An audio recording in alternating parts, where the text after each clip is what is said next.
Yeah.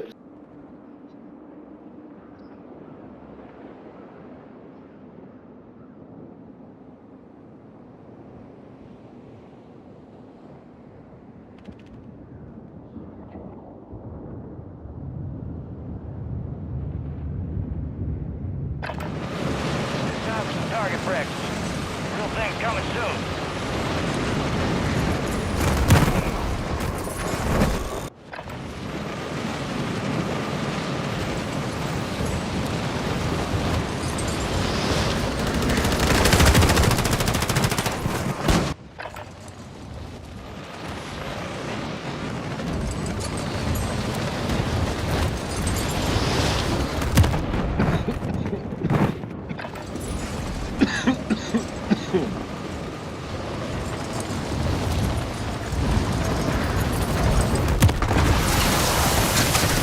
Enemy soldier incoming.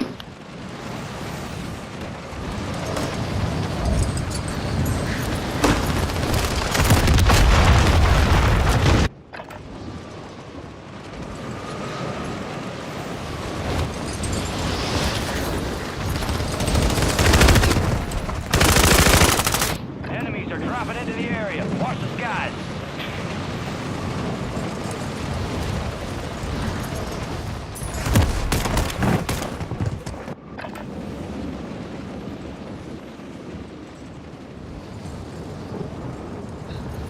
All stations, this is Shadow 01. Deployment to the Warzone has been authorized. Enemy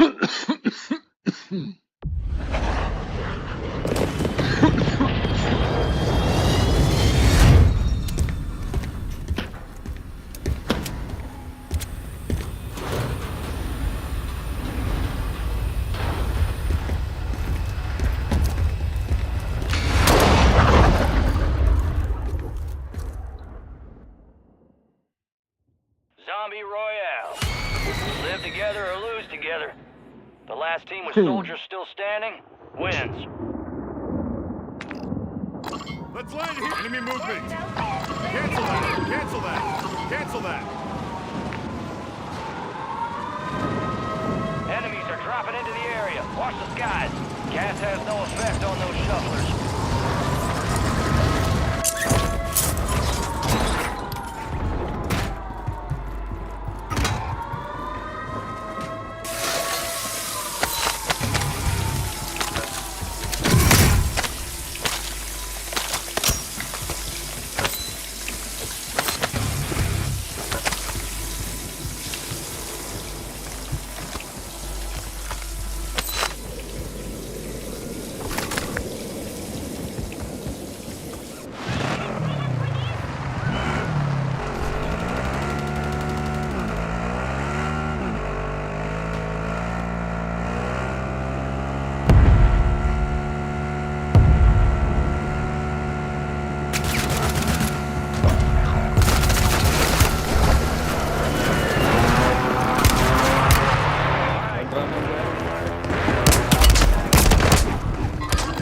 What a piece of garbage, man. What a piece of fucking garbage.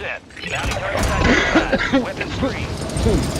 Primary objective complete. All targets eliminated. Redeploying as one of the shufflers. Fight the enemy and find antiviral. Secure yourself. More antivirals. On to next. Good, good. Just one more vial and you're cured. Heads up. Your infected teammate cured.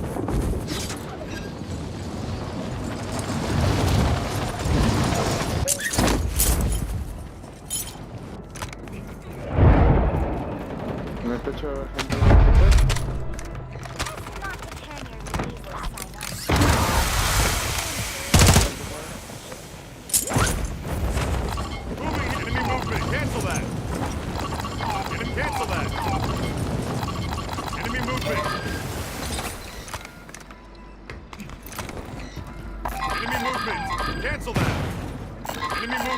Cancel that.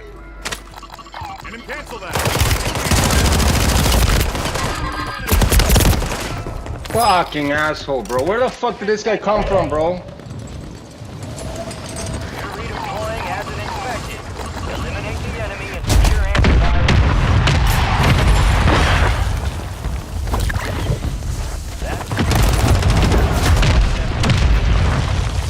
Another antiviral. Keep it up, soldier. You're almost cured.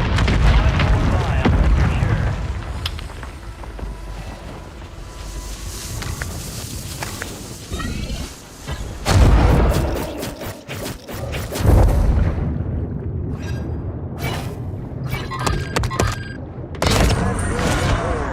Eliminate the targets with this green prejudice. Four of the spy drones down there. Clean them up. A flesh-eating teammate just deployed. Watch your six. That fucking Stand chased by. me down completely. You'll rise with the shufflers when the infestation level. Good kill. Yo, bro, there's fucking things. Yo, buy me out, buy me out, buy me out. No.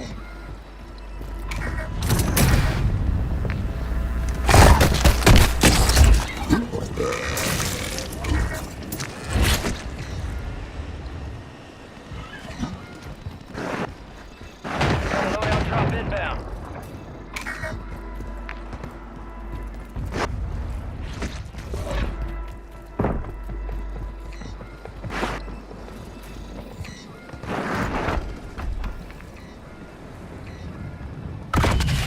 Moving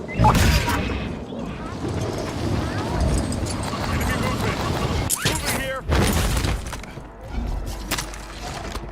Enemies dropping into the AO. Oh, no fucking way. Right here. Guys left all of them here. Unfucking believable. Infestation's halfway there. Stay on target. Where the fuck did he die? No. Mantenga la posición.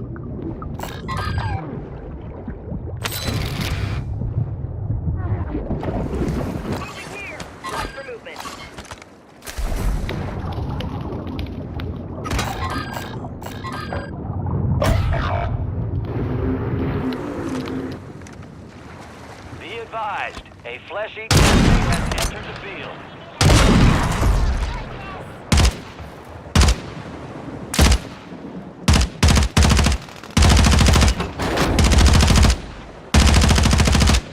Oh my fucking god, come on. You're losing ground. Move it. Alright. War's done for. Contract's complete. Good work. Infestation levels are critical. Get ready for a fight.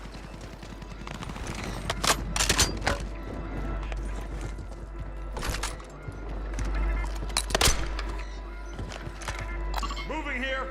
Enemy soldier incoming.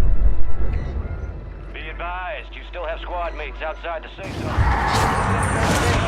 Where the dead do die. And you're here. Alice, Leo, how you doing? I just saw your message. What you had to do? Oh. Enemy movement.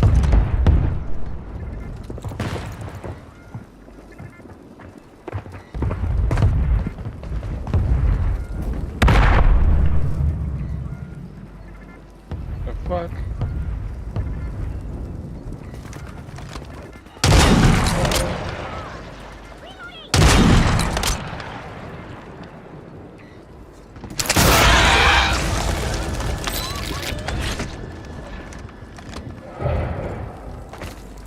Enemy parking enemy. Closing in. Relocating the safe zone.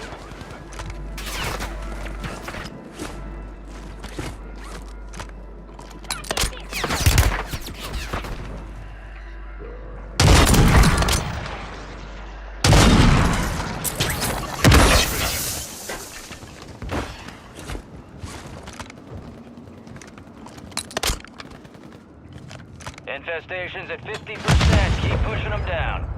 Who the fuck are you fighting, bro?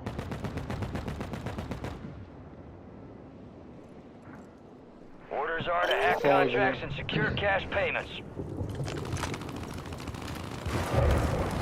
Ah, friend.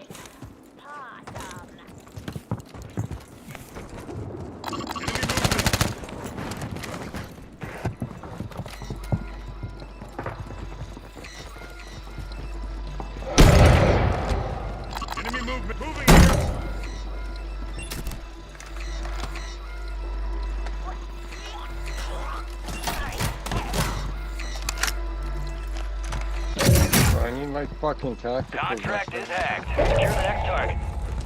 Gas is moving.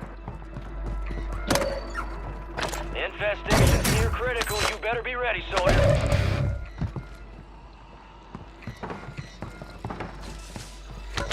Head to the safe zone.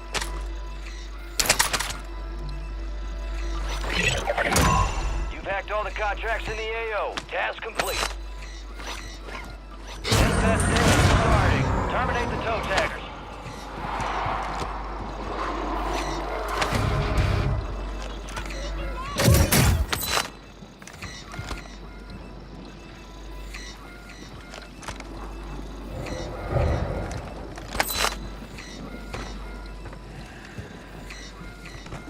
Moving here.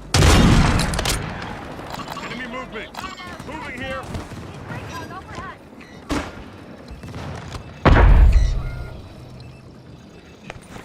You've got gas inbound. Safe zone relocated.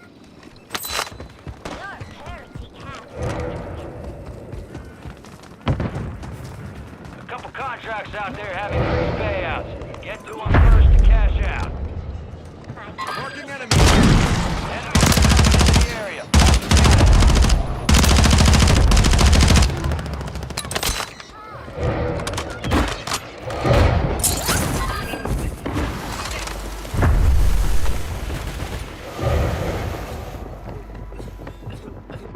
Para acá.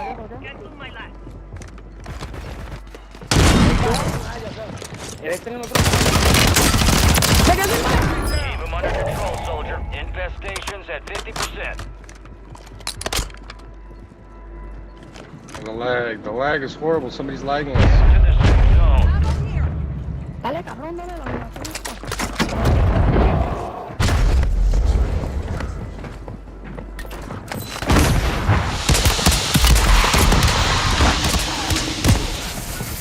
Bro, there's two of them. Careful. Redeploying as a flesh eater. Hunt down the enemy and secure antivirals to restore your humanity. Be on alert. One of your own join the maggot munchers.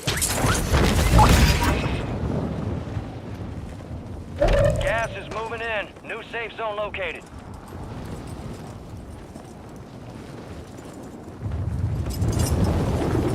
The dead are rising, soldier. Prepare yourself.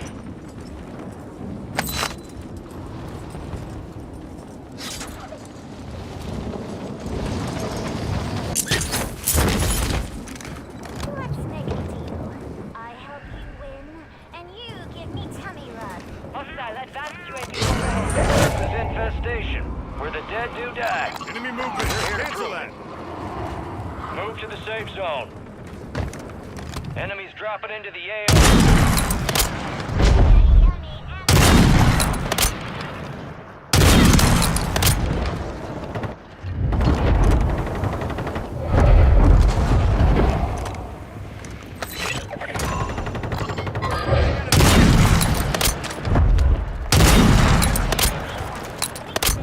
Marking enemy.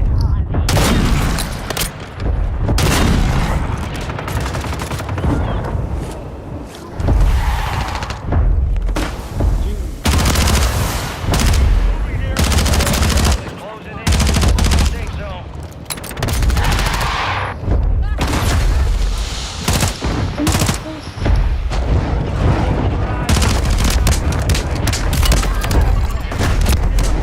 Ah, you motherfuckers.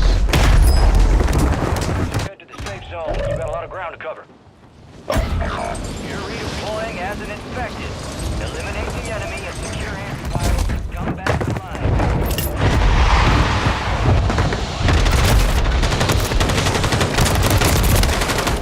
Infestation at 50%. Keep pushing them down.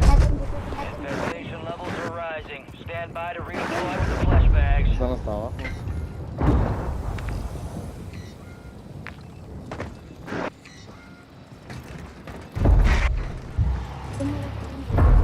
Sí, están aquí abajo. Ya lo vi.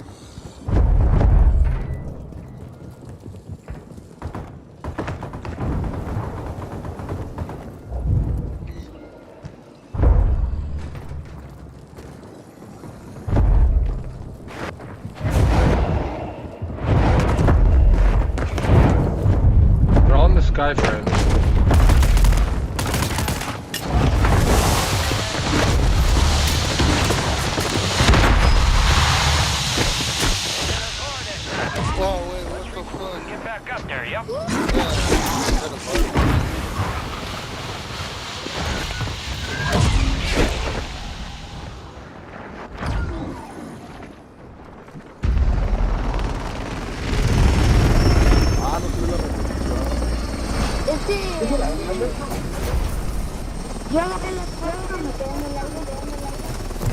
bueno, ah, bueno. Ya no estoy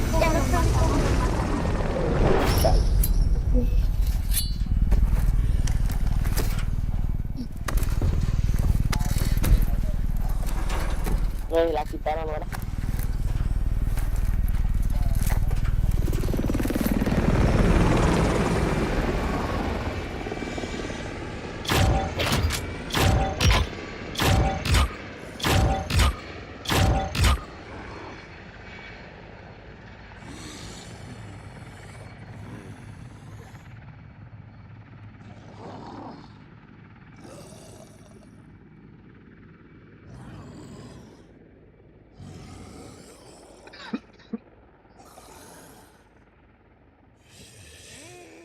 Give me that yummy ammo goodness!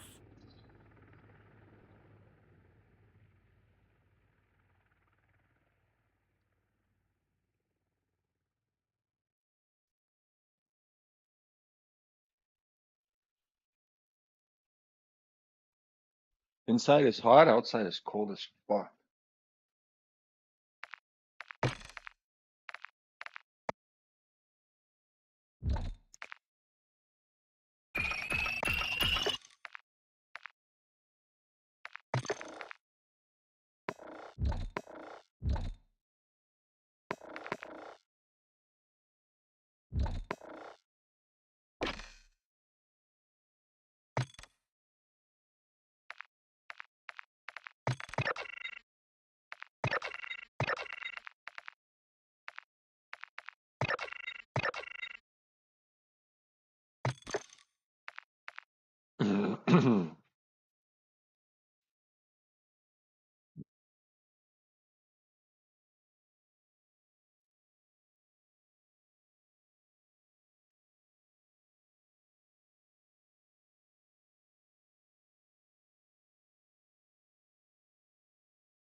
Check your gear and weapons. We'll be deploying shortly.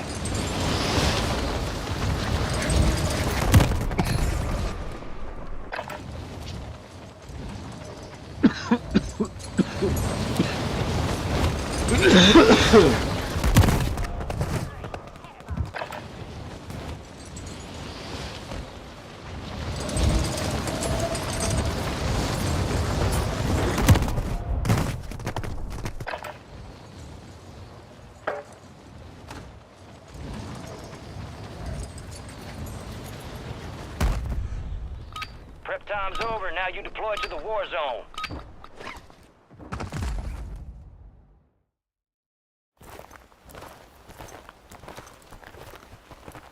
Things all here. We got the green light. You're going to the war zone. Grab your gear and shoot. We're up in 3. Rules of engagement are simple. Weapons free on all threats. No way. Let's go fuck with the keep. Twists and turns in the keep. Survive and your team can redeploy. Eliminate targets to bring them back faster. No, man, we're in the keep. I guess we're all separating, friends.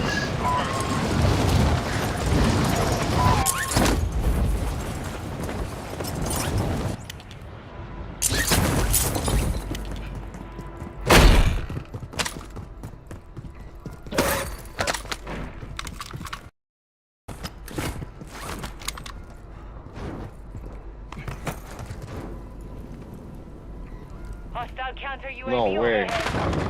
Am I pressing him too goddamn fast?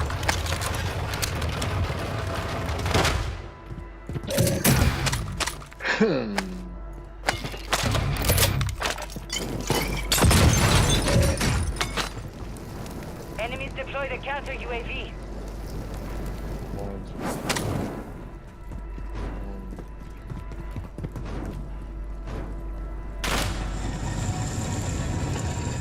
Hostile bomb drone is active.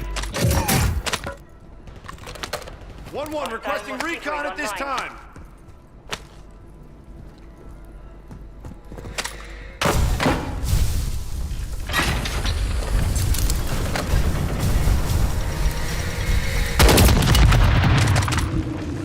Motherfucker came out of nowhere. Dude here. That was close.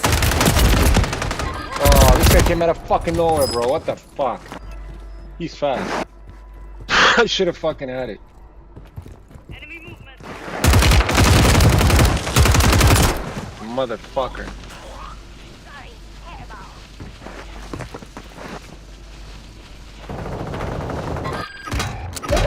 No, he got you Time for too? vengeance. The fuck off. Redeploying.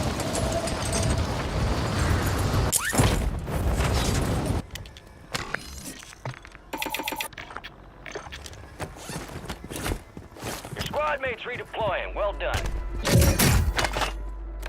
There's people gonna be on me. You guys wanna pull up? Come around. I was opening the safe. Doing a mile thing, I mean. I'm good.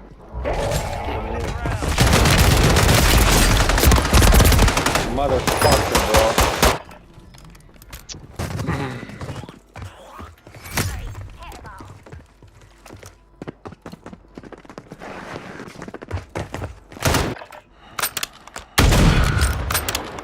Be attracted by an enemy squad. Evade and survive.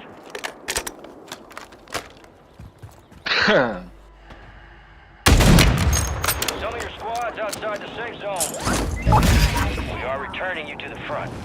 Earn this.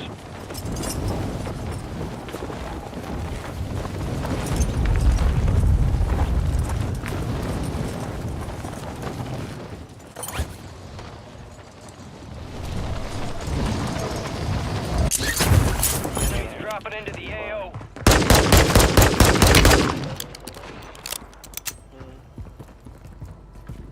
You just went down here. Missile deployed. Fuck off, my boy. Oh my god, how many are there?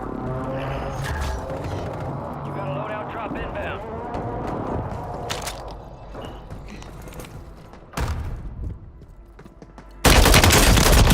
Good work. Kill confirmed and we located the rest of them.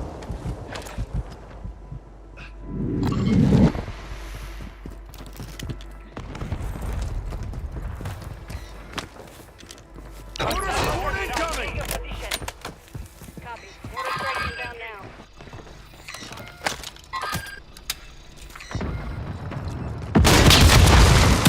You got an RPG, bro. You're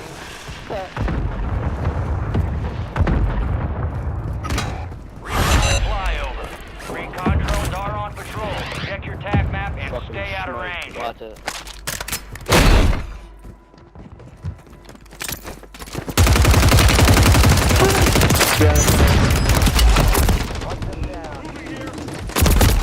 Fuck, where'd this guy come from, bro? Relocate. Prono.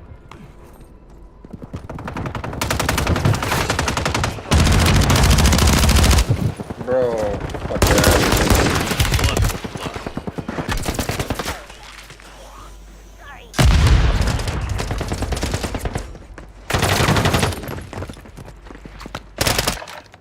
Tossing smoke grenade!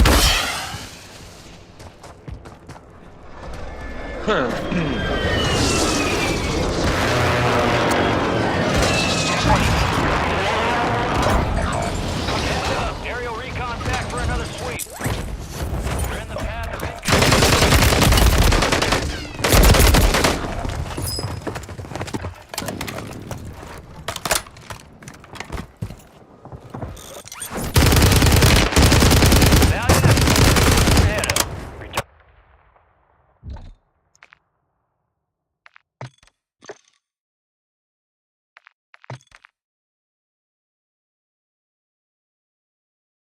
Who the fuck is money?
Gear up fast. We're about to get evil.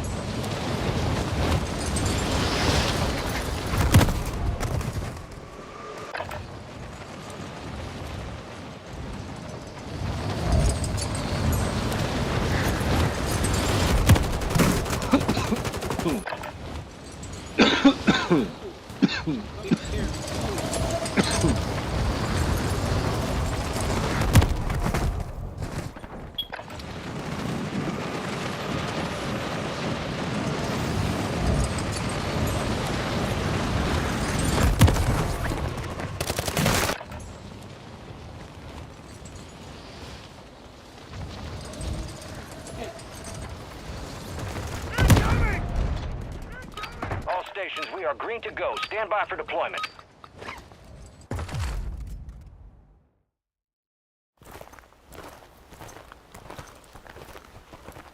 There you are. Head shed gave the green light. We're deploying you to the front lines. You're up. Grab your chutes. You are cleared hot on all threats. Watch your ass.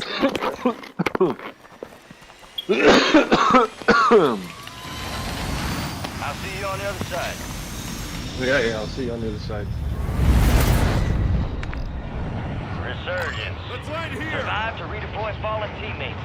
Kill to bring them back faster.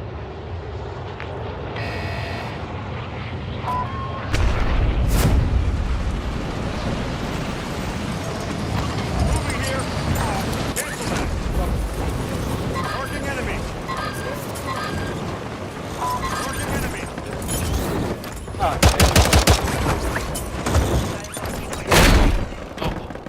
Gotta kill everyone. Hey, nice.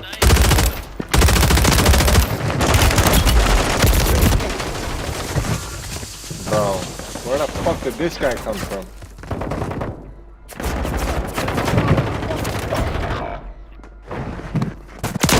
Squad mate left the AO. We'll reduce your redeployment time. You're getting another chance. Make it count. Fucking assholes. Team of fucking assholes. They don't want to hot ass. Está cayendo.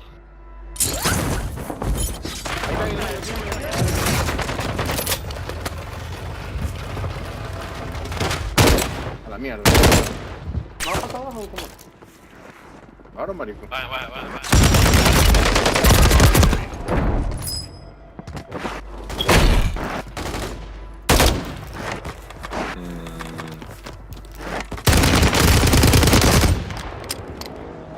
Resurging. Go get your revenge.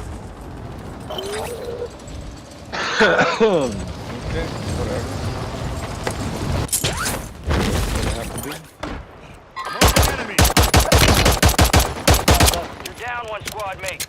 We'll get you redeployed faster. Marking enemy. Moving here. Moving here. Enemy Enemies are movement. dropping into the area. Watch the sky.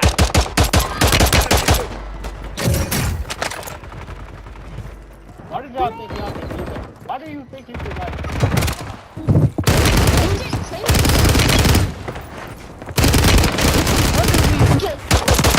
What the freaky ass doing? Good kill.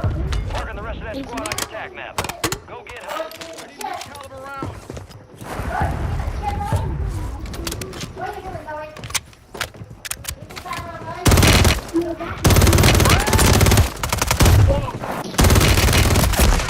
Oh my god.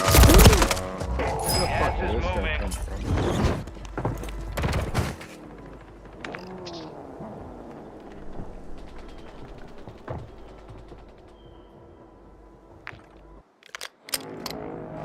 Stand by for redeployment.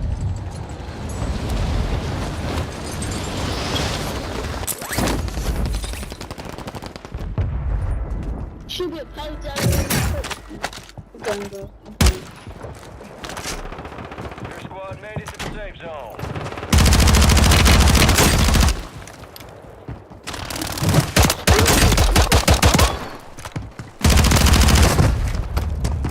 I got it.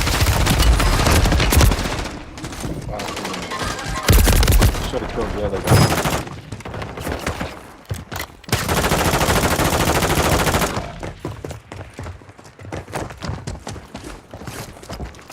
And see, these guys have nice squads. They're self-tapping. I have fucking one guy, two disconnected motherfuckers. Like, this is like great.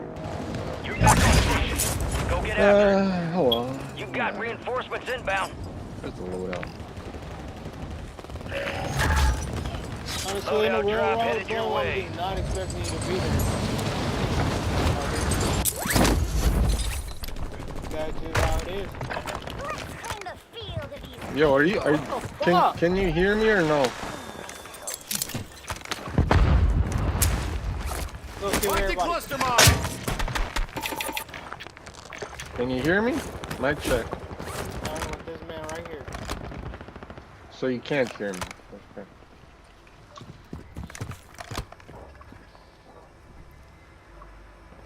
That's stupid. It's pushing 3 guys behind us. Oh, Yeah, you're pretty fucking retarded, bro. Cat-like reflexes there.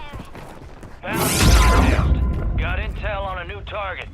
Counting on you to take them out. Objective is lost. what is wrong with my Keep game? blowing Why the draw, am I Pilgrim. You're lagging? not done yet. Here's another target. Light switching me? We've got 10 squads active in the field.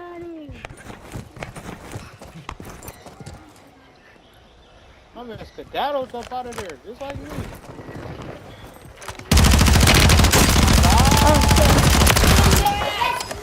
Damn. Target down. Nothing left. Plenty of time left. Enemies dropping into the AO.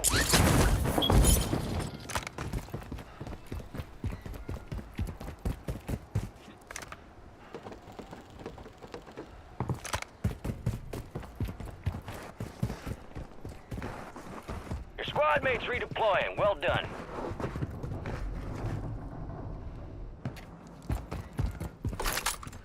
Oh, I told you let's go kill everybody, then. What happened, bro? What you stream on, bro, now? Yo, can you even hear me? Target's gone dark. Looks No, you like can't someone else hear me. claimed your prize. You got time for another bounty. Get it done. I'm chat banned, buddy. You can't hear me. I can hear you, but you can't hear me. Oh. Yo. Yeah, yo, what up, Oh, man? yeah.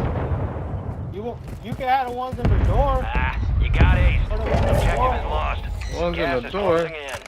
Oh, you're talking to one of these guys, bro. You're not talking to me, man. Are you crazy, Yo, bro? who over here? I want smoke.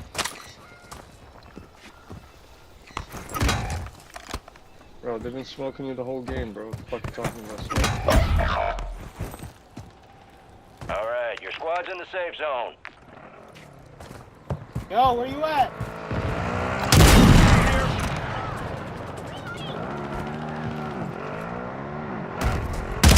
Moving here. Moving here. What the fuck is going on with this guy? 25 are left. Stay sharp out there. I'm done with this game. This game Down to is you, hard, soldier. bro. Where the fuck Stay is sharp. my teammate? Yeah, you're What pushing by yourself, you goddamn, fucking... What you doing, bro? Yeah, you're pushing by yourself. I'm not fucking dying with you, stupid. He ain't beginning no gun battles. Them boys baby. Marking enemy.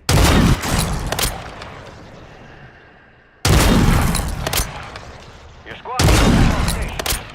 Good work.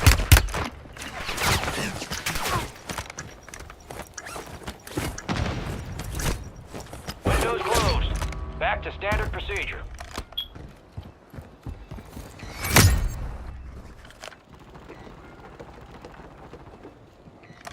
Matan. Enemies Enemy are dropping movement. into the Yes, area. moving here. Watch the skies.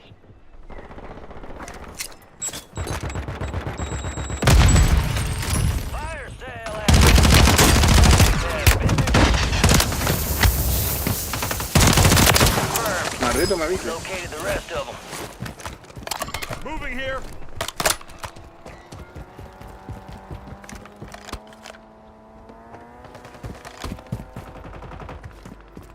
Said right back to his homies. That Taking man was effective not fire. doing. He said, "No, we go stack up."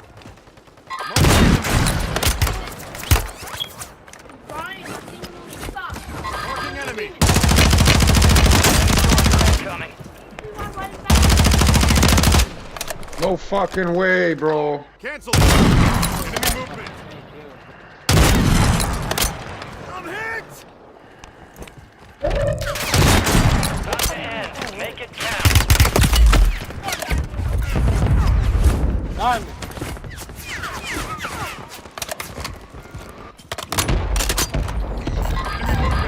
Cancel that. Gas is inbound.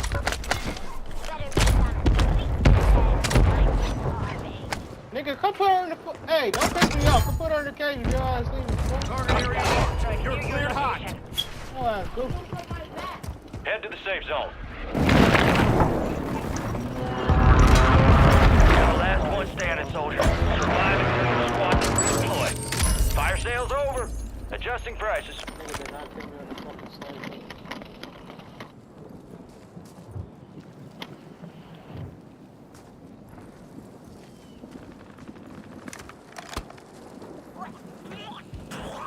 Sorry, hairball.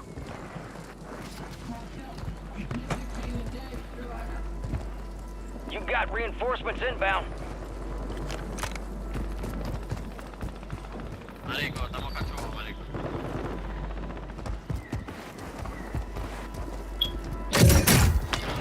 Marking SMG. Cancel that. Marking SMG. Hostile mosquito is online. Enemy Deactivated. This is the movement. end Cancel game. that. Supply crates are restocked. Advise you load up now. Keep your eyes up for prize Moving here. contracts. You'll earn more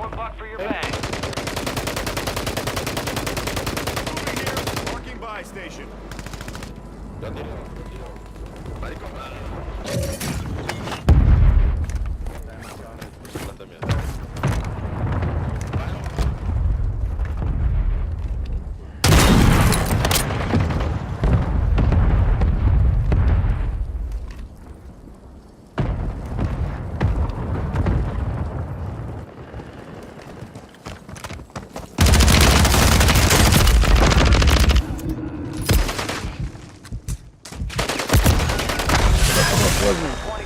Still standing. We lost that one. We'll get those some bitches next time. You got gas moving. Squad still operational in the AO. Fuck.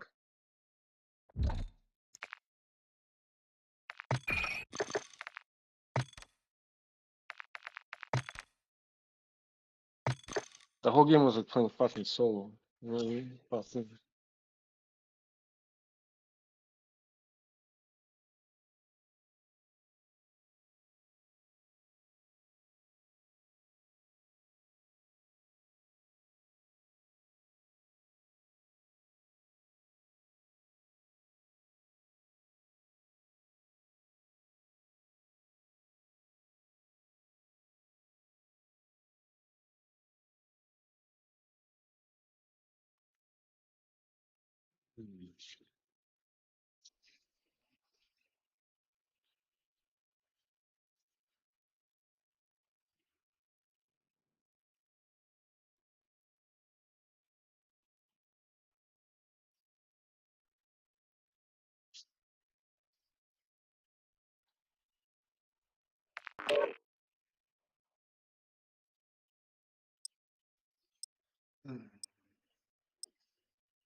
Use this time for some target practice. Real thing's coming soon. Marking enemy.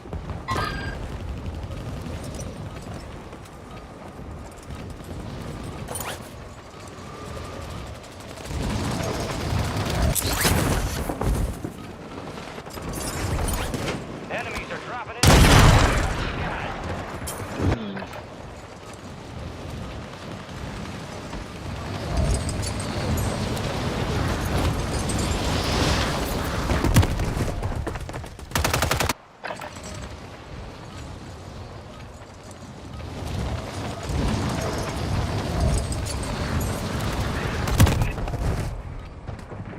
Enemies dropping into the AO.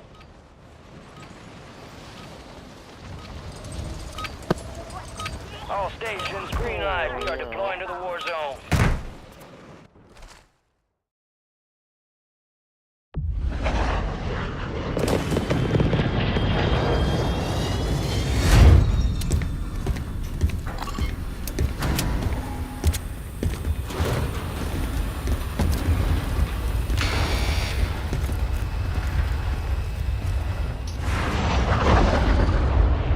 Resurgence. Stay alive to keep your squad in the fight.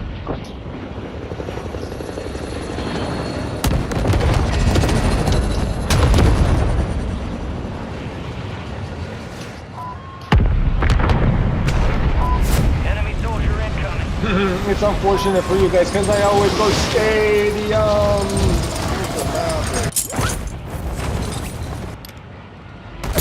Oh, and I break my head. I break my fucking legs. I break my fucking legs. Unfucking believable.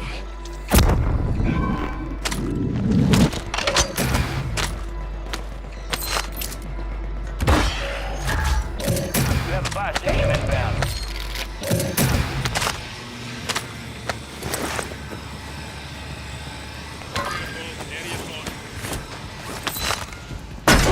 Whew. Thought I was gonna die. Friendly buy station is ready.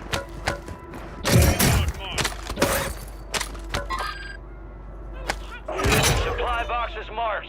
Secure those locations.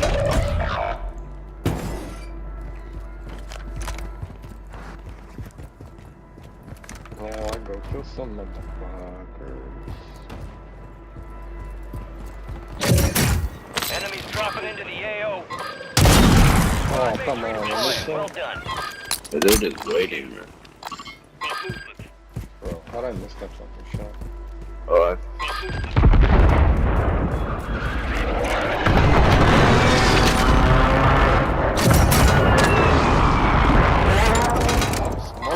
It's all on you. Stay alive so your squad can redeploy.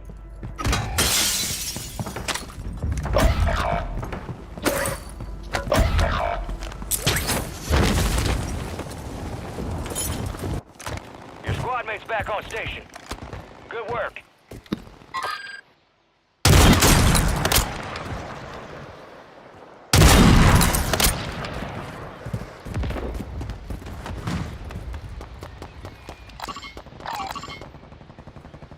getting beamed up there.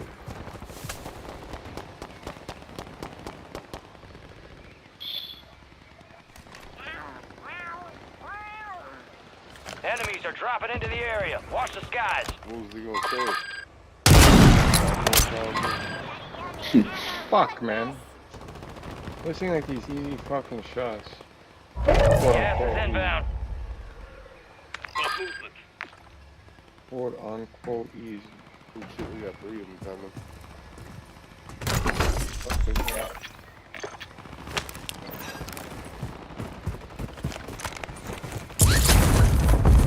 Knock on.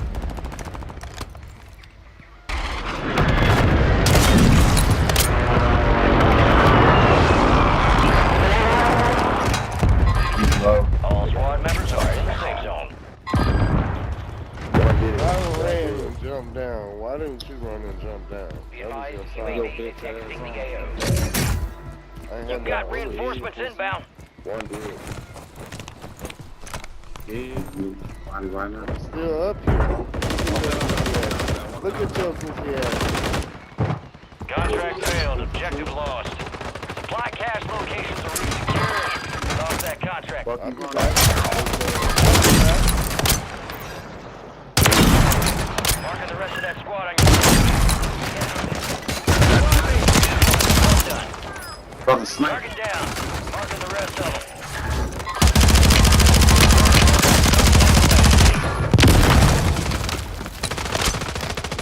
Damn, God. Marking the rest of that squad on your attack map. Get hunting. That's for the bag, too.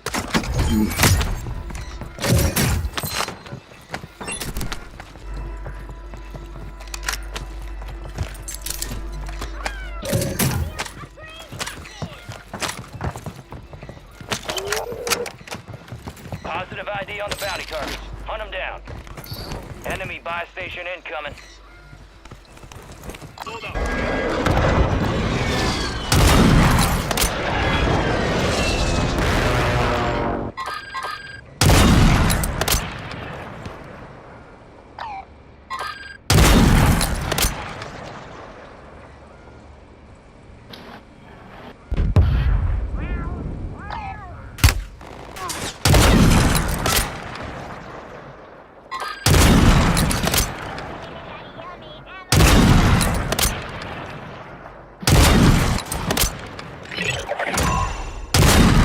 Objective complete. All targets eliminated.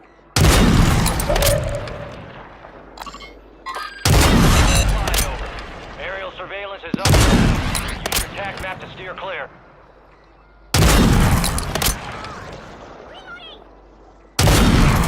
Oh, come on, bitch.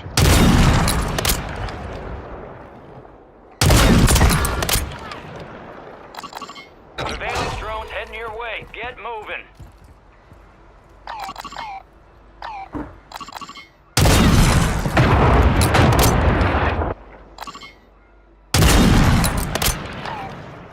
The fuck did the bitch go? Recon drones caught your position. You're compromised.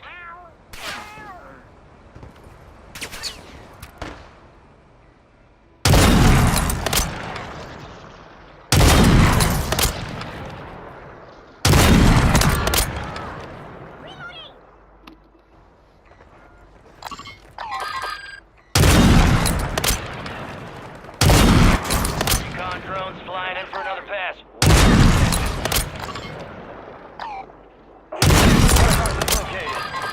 secure.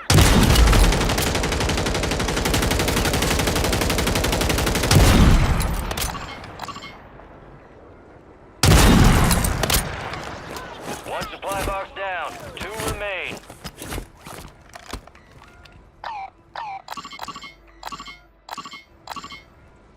I can smell their fear.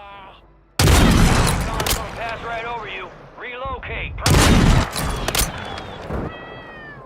2 secured. 1 remaining. Got gas moving. Downed them. Surveillance has scanned you. Your location's exposed. Smell their fear.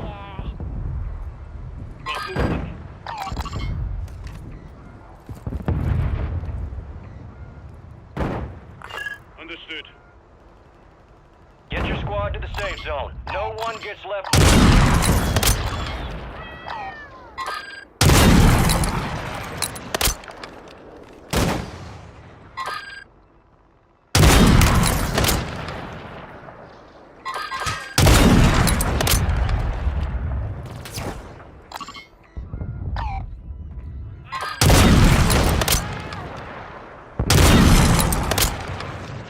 Loot cash here.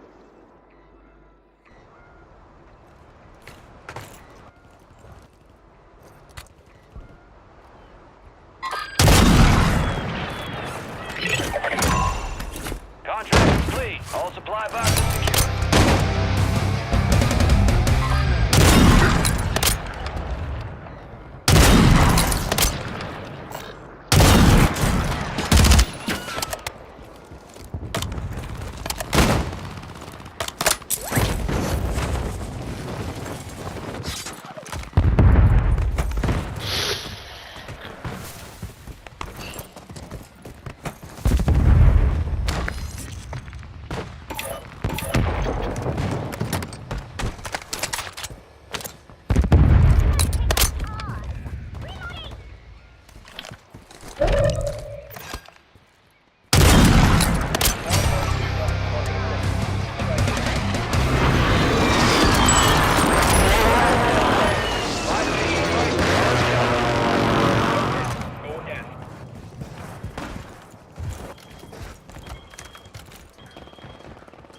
Enemy coming.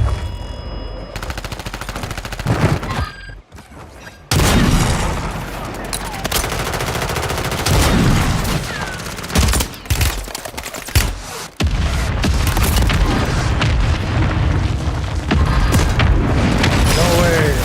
He got precision. He's precision.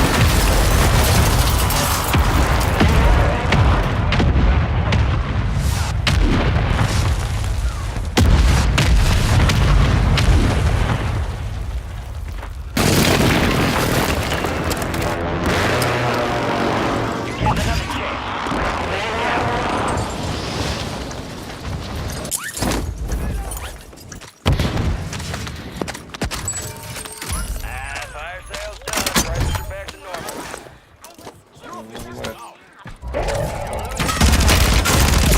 They're dropping Oh my god, oh my god, oh my god. guys.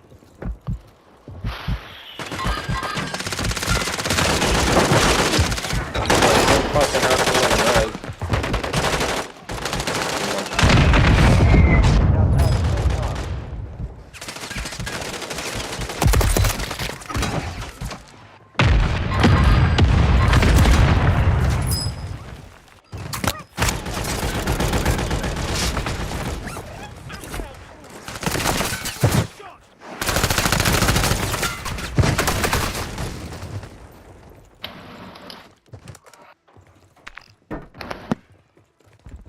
Friendly buy station deployed.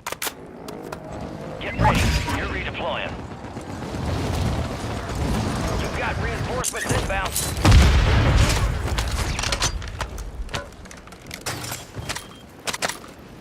Be advised, search is no longer active.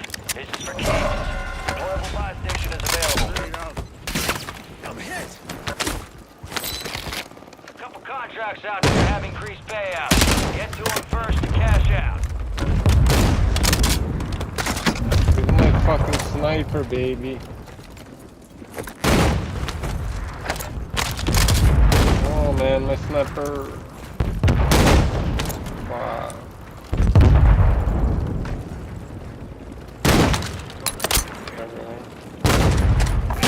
Field upgrade here.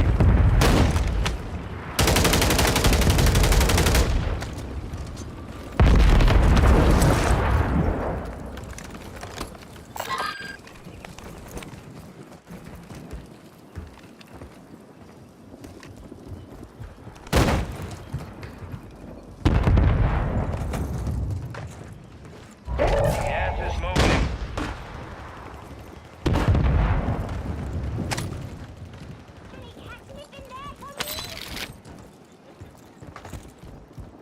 Get your squad to the safe zone. No one gets left behind.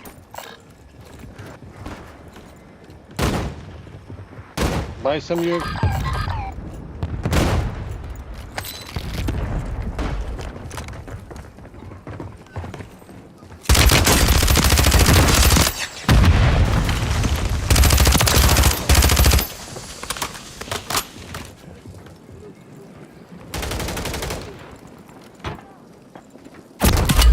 Oh, what the fuck? Stop your worrying, I got you.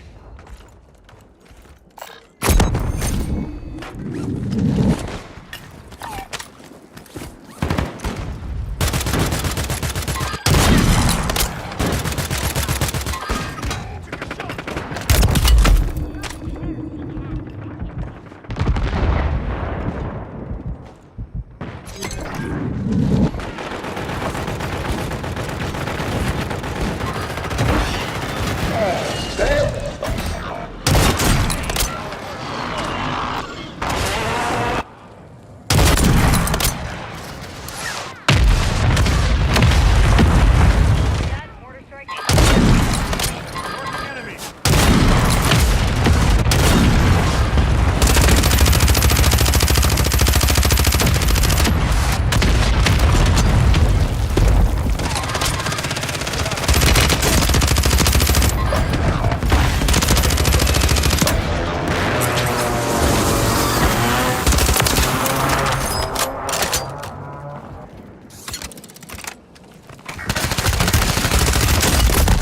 Oh my god, no fucking way, bro. Where the fuck was he?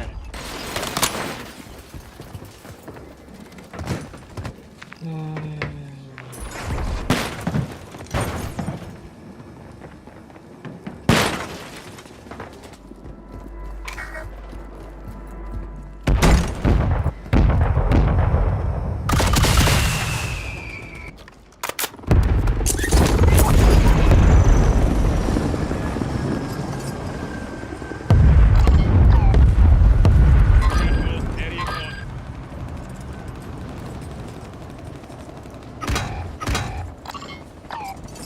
code.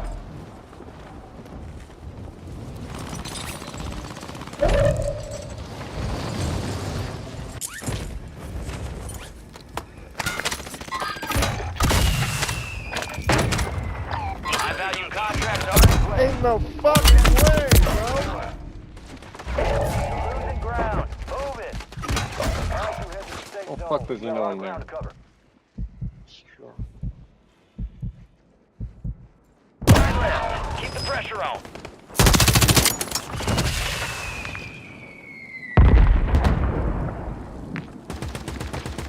Play.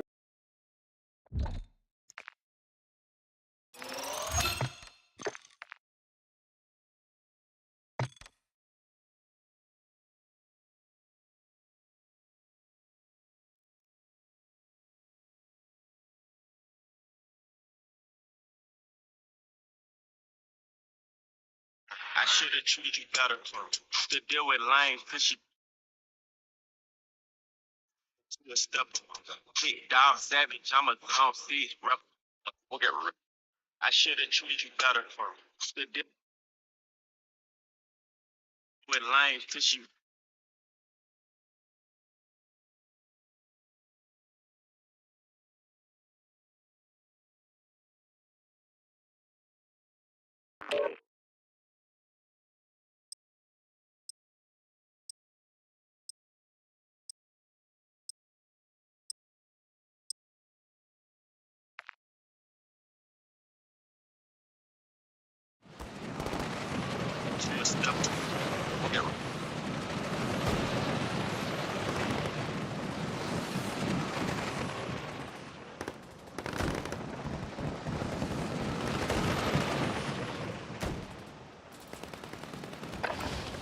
Check your weapons, check your gear. We're holding for deployment.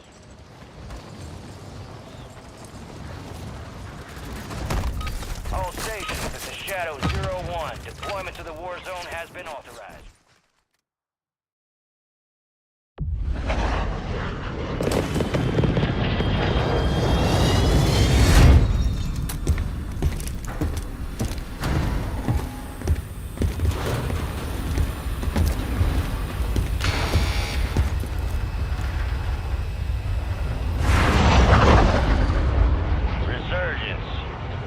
To redeploy fallen teammates.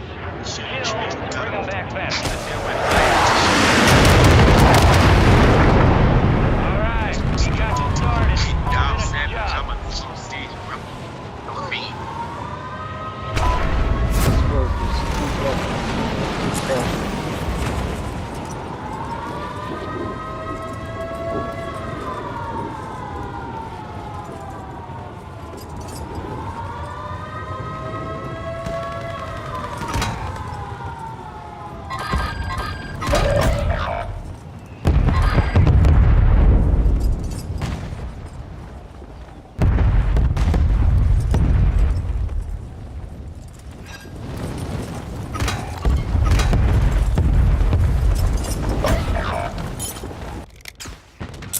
Your squad mates back on station. Good work.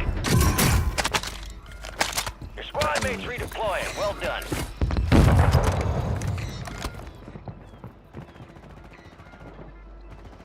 Hostiles deploy the mosquito.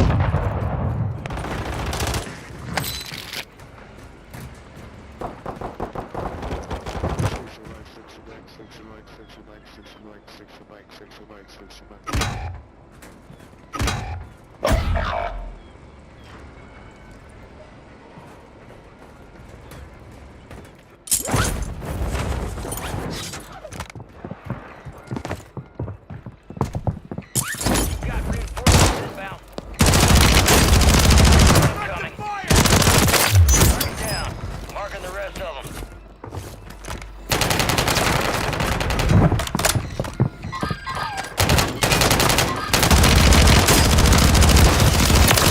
And we located the rest of them. Your squad mates back on station. Good work.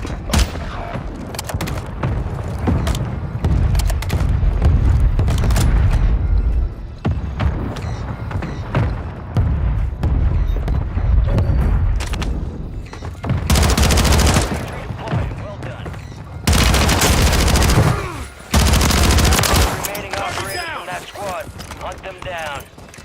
Enemies are dropping into the area. Watch the skies.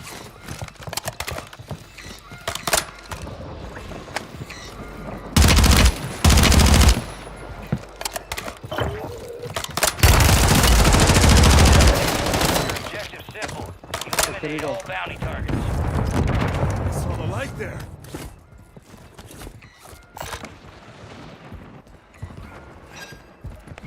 Hostile Where the fuck did he go? online.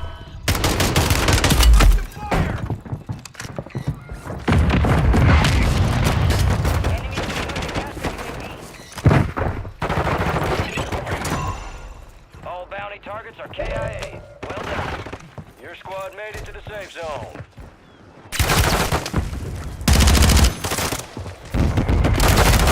Oh, fucking bitch. Guys, how do you not kill him? I'm fucking reviving!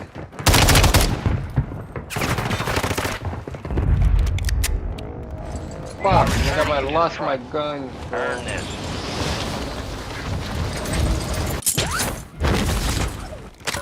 Just not to turn your laser sight on.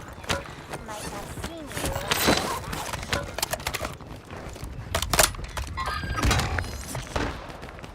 Oh, fuck, don't have enough. You got a loadout drop inbound.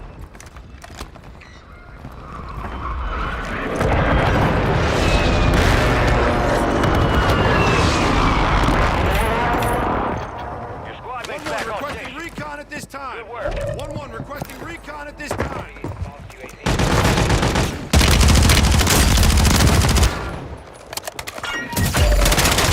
Deployed. Keep your eyes up for crime. Oh my god, oh my god, oh my god. How? Remaining.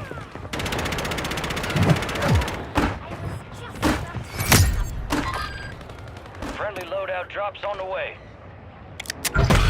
You got reinforcements inbound. Time for vengeance. You're redeploying.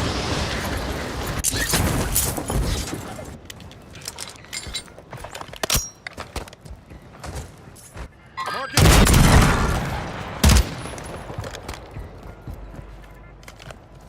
Advanced UAV.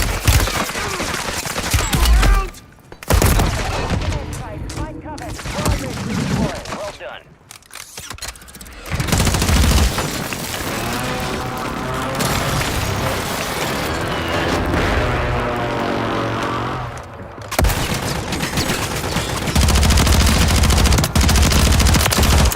Marking the rest of that squad on your tac map.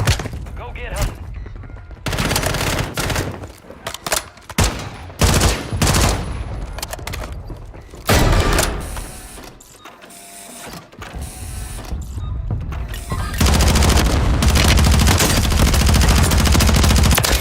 Use your tac map to hunt down the rest of them.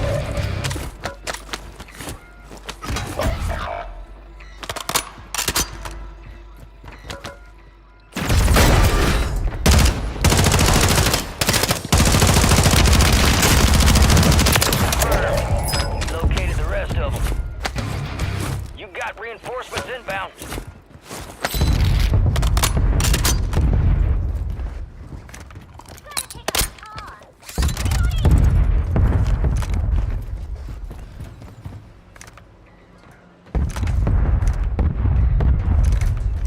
Be advised, you still have squads outside the safe zone.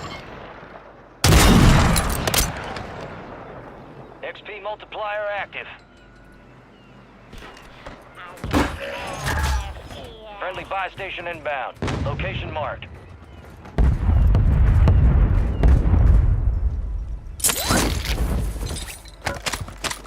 Better be some roasted there.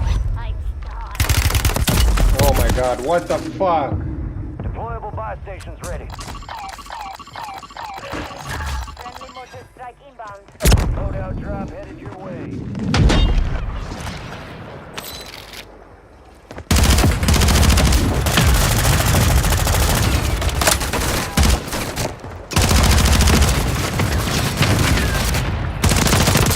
And we located the rest of them.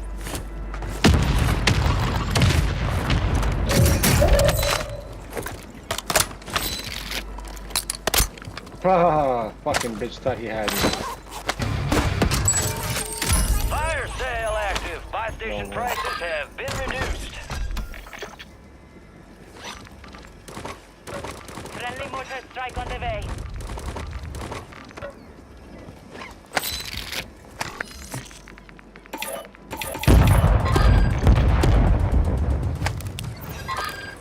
Enemies dropping into the AO.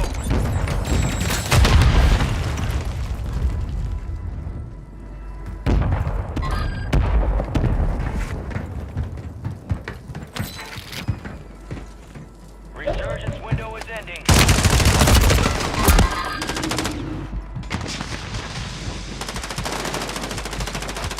UAV is bingo fuel. RTV at the top. Friendly buy station deployed. Copy. Advanced UAV is on station. Scanning for hostiles.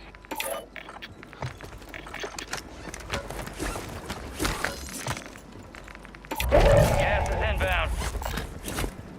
Friendly buy station is ready. Friendly loadout drops on the way. The enemy is no longer ready.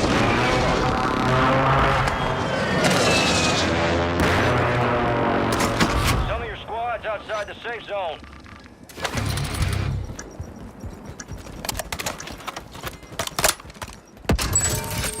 Fire sale's over.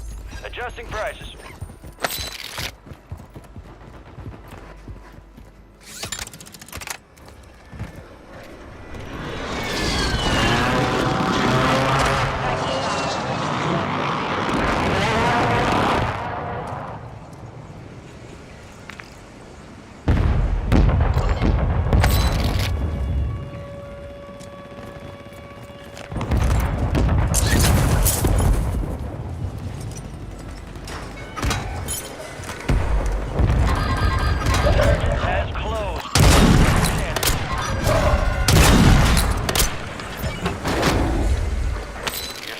back on station. Good work. Out there have increased payouts. Get cash out.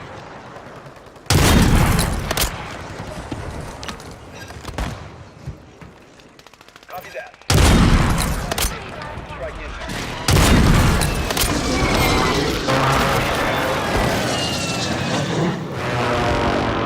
Friendly mortar strike on the way. Be advised, enemy deployed a buy station. Secure the supply box.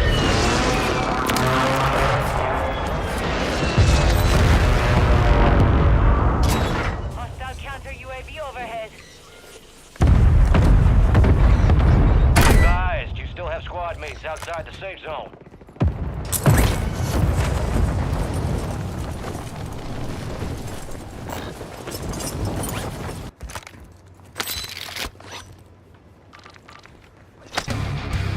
Better be some treats in there. I'm starving.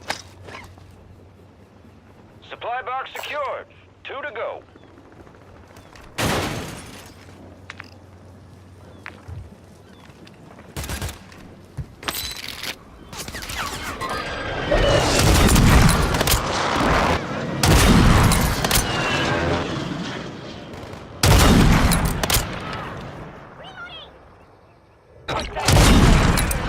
Two supply boxes down. 1 to go. What? No fucking way! Yo, get me.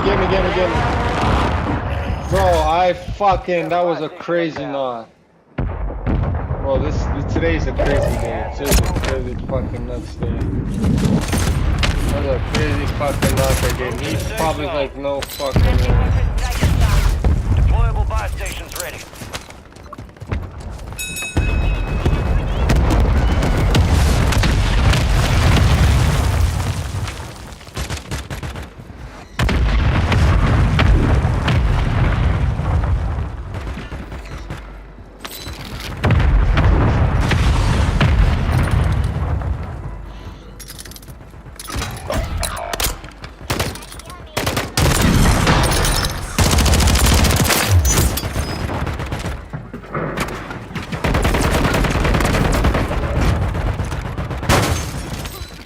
Oh my god.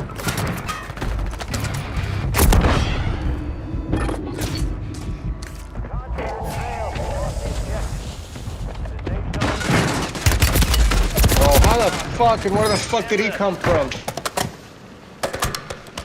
My stims are not working, but he's staying in the gas forever. I mean, what the fuck?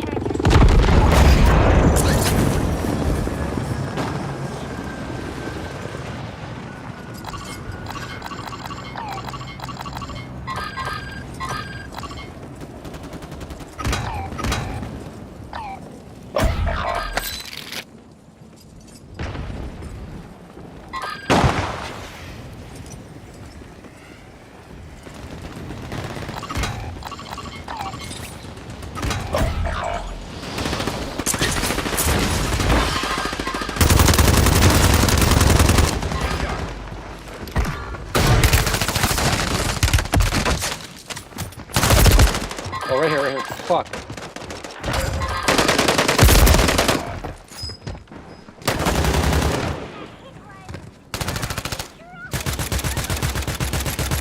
Last chance.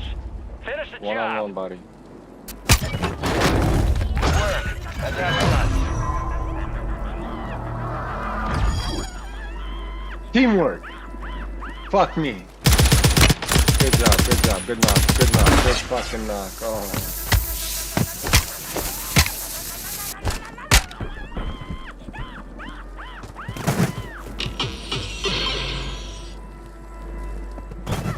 Oh, what a crazy game. What a fucking crazy game. Let's get you back home.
No way.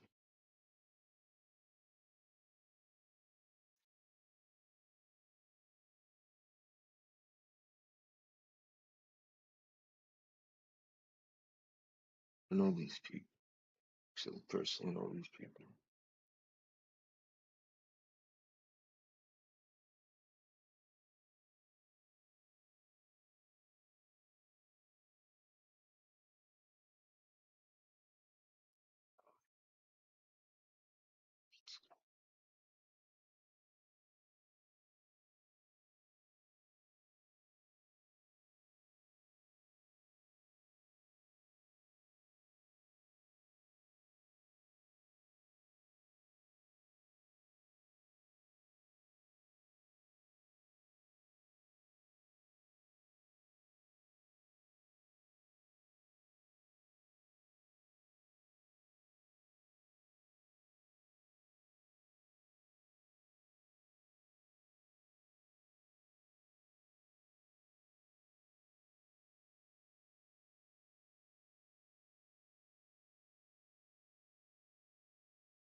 Let's do Bandelski. Fuck it.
We're headed to the war zone. Get geared up and stand by.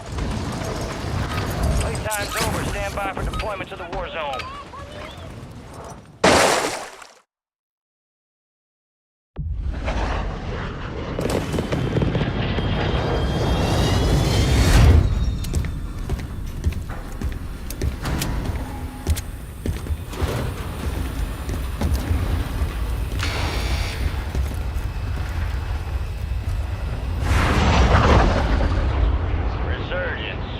Survive and your team can redeploy. Eliminate targets to bring them back faster.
reinforcements inbound. Fuck, I just get my gun, man. That's all I need is one fucking gun. My gun.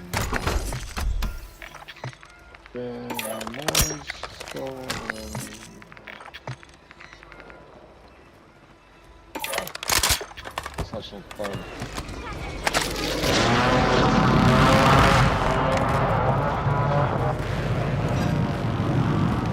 Gas is closing in.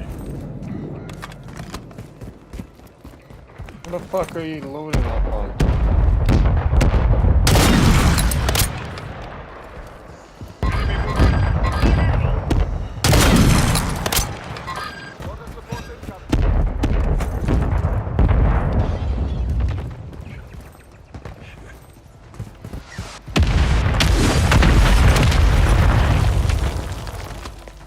All squad members are in the safe zone.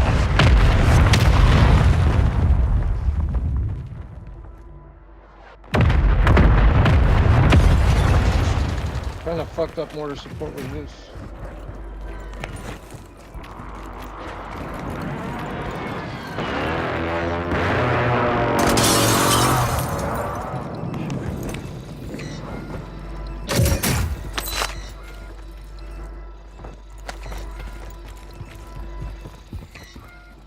What kind of fucked up mortar support was that?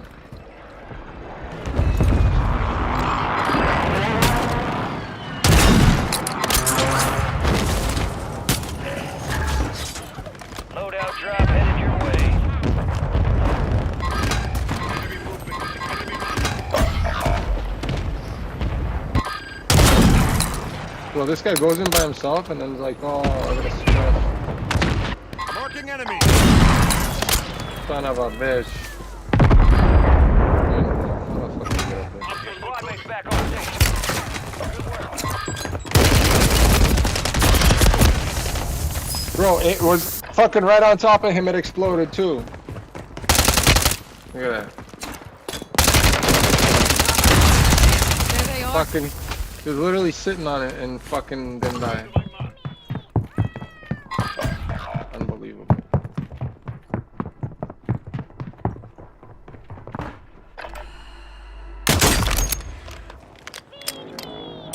You're back on station. Go get after it. Right. Man, don't do that shit, friend. Two of them. There's two of these motherfuckers.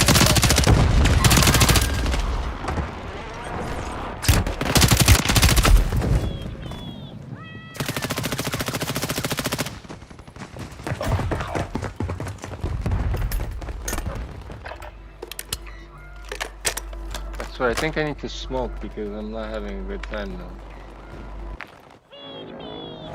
Stand by for redeployment.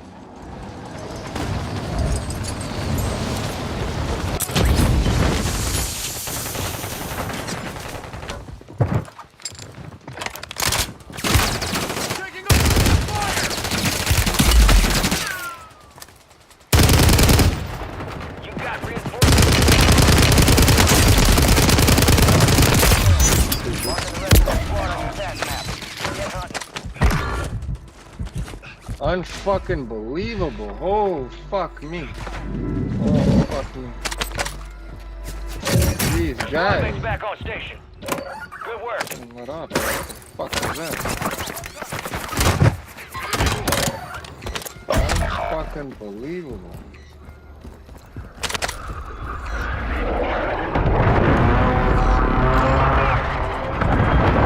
Enemies dropping into the AO.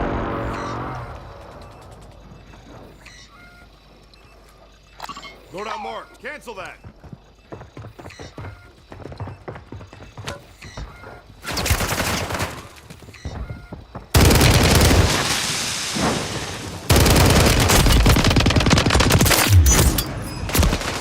Unbelievable. Launcher.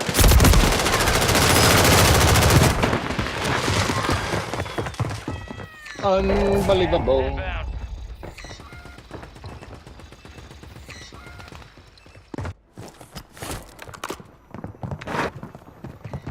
I think it might be.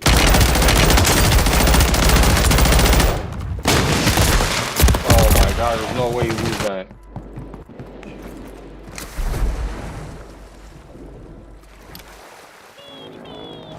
Resurging. Go get your revenge.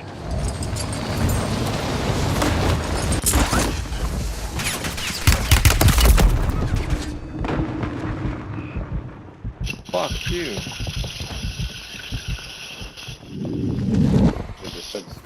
Enemy dropping into the area. Watch the skies. Your squad is back on Enemy. station. Here. Good work. They sling to me.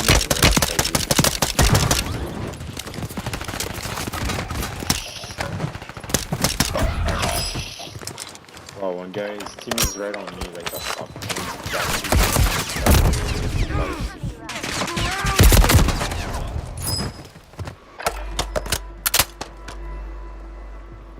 Guy's having a time of his life sit there. I'm gonna land on him. Motherfucker. We have to do this now. I was just about to nap. He's literally just having a time of his fucking life up there. Best not to turn your lasers. We are returning you to the front. Earn this.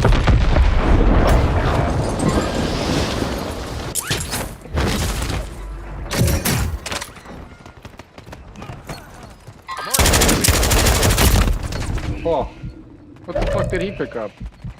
You've got reinforcements inbound. No way. Fire sale is active. Buy station prices are adjusted. Watch for movement.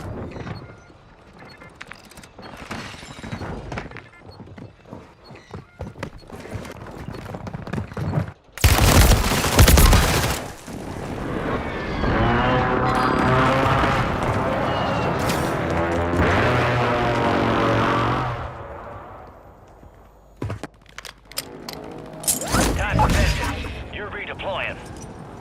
See an enemy. Moving here. Resurgence is about to end. Make it count.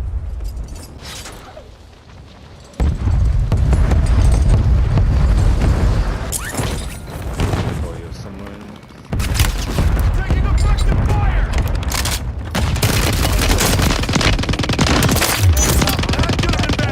Hunt him down. Squad mates redeploying. Well done. Got gas moving in. Unfucking believable.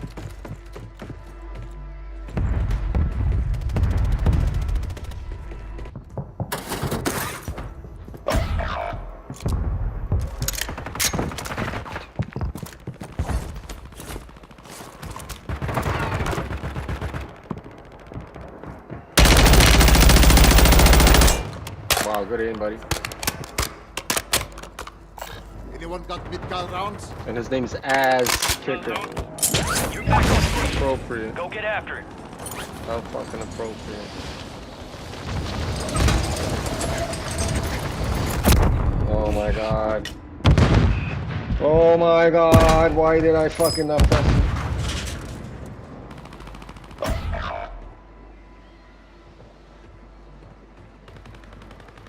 This fucking Be camping advised, little bitch. resurgence. He did it wrong. He did it wrong. What in the actual fuck?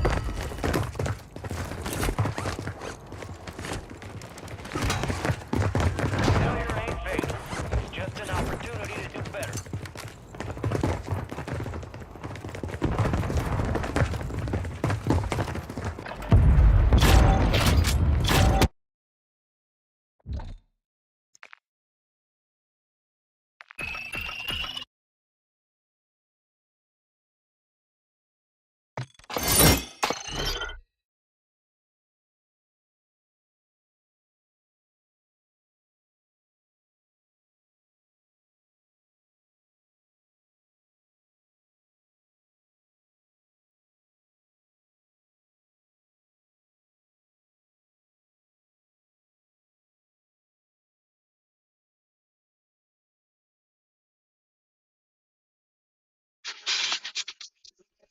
I should have treated you better for to deal with lanes. Then she ran into a stepper. Okay. Shit, dog savage. I'm a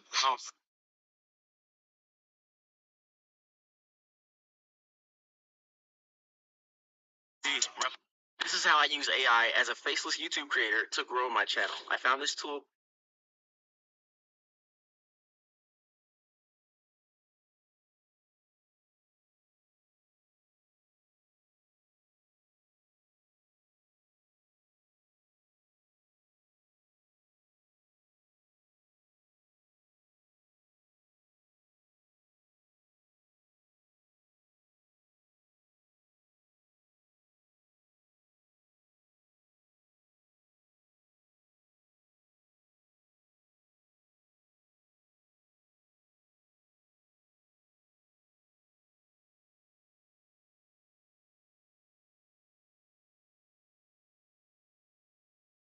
Make them chase me for the thrill. Been MIA, BKK, so free.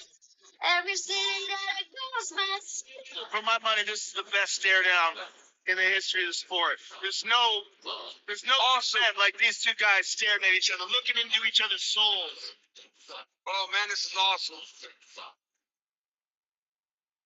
All right, gentlemen, we've been over the rules.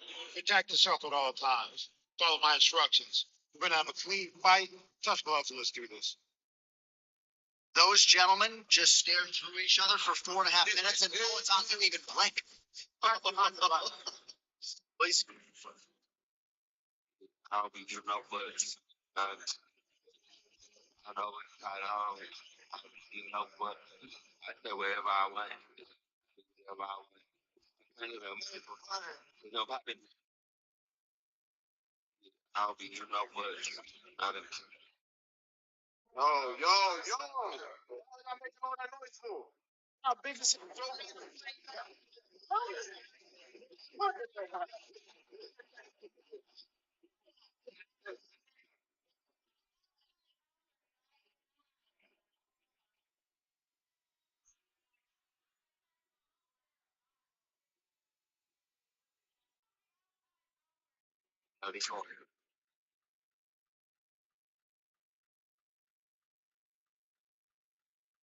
What the fuck is going on with this guy? Holy fuck. A nuclear. I'm dead serious. I'm dead serious.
We got something for you. Let's go to a live fact check of the entire. Oh, I get. Okay, Ready? You go. Yeah. Wake me up! 1775. Service. I mean, it's early. Come give it time. Give him a minute. We're going to get to our keys to victory here tonight. What I think JD Vance needs to do. What I think Walls needs. It's the basis. Yeah. It's really bad. Like 40 or 50 And Walz has done none by himself. Well, from what I understand. They needed zero. somebody that wouldn't upstage Kamala Harris in her answers, and they're like, well, but there's this guy in Minnesota. Right. It's always the stuff that he repeats that isn't policy. Like Trump or Vance will repeat stuff like no tax on tips, or we're not going to have a ban, or whatever. But his is always like never policy stuff. It's always like mind your business. Yes. That's true. Mind your P's and Q's, buddy. Yeah. Remember who you're dealing with. So the rules tonight, each candidate is going to have 2 minutes to answer, followed by 1 minute rebuttals. The mics will be on the entire time, though they reserve the right to shut them off. The closing statement. Depending on who's speaking. Yeah, exactly. And the candidates will be standing, and J.D. Vance is going to get the closing word because he won the coin toss. Let me tell you a little bit tonight after the debacle that was ABC, CBS. Ain't much better in here, kid. We have the news anchor, Nora O'Donnell. She moderated a Democrat debate in 2020. We have Face the Nation host, Margaret Brennan. And both of these people are actually pretty noted as anti-Trump folks. I mean, they chastised him, Donald Trump, after the assassination attempts. I don't know when it sort of ventures into victim blaming, but I would say the victim of an attempted assassination, that was redundant. Hit the admonish button. We're going to have a lot of that tonight. Yeah, let's... Attempted attempt. And here's something else, too. This comes from Media Research Center. Admonish. You got a little of that, Josh, yeah. Of course, all of our references are available. Link in the description, loudwithcrowder.com. The coverage from CBS for Harris has been 85% positive, and it's been 81% negative toward Donald Trump. Oof. Gosh. The CBS president and the CEO donated to Biden in 2020, right? This is Wendy McMahon, just to be clear, not to be confused with the wife of Vince McMahon, who is a noted defecator. I've been watching the docu-series. Yeah, watch the doc. And to give you an idea, too, here's someone from CBS on 60 Minutes, completely, to know who you're dealing with, completely dismissing the Hunter Biden laptop scandal as basically a hoax. I watch him walk out of a store, and he's walking with an ice cream. And the question the media asks him, what kind of ice cream, what flavor ice cream do you have? And he's in the midst of a scandal. He's not. And he's taking... He's of course not. he is, No. Leslie. Come on. Of course he is. It's the biggest, second biggest scandal. So- the biggest scandal was when they spied on my campaign. They spied on my Well, campaign, there's no Leslie. real evidence of that. Of course there is. No. It's all over the place. Leslie, Sir, they spied on my campaign and they got caught. Can I? I love he's saying Leslie the way Adam Sandler did to the wedding coordinator. Faye. So basically, just so everybody knows, Donald Trump is now being accused of not doing the 60 Minutes interview that's going to air next Monday. Harris is doing it. He basically uses this interview, the one that we just played, as the reason why. It's like, these people haven't apologized yet. Last time I went in there, it was a hit piece on me, and they denied all this stuff. So, of course, I'm not going to do it. Don't be fooled. He never agreed to do it, and he basically said he would love to do it if it was fair. Right. Here are what I think are the keys to victory tonight. So before I get to anything else, and it's very similar because, of course, they're in the shadow of Donald Trump and Kamala Harris. Right. We'll get to foreign policy in a second because neither one of these people have foreign policy experience. Israel, Iran's going to come up. I think Vance should knock that out of the park. Before that, and I would love to get your feedback here, people are saying just stay on the economy. I don't agree.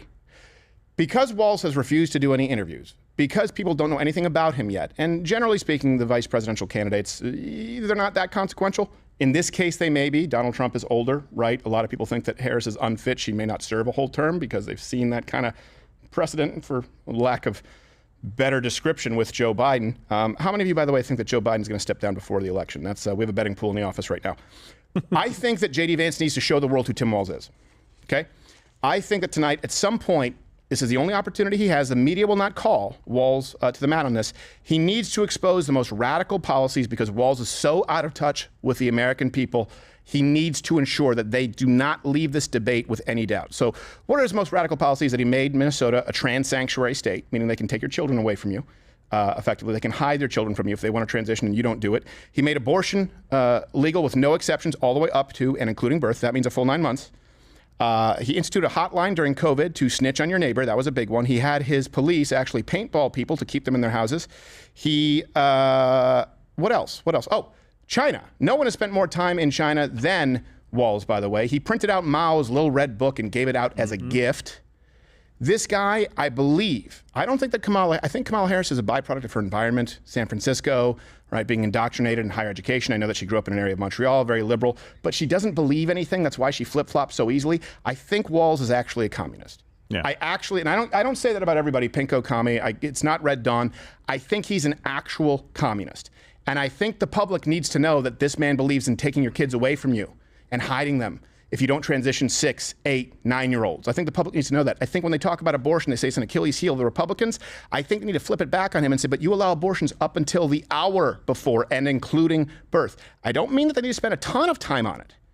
But if by the end of this debate, the American public, those who have tuned in, do not know the radical nature of Mr. Walz and his wife, I think it's a failure. They should know, and we'll bring up this montage, that this is Tim Walz. Like I have white guy tacos and What is like that? black, Like mayonnaise and tuna? What are you doing? pretty much ground beef and cheese. That's and okay. Do you put any flavor in it? Minneapolis Mayor Jacob Fry has faced heavy criticism for how he handled the unrest following the death of George Floyd.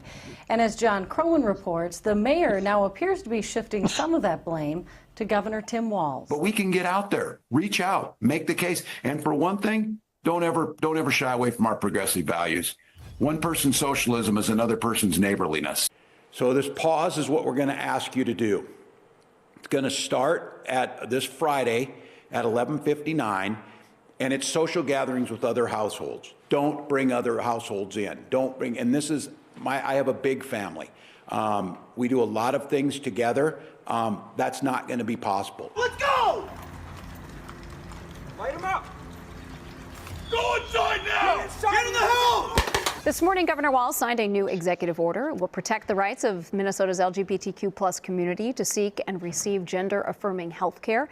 Advocates say that this is a huge step forward for our state. The idea that you said that you were in war. Yeah. Did you misspeak as the campaign has said? Yeah, I said we were talking about, in this case, this was after a school shooting, the ideas of carrying these weapons of war. And my wife, the English teacher, told me my grammar's not always correct. Welcome back. Kamala Harris's running mate, Minnesota Governor Tim Walz, has praised China after living and teaching there for a year and visiting China about 30 times. Now, I happen to be and understand a little about China and lived in China and speak Chinese. I'm pretty friendly with China. We can't afford 4 more years of this. Minnesota's DFL governor today signed 3 progressive bills into law that boost health care safeguards in Minnesota. They're designed to protect those getting abortions and gender care, along with a new conversion therapy ban. In this case, gathered in support of legal protections for people seeking gender-affirming care for themselves or their children. But the paper Governor Walz signed was an executive order. We have more refugees per capita than any other state. That's not just morally a good thing. It's our economic and cultural future. This beautiful diversity we see out in Worthington when I'm there, you see 50 languages spoken in the school. And I got to tell you, I can't wait to debate the guy. That is, if he's willing to get off the couch and show up. So, you see what I did there? Oh, terrible. And I know what you're thinking. He's killing. Yes. You see what I did there? You see what I did there? Hey, come on. I always like it when I point out that it's a punchline. You know, maybe I could have a silly tie and a spinning little one of those flower hats that has a propeller. Yeah. I know what you're thinking. Walz is a pussy. And so his wife wears the pants. But here's the thing. His wife, and she's fair game because she's out there speaking publicly. When you think of radical teachers, there are good teachers out there, but teachers who think of your children as mere putty for them to mold and indoctrinate, think of the Walzes. Mr. Walz's wife is just as crazy. She's more crazy than him. But I kind of liked it when she did this. Turn the page. You like that? Okay, so I need you to be with me and practice with me. What are we gonna do? We're gonna turn the page. Oh, pretty good. Do it again. We're gonna turn the Yeah, page. the problem is we're Ready? adults. Let's hear it loud and clear like we said. Mr.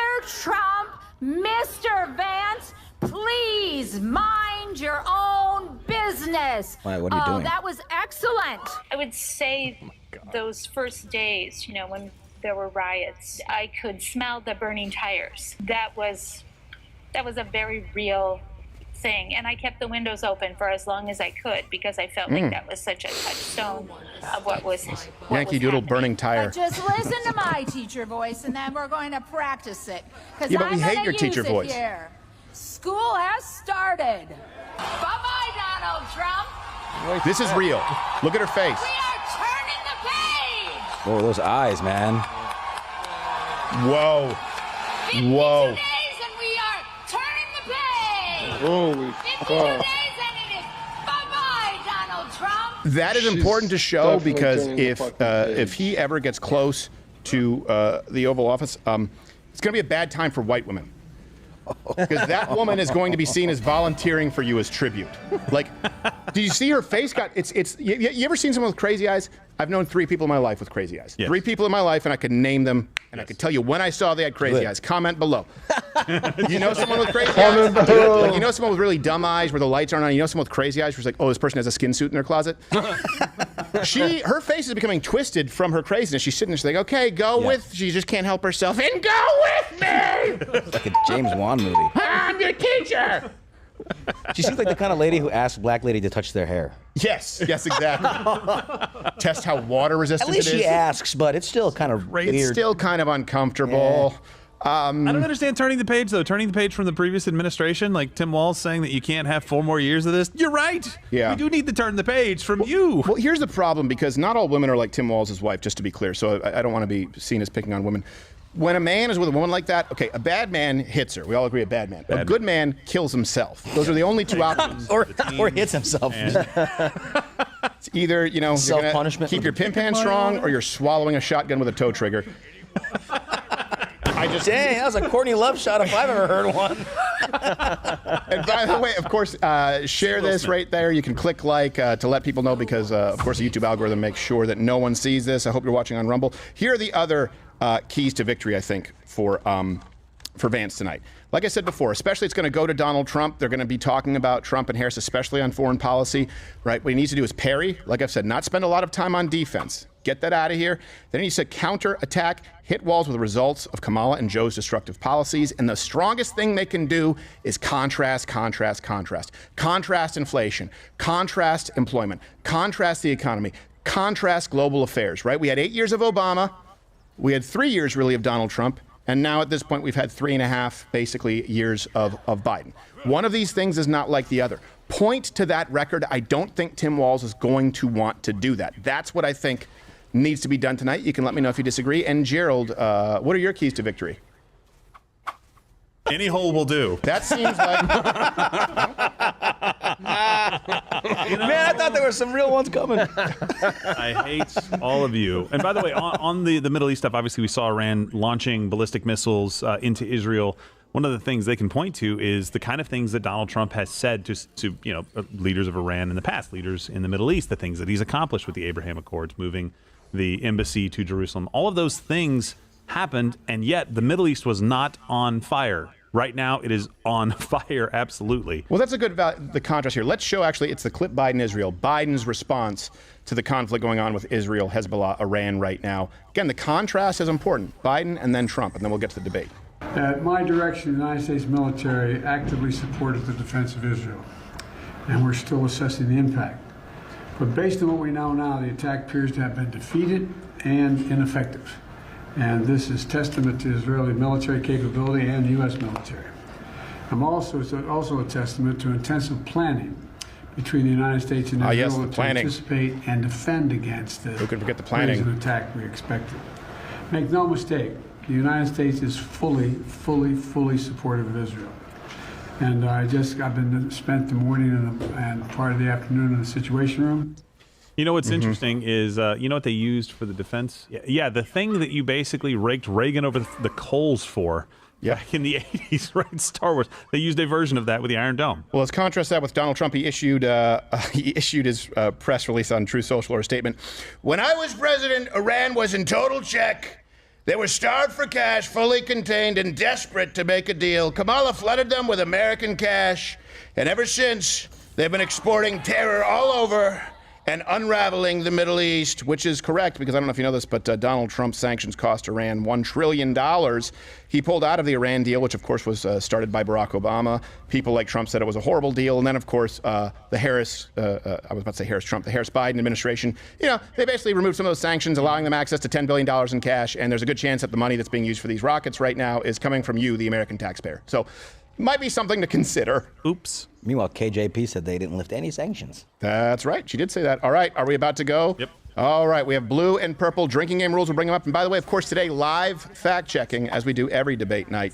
Use a promo code VPDebate. You get $15 off.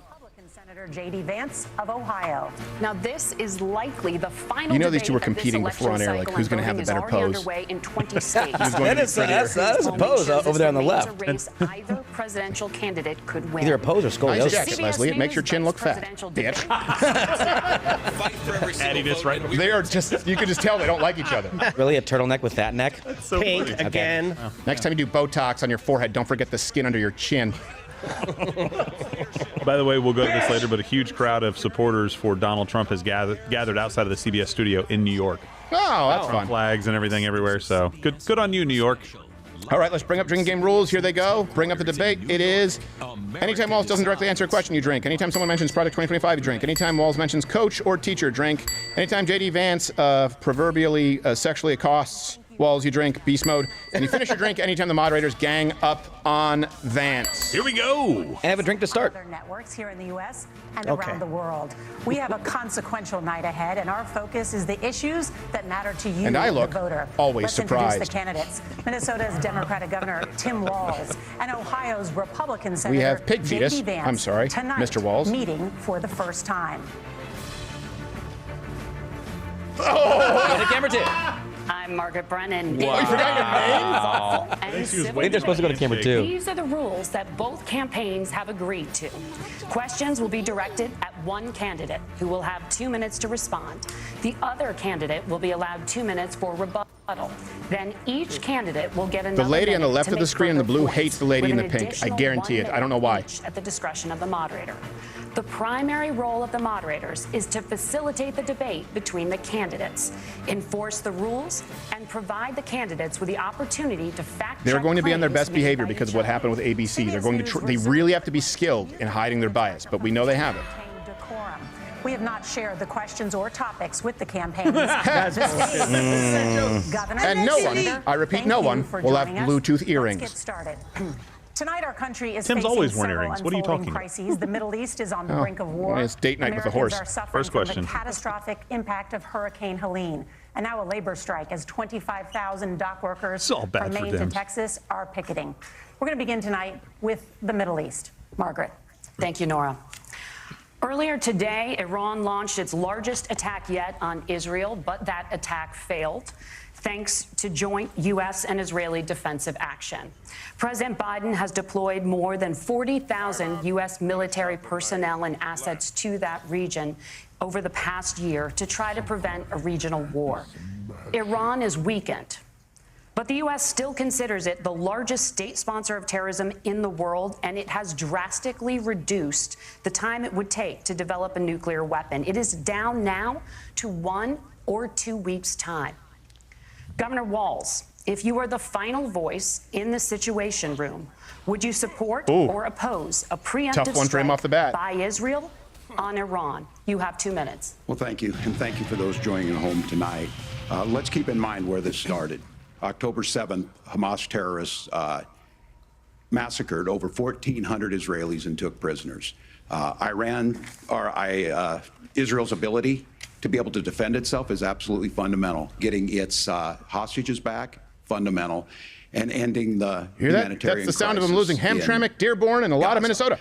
But the expansion of Israel and its proxies is an absolute fundamental necessity for the United States to have the steady leadership there. You saw it experienced today, where along with our Israeli partners and our coalition, able to stop the incoming attack.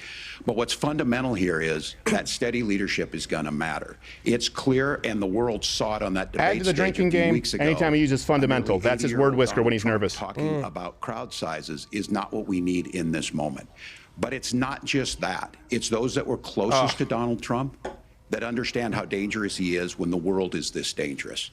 His chief of staff, John Kelly, This is a said layup that he was for the most Vance. flawed He's human going to being ever contrast met. Obama, And both of Biden, his Harris with secretaries Iran of defense unfreezing $10 billion in and funds, the his national 1.7 security trillion. advisors What? said he should be nowhere 6 billion near funds? I the thought he White House. Now, the person closest to them, No, allow them access to 10 billion in funds in 2023. Donald Trump, said he's unfit for the highest office. That was Senator Vance. What we've seen out of Vice President Harris is we've seen steady leadership. We've seen a calmness Also, pea that is soup able to be projectiles able across to the room. draw on the coalitions to bring them together. Understanding that our allies matter. When our allies You see Vance's face, he knows he's got it. Turn towards Vladimir Putin, turn towards North Korea. When we start to see that type of fickleness around holding the coalitions together, we will stay committed. And as the You mean Vice your President coalition said with today Iran? is, we will protect There's never our been a greater forces and our coalition with allied terror forces, and than the there will be Obama/Biden extension with Iran. It's not even close. Governor, your time is up. Senator Vance, the same question. Did he Would you directly support or oppose a preemptive strike by Israel on Iran? You have 2 minutes. So, Margaret, I want to answer the question. First of all, thanks, Governor. Thanks to CBS for hosting the debate. And thanks, most importantly, to the American people who are watching this evening and caring enough about this country to pay attention to this vice presidential debate. I want to answer the question, but I want to actually give an introduction to myself a little bit because I recognize a lot of Americans don't know who either one of us are. I was raised in a working class family. My mother required food assistance for periods of her life. My grandmother required Social Security help to raise me, and she raised me in part because my own mother struggled with addiction. He's going for to a get big right chunk into it, of though. my early life. I went to college on the GI Bill after I enlisted in the Marine Corps and served in Iraq. He's And so doing I this stand because he here knows that Walz is going to try and say he went to Yale. He's cutting him off. He's going to go to a direct answer. I bet my life on it. Watch. He's going to get specific on Iran. He's cutting Walz off the knees. This is smart. Worried about the chaos in the world and the feeling that the American dream is unattainable. I want to try to convince you tonight over the next 90 minutes that if we get better leadership in the White House, if we get Donald Trump back in the White House, the American dream is going to be attainable once again. Now, to answer this particular question, we have to remember that as much as Governor Walz just accused Donald Trump of being an agent of chaos, Donald Trump actually delivered stability in the world, and he did it by establishing effective deterrence. People were afraid of stepping out of line. Iran, which launched this attack, has received over $100 billion in unfrozen assets thanks to the Kamala Harris administration. What do they use that money for? They use it to buy weapons that they're now launching against our allies, and God forbid, potentially launching against the United States as well. Donald Trump recognized that for people to fear the United States, you needed peace through strength. They needed to recognize that if they got out of line, the United States global leadership would put stability and peace back in the world. Now, you asked about a preemptive strike, Margaret, and I want to answer the question. Look, it is up to Israel what they think they need to do to keep their country safe, and we should support our allies wherever they are when they're fighting the bad guys. I think that's the right approach to take with the Israel question. Thank you, Senator. Governor Walz, do you care to respond to any of the allegations? Well, look, Donald Trump was in office. We'll sometimes hear a revisionist history, but when Donald Trump was in office, it was Donald Trump who we had a coalition of nations that had boxed Iran's nuclear program in, the inability to advance it. Donald Trump pulled that program and put nothing else in its place. So Iran is closer to a nuclear According to weapon Al than they were Jazeera, before Donald Trump's because of sanctions Donald cost Trump's Iran fickle $1 leadership. trillion. And when Bring it up. Iran Fact check shot false, down Tim. an American aircraft in international airspace, Donald Trump tweeted, because that's the standard diplomacy of Donald Trump. And when Iranian missiles did fall near U.S. troops and they received traumatic brain injuries, Donald Trump wrote it off as headaches. Look, our allies understand that Donald Trump is fickle. He will go to whoever has the most flattery or where it makes sense to him. Steady leadership like you witnessed today, like you witnessed in April. Both Iranian attacks were repelled. Our coalition is strong, and we need the steady leadership that Kamala Harris is providing. Senator Vance, but it's happening right now under her leadership. Deal right now. with Iran to temporarily pause parts of its nuclear program, and President Trump did exit that deal. He recently said, just 5 days ago, the U.S. must now make a diplomatic deal with Iran because the consequences are impossible. Is that effective? Did he make a mistake? You have 1 minute. Well, first of all, Margaret, diplomacy is not a dirty word, but I think that's something that Governor Walz just said is quite extraordinary. You yourself just said Iran is as close to a nuclear weapon today as they have ever been. And Governor Walz, you blame Donald Trump. Who has been the vice president for the last 3.5 years? And the answer is your running mate, not mine. Donald Trump consistently made the world more secure. Now, we talk about the sequence of events that led us to where we are right now, and you can't ignore October the 7th, which I appreciate Governor Walz bringing up. But when did Iran and Hamas and their proxies attack Israel? It was during the administration of Kamala Harris. So Governor Walz can criticize Donald Trump's tweets, but effective, smart diplomacy and peace through strength is how you bring stability back to a very broken world. Donald Trump has already done it once before. Ask yourself at home, when was the last time, I'm 40 years old, when was the last time that an American president didn't have a major conflict break out? The only answer is during the 4 years that Donald Trump was president. Drink, beast mode, JD Vance, beast mode. Nora? Margaret, thank you. Let's turn now to Hurricane Thank you. Helene. This is not going as expected. Bring up the drinking game rules one more time. You can play along with us. More than 160 people are dead and hundreds more are missing. Scientists say climate change makes these hurricanes larger, stronger. Walz is going to answer, include climate change. JD Vance is going to put it on poor leadership. According to CBS That's how this is going to go. polling, 7 in 10 Americans and more than 60% of Republicans under the age of 45 favor the U.S. taking steps to try and reduce climate change. Senator, what responsibility it's about climate change? That's the question. Would the Trump administration have to try and That's a gang up drink. That's a bias by gang up. Of climate change? I'll give you 2 minutes. Sure. So first of all, let's start with the hurricane because it's an unbelievable, unspeakable human tragedy. I just saw today actually a photograph of 2 grandparents on a roof with a 6-year-old child, and it was the last photograph ever taken of them because the roof collapsed and those innocent people lost their lives. And I'm sure Governor Walz joins me in saying our hearts go out to those innocent people, our prayers go out to them, and we want as robust and aggressive as a federal response as we can get to save as many lives as possible, and then of course afterwards to help the people in those communities rebuild. I mean, these are communities that I love. Some of them I know very personally in Appalachia, all across the Southeast. They need their government to do their job, and I commit that when Donald Trump is president again, the government will put the citizens of this country first when they suffer from a disaster.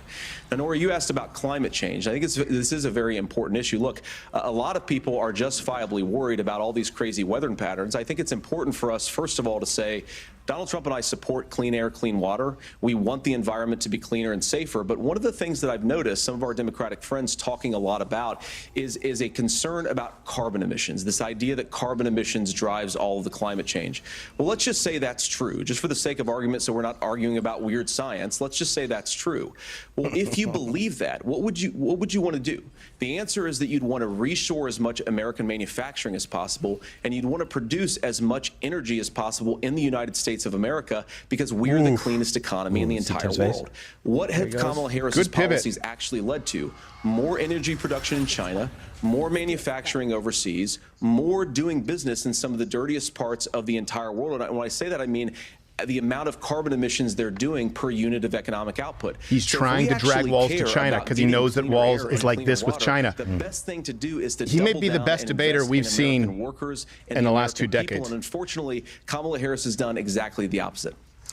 Governor Walz, look at all the joy in his face. So joy. All those things are happening. Look, first of all, it is a horrific tragedy with this hurricane, and my heart goes out to the folks that when he are down panics, there, he gets pinker. In contact with the governors. I serve as co-chair of the Council of Governors as we work together on these emergency management governors. No partisanship. They work together so all of the governors and the emergency responders are on the ground. Those happen on the front end. The federal government comes in, makes sure they're there that we recover, but we're still in that phase where we need to make sure that they're staying there, staying focused. Now, look, coming back to the climate change issue, there's no doubt this. I told you he's going to climate. He has to go to climate change. Faster and stronger than anything. What did I tell you? Vance is going to go to leadership. He's going to go to climate change. Vance did it in a roundabout way that was even more clever than I thought. And then this is all he has. These things would make more beachfront property to be able to invest in. Wrong. What we've seen out of the Harris administration now, the Biden-Harris administration, is we've seen this investment. We've seen massive investments, the biggest in global history that we've seen in the Inflation Reduction Act, has created jobs all across the country. 2,000 in Jeffersonville, Ohio, taking the EV technology that we invented and making it here. 200,000 jobs across the country. The largest solar manufacturing plant in North America sits in Minnesota. But my farmers know climate change is real. They've seen 500-year droughts, 500-year floods back to back. But what they're doing is adapting, and this has allowed them to tell me, American public, look, I harvest people corn, I harvest soybean, in Carolina right now, producing more natural gas and more guess how you know they don't care about you? We're also producing more. They're talking about electric vehicles. So when you're fighting for your life. For us is to continue to move forward that climate change is real. Reducing our impact is absolutely critical, but this is not a false choice. You can do that at the same time you're creating the jobs that we're seeing all across the country. That's exactly what this administration has done. We are seeing us becoming an energy superpower for the future, not just the current. And that's what absolutely makes sense. And then we start thinking about— That's not true. The direct, by the way, mission control, the direct push to EVs has emboldened China. They create more EVs. I believe they're number 2 in the world outside of Tesla, like number 2 through 7. People don't realize that here.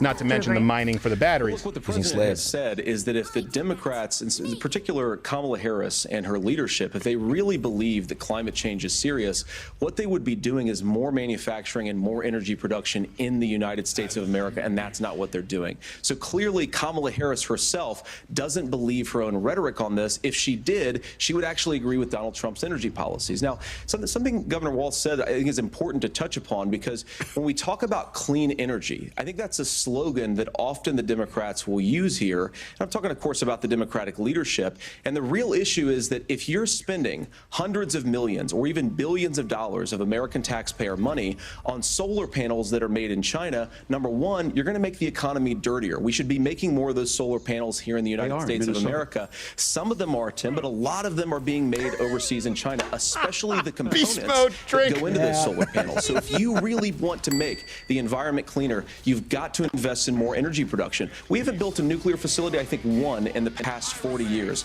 Natural gas, we got to invest more in it. Kamala Harris has done the opposite. That's raised energy prices and also meant that we're doing worse by the climate. Senator, your time is up. Governor, would you like to respond?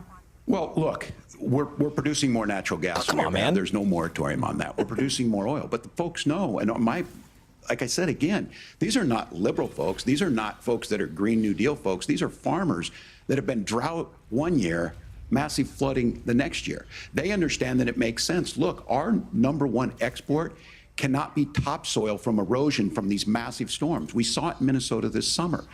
And that's a line you practice. How do we respond to that? We're thinking ahead on this, and what Kamala Harris has been able to do. So to in those Minnesota, affected by the hurricane, we're starting to weather-proof don't some of worry. these things. There are more The electric Chinese vehicles coming your way. That'll fix the next one. Yeah. By the way, BYD #1 by a long shot, more than Tesla. BYD #1, Tesla #2. There you go.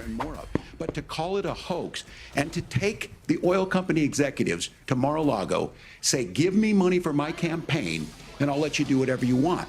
We can be smarter about that, and an all-above energy policy is exactly what she's doing, creating those jobs right here. Governor, your time is up. The overwhelming consensus among scientists is that the Earth's climate is warming at an unprecedented rate. We won't fact check. Thank you, Nora. Gang up for the moderators. They put in a last word to try and save walls. Did you see that? Consistently ranks as one of the top issue for American voters. Immigration. Senator Vance, your campaign is pledging to carry out the largest mass deportation plan in American history and to use the U.S. military to do so. Could you be more specific about exactly how this will work? We take For them example, and remove them. Would you deport parents who have entered the U.S. illegally and separate them from Watch, he's going to include. Well, let's start with the criminals who are here who've been apprehended. Let's deport them first. He's going to do that. Watch. So first of all, Margaret, before we talk about deportations, we have to stop the bleeding. We have a historic immigration crisis because Kamala Harris started and said that she wanted to undo all of Donald Trump's border policies. 94 executive orders suspending deportations, decriminalizing illegal aliens, massively increasing the asylum fraud that exists in our system. That has opened the floodgates. And what it's meant is that a lot of fentanyl is coming into our country.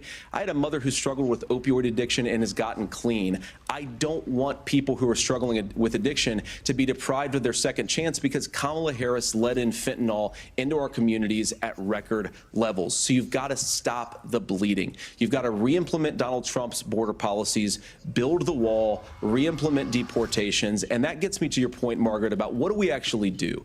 So we've got 25 million illegal aliens who are here in the country. What do we do with them? I think the first thing that we do is we start with the criminal migrants. About 1 million of those people have committed some form of crime in addition to We're crossing the kindred border spirits. illegally. You are. I think you start with It's like he's reading my deportations notes. on those folks. We did and then send I them think to you him. make it harder for illegal aliens to undercut the wages of American workers. A lot of people will go home if they can't work for less than minimum wage in our own country. And by the way, that'll be really good for our workers who just want to earn a fair wage for doing a good day's work.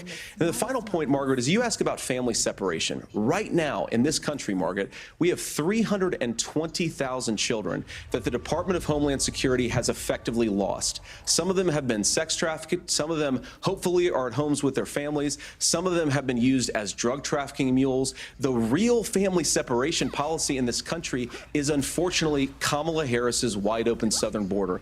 And I'd ask my fellow Americans to remember when she came into office, she said she was going to do this. Real leadership would be saying, you know what, I screwed up. We're going to go back to Donald Trump's border policies. I wish that she would do that. It would Mission be good Control, for give me the all border of us. crossings, month to month. Governor, Trump versus Harris. I don't have the exact ones ready. Specific allegations, including that the vice president is, quote, letting in fentanyl and using kids as moderators drug ganging mules, up on among Vance. other Drink. things. That's a finisher drink. The drug mule is not true. But Finish. I will say about this, about the fentanyl, because this is a crisis of this. Did you say the opioid drug mule is crisis. not And true? the good news on this is the last 12 months saw the largest Holy decrease shit, in tell it to a opioid Border deaths Patrol in our agent. nation's history. 30% decrease in Ohio, but there's still more work to do. But let's go back to this on immigration. Kamala Harris was the Attorney General of the largest state, a border state in California. She's the only person in this race who prosecuted transnational gangs for human trafficking and drug interventions. But look, we all want to solve it. What are the results? You're just saying, Most of it's us like, want she to was a solve lawyer. this, She did prosecution. and that I is mean, the she United failed States all of them. Congress. That's the Border Patrol agents. That's the Chamber of Commerce. That's most Americans out here. That's why we had the fairest and the toughest bill on immigration. No, you didn't. No, you didn't. It was $20 billion for immigration, $70 billion for Ukraine. From Oklahoma, Nothing for a wall. James Lankford. I know him. He's super conservative, but he's a man of principle. Wants to get it done. Democrats and Republicans worked on this piece of legislation. The Border Patrol said this is what we need in give it here. back to These are the Vance on this. experts.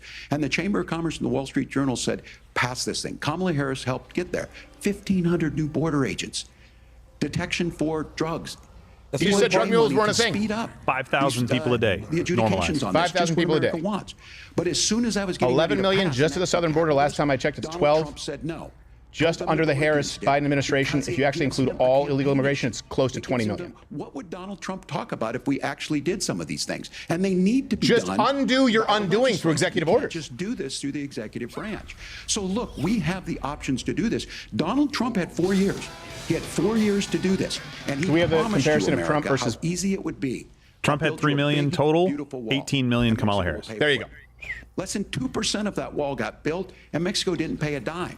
But here we are Why? again, 9 But you years said after a he wall came was down that racist. escalator, dehumanizing people and telling them what he was going to do. As far as the deportation plan, at one point, you guys notice Senator Wall Vance still has said it talking was so points from unworkable, it would be 2016. laughable. He doesn't real. No, I mean this. That's where we're at. He doesn't realize that the Pass the American bill. people She'll believe that we need to close our Governor, your borders and time is deport. up. That's an Senator, overwhelmingly the popular question opinion. was, will you separate parents from their children, Ho. even if Whoa, their whoa, whoa, kids whoa, are whoa. U.S. citizens? He You doesn't have get to 1 minute. respond. Do you want to hit him back with a My point parent is that thing? we already have massive child separations thanks to Kamala Harris's open border. And I didn't accuse Kamala Harris of inviting drug mules. I said that she enabled the Mexican drug cartels to operate freely in this country, and we know that they use children as drug mules. And it is a disgrace. He doesn't know he's in split screen. To stop. like, but that's what true. Tim said just doesn't pass. Did he just the smell nod in test. agreement? For He 3 did. years, He did a mouth Kamala thing, Harris too. went out Guys, clip that bragging so we have it ready to she pull. was going to undo Skip it. Donald Trump's border policy. She did exactly that. We had a record number of illegal crossings. We had a record number of fentanyl coming into our country.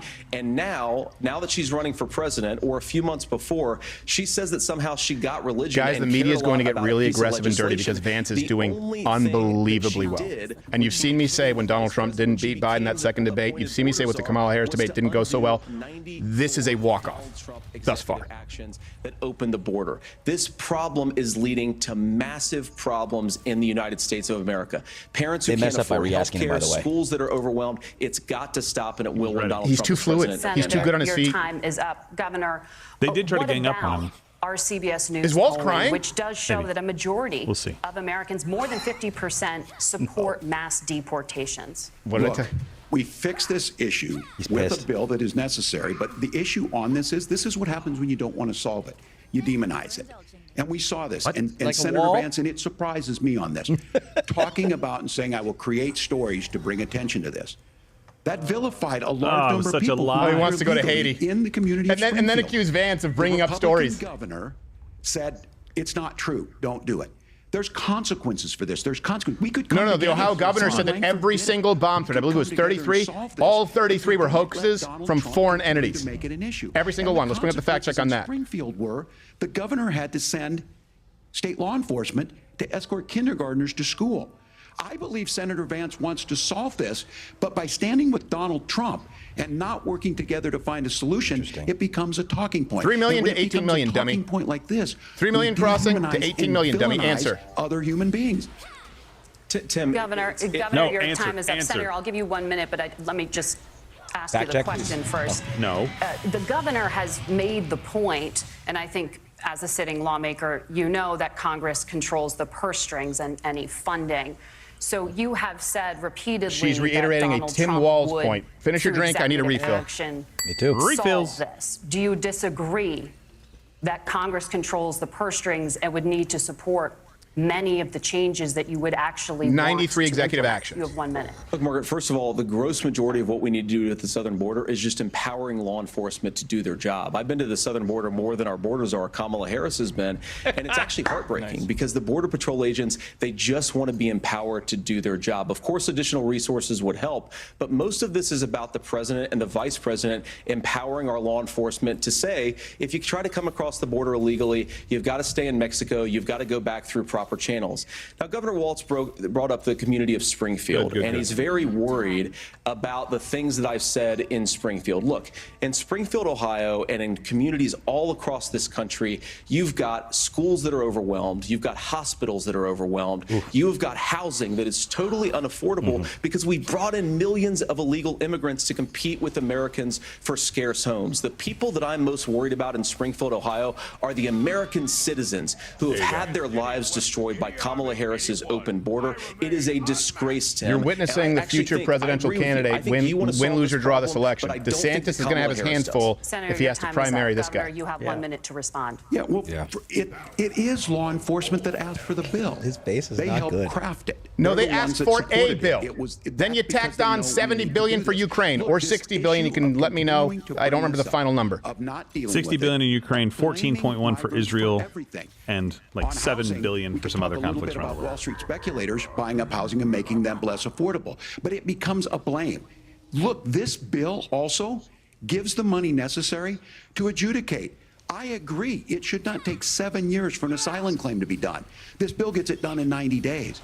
Then you start to make a difference in this, and you start to adhere to what we know, American principles. No wall. I don't talk about my faith a lot, but Matthew 25:40 talks about, to the least amongst us you do unto me. I think that's true of most Americans. They simply want order to it. This bill does it. It's funded. It's supported by the people who do it, and it lets us keep our dignity about how we treat other people. It was a Thank you, horrific Governor. bill. We And broke just it down. to clarify Go check the for video our out. viewers, Springfield, Ohio does have a large number of Haitian migrants who have legal status, temporary protected Hold on. status. Thank you, Senator. We have so much to get to. No. You don't get to get the last word in, pig bitch. Margaret, the rules were that The you guys economy- weren't going we're to too fact much. check. And since you're fact checking me, I think it's important to say what's actually going on. So there's an application called the CBP Take One over app, the ship. where you can go on as an illegal migrant, apply for asylum or apply for parole, and be granted legal status at the wave of a Kamala Look at his Harris face! open border He's like, wall. oh, shit. That is not a person coming in, applying for a green card and waiting for 10 years. That Thank is you, the Senator. facilitation of illegal immigration, Margaret, by Thank our you, own Senator, for leadership. describing the There you legal go. process. Kamala- We have so much to Thank you for describing the legal process. So much. CBS is just as bad as ABC tonight. That's the one thing I was wrong about. They'd be on their best behavior. They can't help themselves. Drink. What a bitch. Yeah, finish your drink on that one. It was Gentlemen, the audience can't hear you because your mics are cut. We have so much we want to get to. Wish we could Thank do you the same for your explaining the lapel legal mic. process. We have to throw our little jabs in and Thank then you, move Margaret. on. So, The economy yeah. is a top concern for voters. She wants to oust Each Miss of your Pink, so she's acting campaigns professional. has released There you an go. economic plan. So let's talk about the specifics. Governor Walz, Vice President Harris unveiled a plan that includes billions in tax credits for manufacturing, And his love of housing, horses. and a renewed child tax credit.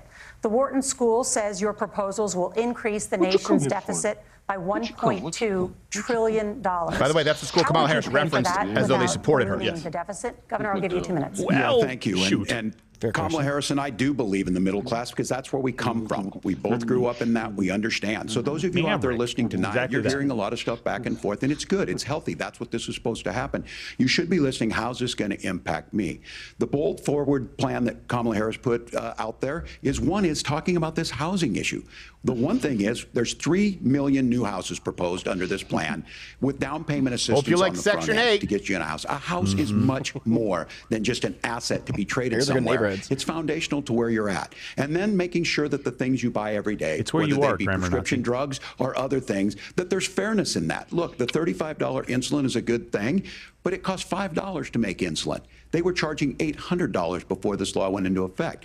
Bring up the fact check, Donald Trump, the insulin cap. Minnesota, 12% Donald Trump was the one who started it. They claim credit for it. They expanded it. It's working. And then making sure tax cuts go to the middle class. $6,000 child tax credit, we have one in Minnesota, reduces childhood poverty by 1/3. We save money in the long run, and we do the right thing for families. And then getting businesses off the ground. The law as it stands right now is $5,000 tax credit for small business, increasing that to $50,000. 1,500 businesses closed down, never returned because of his policy during COVID. 10,500. I'll give you this. 10,500. I'm sorry. Fact check me. Good for you. Said, you're rich as Good hell, for you. Tax cut. He gave the tax cuts that predominantly went to the top class. What happened there was an $8 trillion increase in the national debt, the largest ever. Now he's proposing a 20% consumption or sales tax on everything we bring in. Everyone agrees, including businesses, it would be destabilizing it, it would increase inflation and potentially lead to a recession.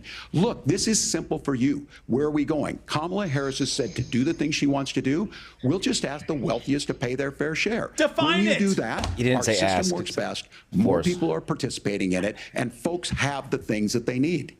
Senator, I want to give you a moment to respond on that. But similarly, the Wharton School has done an analysis of the Trump plan and says it would increase the nation's deficit by $5.8 trillion. My question is the same for you. How do you pay for all that without ballooning the deficit? I'll give you 2 minutes. Well, first of all, you're going to hear a lot from Tim Walz this evening, and you just heard it in the answer, a lot of what Kamala Harris proposes to do. And some of it, I'll be honest with you, it even sounds pretty good. Here's what you won't hear, is that Kamala Harris has already done it. Because she's been the vice president for 3.5 years. She had the opportunity to enact all of these great policies. And what she's actually done instead is drive the cost of food higher by 25%, drive the cost of housing higher by about 60%, open the American southern border and make middle-class life unaffordable for a large number of Americans. If Kamala Harris has such great plans for how to address middle-class problems, then she ought to do them now. Not when asking for a promotion, but in the job the American people gave her 3.5 years ago. And the fact that she isn't tells you a lot about how much you can trust her actual plans. Now, Donald Trump's economic plan is not just a plan, but it's also a record. A lot of those same economists attack Donald Trump's plans, and they have PhDs, but they don't have common sense and they don't have wisdom. Because Donald Trump's economic policies delivered the highest take-home pay in a generation in this country, 1.5% inflation, and to boot, peace and security all over the world. So when people say that Donald Trump's economic plan doesn't make sense, I say look at the record. He delivered rising take-home pay for American workers. Now, Tim admirably admits that they want to undo the Trump tax cuts. But if you look at what was so different about Donald Trump's tax cuts, even from previous Republican tax cut plans, is that a lot of those resources went to giving more take-home pay to middle-class and working-class Americans. It was passed in 2017, and you saw an American economic boom unlike we've seen in a generation in this country. That is a record that I'm proud to run on, and we're going to get back to that common sense wisdom so that you can afford to live the American dream again. I know a lot of you are struggling. I know a lot of you are worried about paying the bills. It's going to stop when Donald Trump brings back common sense to this country. Governor, do you want to respond to that? What has Kamala Harris's plan decreases economic activity $800 billion. Trump's increases at $1.7 trillion. Failure on COVID that led to the collapse of our economy. We were already before COVID in a manufacturing recession, but 10 million people out of work, largest percentage since the Great Depression. 9 million jobs closed on that. That was day one. Whether it was the Infrastructure Act or other things. Then why did your state outpace the abysmal failure of the rest of the country? 10,500 businesses closed, never to open up. The kind of economic disaster that took place in your state was worse than the rest of the country. Because if Donald Trump had done what your party wanted, the entire country would have looked like your state, prick. Of the day is this. If you need heart surgery, listen to the people at the Mayo Clinic in Rochester, Minnesota, not Donald Trump. And the same thing goes with this. And I ask you out there, teachers, nurses, truck drivers, whatever, how is it fair that you're paying your taxes every year? Drink game rules Donald again. Trump hasn't paid any People who are federal new. tax in the last 15 years, and the last year as president. That's what's wrong with the system. There's a way around it, and he's bragged about that. We're just asking for fairness in it, and that's all you want. You have a minute. Governor, you say trust the experts. But those same experts for 40 years said that if we shipped our manufacturing base off to China, we'd get cheaper goods. They lied about that. They said if we shipped our industrial base off to other countries, to Mexico and elsewhere, it would make the middle class stronger. They were wrong about that. They were wrong about the idea that if we made America less self-reliant, less productive in our own nation, that it would somehow make us better off, and they were wrong about it. And for the first time in a generation, Donald Trump had the wisdom and the courage to say to that bipartisan consensus, we're not doing it anymore. We're bringing American manufacturing back. We're unleashing American energy. We're going to make Guess more who of may our have just own shored stuff. up And this isn't Pennsylvania? just an economic issue. And I've got 3 beautiful little kids at home, 7, 4, and 2, and I love them very much, and I hope they're in bed right now. But look, so many of the drugs, the pharmaceuticals that we put in the bodies of our children are manufactured by nations that hate us. This has to stop, and we're not going to stop it by listening to experts. We're going to stop it by listening to common sense wisdom, which is what Donald Trump governed on. Senator, your time is up. Governor Walz, can you address that? I mean, voters say they trust Donald Walz Trump. looks really twitchy and very pink. If you're listening tonight and you want billionaires to get tax cuts, you heard what the numbers were. Look. His face looks like a newborn baby's butt after they spank it for the first breath. But I understand that, look, we produce soybeans and corn. We taking a need to spanking. have fair trading partners. That's something that we believe in. How do you feel about I tariffs? think the thing that Helps you have fair trade. most concerns me on this is Donald Trump was the guy who created the largest trade deficit in American history with China. So the rhetoric is good. Much of what the senator said right there, I'm in agreement with him on this. I watched it happen too. I watched it in my communities, and we talked about that. But we had people undercutting the right to collectively bargain. We had right to work states made it more difficult. We had companies he's trying to get the unions right now. Folks that are look at his venture face. capitalists. Clip that. Clip this. Clip this face, guys. We're going to come back to it. The face. Crazy. Looks like a 4-year-old caught in a Donald lie. Trump is talking about it. Kamala Harris has a record 250,000 more manufacturing jobs just out of the IRA. I believe Donald Trump had May I respond to that? 450,000 more? Yes. I thought it was 450,000. So appreciate Mission that. Control, let me know. If you notice, what Governor May Walz respond just to that. did is he said, first of all, Donald Trump has to listen to the experts. And then when he acknowledged that the experts screwed up, he said, well, Donald Trump didn't do nearly as good of a job as the statistics that's a show gross that he generalization. did. So what Tim Walz is doing, and I honestly, Tim, I think you got a tough job here, because you've got to play whack-a-mole. You've got to pretend that Donald Trump didn't deliver rising take-home pay, which of course he did. You've got to pretend that Donald Trump didn't deliver lower inflation, which of course he did. And then you've simultaneously got to defend Kamala Harris's atrocious economic record, which has made gas, groceries, and housing unaffordable for American citizens. Moderators, you I gonna was save me raised now? by a woman I didn't think I was who gonna would feel sometimes bad go for into Tim Walz medical tonight. debt I so don't that feel she bad could for him. put Feel bad food for on him. the table in our household. I know what it's like to not be able to afford the things that you need to afford. We can do so much better. To all of you watching, we Beast can mode get back drink. to For an those who are new, America that's drinking game affordable rules. again. Drink anytime We Walz doesn't just answer gotta question get back directly. to Someone mentions common Product sense 2025. economic Walz mentions principles. coach or teacher. JD Vance goes beast mode or anytime the gang up on Vance. Senator, Governor. Please. Thank you. Margaret? We have a lot to get to ahead, gentlemen, on many topics. But right now, I want to talk about personal qualifications. The vice president is often the last voice the president hears before making consequential decisions. Or in the case of Biden, the We wanna last ask voice he you hears about before your pillows over his face. leadership qualities. Governor Walz, you said you were in Hong love that you Kong were there during with the me on that. deadly Tiananmen Square Here we protests in the spring of Okay, hold on a second. To be fair, he was in Nebraska, Minnesota but he Public was Radio in and other Tiananmen media Square, outlets are reporting Nebraska. That you actually didn't travel Yes. to Asia until August of that year. They just Can said you it. explain that discrepancy? You have 2 minutes. Well, and to the folks out there who didn't get at the top of this, look, It's his grammar. I grew up in small rural Nebraska, town of 400. My grammar's town bad. that you rode your bike with Thought your I was buddies in till the China. streetlights come on, and I'm proud of that service. I joined the National Guard at 17. worked on family farms. Question and then again. You lied about used the GI Tiananmen Bill to become a teacher, passionate about it, a young teacher. My first year out, I got the opportunity in the summer of '89 to travel to China. 35 And you did years 33 ago, more be times, able to do including that. your honeymoon. I came back home and then started a program to take young people there. We would take basketball teams, we would take baseball teams, we would take dancers. You wouldn't and tell we the would go parents? back and forth to Dancers? China. What? The issue Sell for them? that was to try and learn. Now look, my community knows who I am. They saw where I was at. I will be the first to tell you, I have poured my heart into my community. I've tried to do the best I can, but I've not been perfect. And I'm a knucklehead at times, but it's always been about that. Those same people elected me to Congress for 12 years. And they're idiots. And in Congress, I was one of the most bipartisan people, working on things like farm bills that we got done, working on veterans benefits. And then the people of Minnesota were able to elect me to governor twice. So look, Governor Walz, my were you in commitment Tiananmen has Square or were been you in from the Nebraska? beginning I was in to Nebraska. make sure that I'm there for the people. To make sure that I get I lied this about right. that. I will Answer's say ready. more than anything. Many times I will talk a lot. I will get caught up in the rhetoric.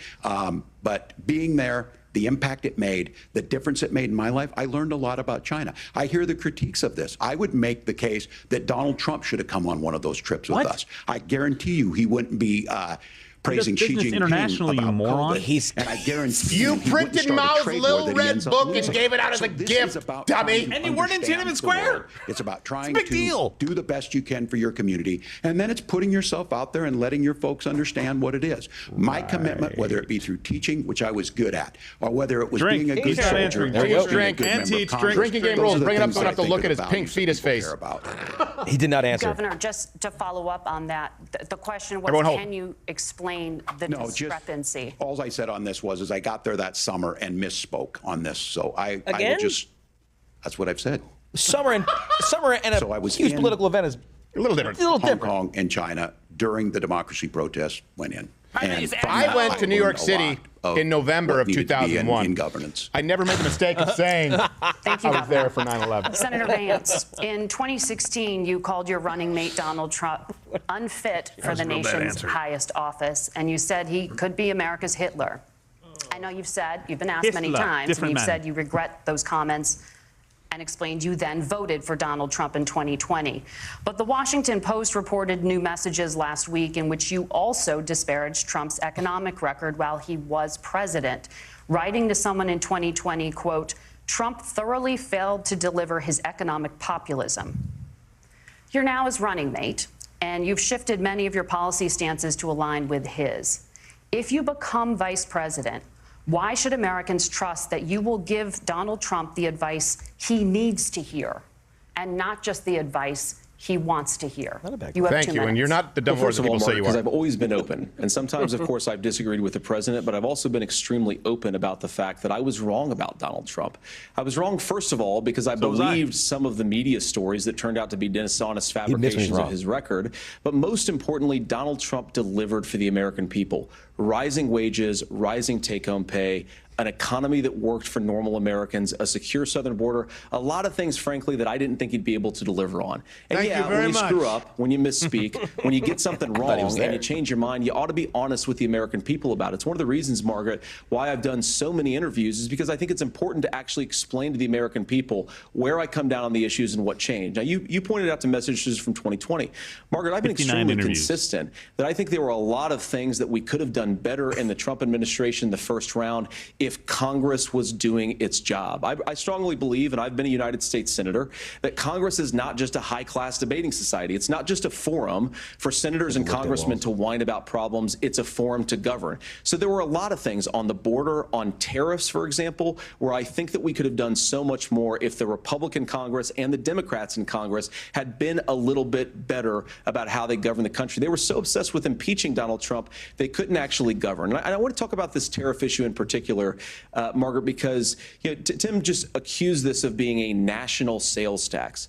Look, the one thing And you're probably surprised to hear me praising Joe Biden, but the one thing that Joe Biden did is he continued some of the Trump tariffs that protected American manufacturing jobs. And it's the one issue, Trump the created most pro-worker part of the 414,000 Biden manufacturing administration. jobs. It's the one issue where Kamala Harris has run away from Joe Biden's record. Think about this. If you're trying to employ slave laborers in China at $3 a day, you're going to do that and undercut the wages of American workers unless our country stands up for itself and says you're not accessing our markets unless you're paying middle-class Americans a fair wage. Every time another piece of evidence comes in. You ate that guy? Nora?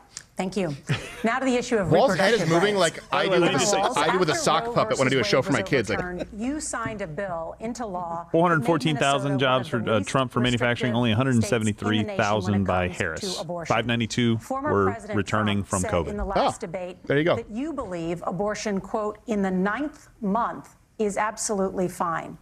Yes or no? Is that what you support? I'll give you 2 minutes. That's not what the bill says. They gave him an out by asking support. This issue is what's on everyone's mind. He needs to pin him down Donald on the mat and Trump not let put this all him in draw a motion. line. He Where is it? brags about how great it was that he put the judges in and overturned Roe versus Wade. 52 years of personal autonomy. Question was 9 months. And then That's he your tells state. us, oh, we send it to the states. It's a beautiful thing. Amanda Zaworski would disagree with you on it's a beautiful thing. A young bride in Texas waiting for their child at 18 weeks. She has a complication, a tear in the membrane. She needs to go in. The medical care at that point needs to be decided by the doctor. And that would have been an abortion. But in Texas, that would have put them in legal jeopardy. She went home, got sepsis, nearly dies, and now she may have difficulty having children. Or in Kentucky, Hadley Duvall, a 12-year-old child raped and impregnated by her stepfather. Those Less are than horrific. 1% of all Now, abortions when are got medically asked about necessary that, or due to rape or Senator Vance incest. said Less than two wrongs don't make a 0.5%. right. New There study, is just a no new right poll confirmed it again. in this. The question So in is about Minnesota, the rest of what them. we did was restore All of them. Roe versus Wade. We made sure that we put women in charge of their health care. But look, this is not where, if you don't know Amanda or a Hadley, you soon will. Their Project 2025. Oh, no, is I gonna have a drink, real- Project 2025. yeah. It's going to make it more difficult, if not impossible, to get contraception and limit access, if not eliminate access to infertility. Here's how I know that's treatments. horseshit. For so Hobby many Lobby of the provided listening, me 16 out of included, 21 forms of birth control because they're a more Christian company, That's and you still nobody claimed it a else's travesty of business. human rights. But those things are being He also said proposed. IVF And without the saying it. catch-all on this is, well, the states will decide. What's right for Texas might not be right for Washington. He's gonna say That's slavery. not how this works. Yes, this it is is. basic human It's rights. exactly we how it have works. seen maternal mortality skyrocket in Texas, outpacing many other countries in the world. Give us the stats. This is about health care. In Minnesota, we are ranked first in health care for a reason. We trust women, we trust doctors. Senator, do you want to respond to the governor's claim? Will you create a federal pregnancy monitoring agency?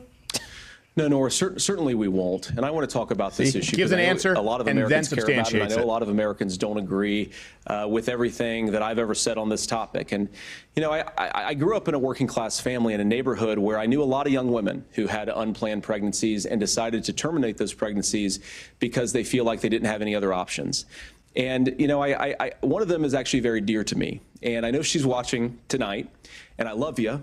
And she told me something a couple years say her ago name. that she felt Should've. like if she hadn't had that abortion, that it would have destroyed her life because she was in an abusive relationship.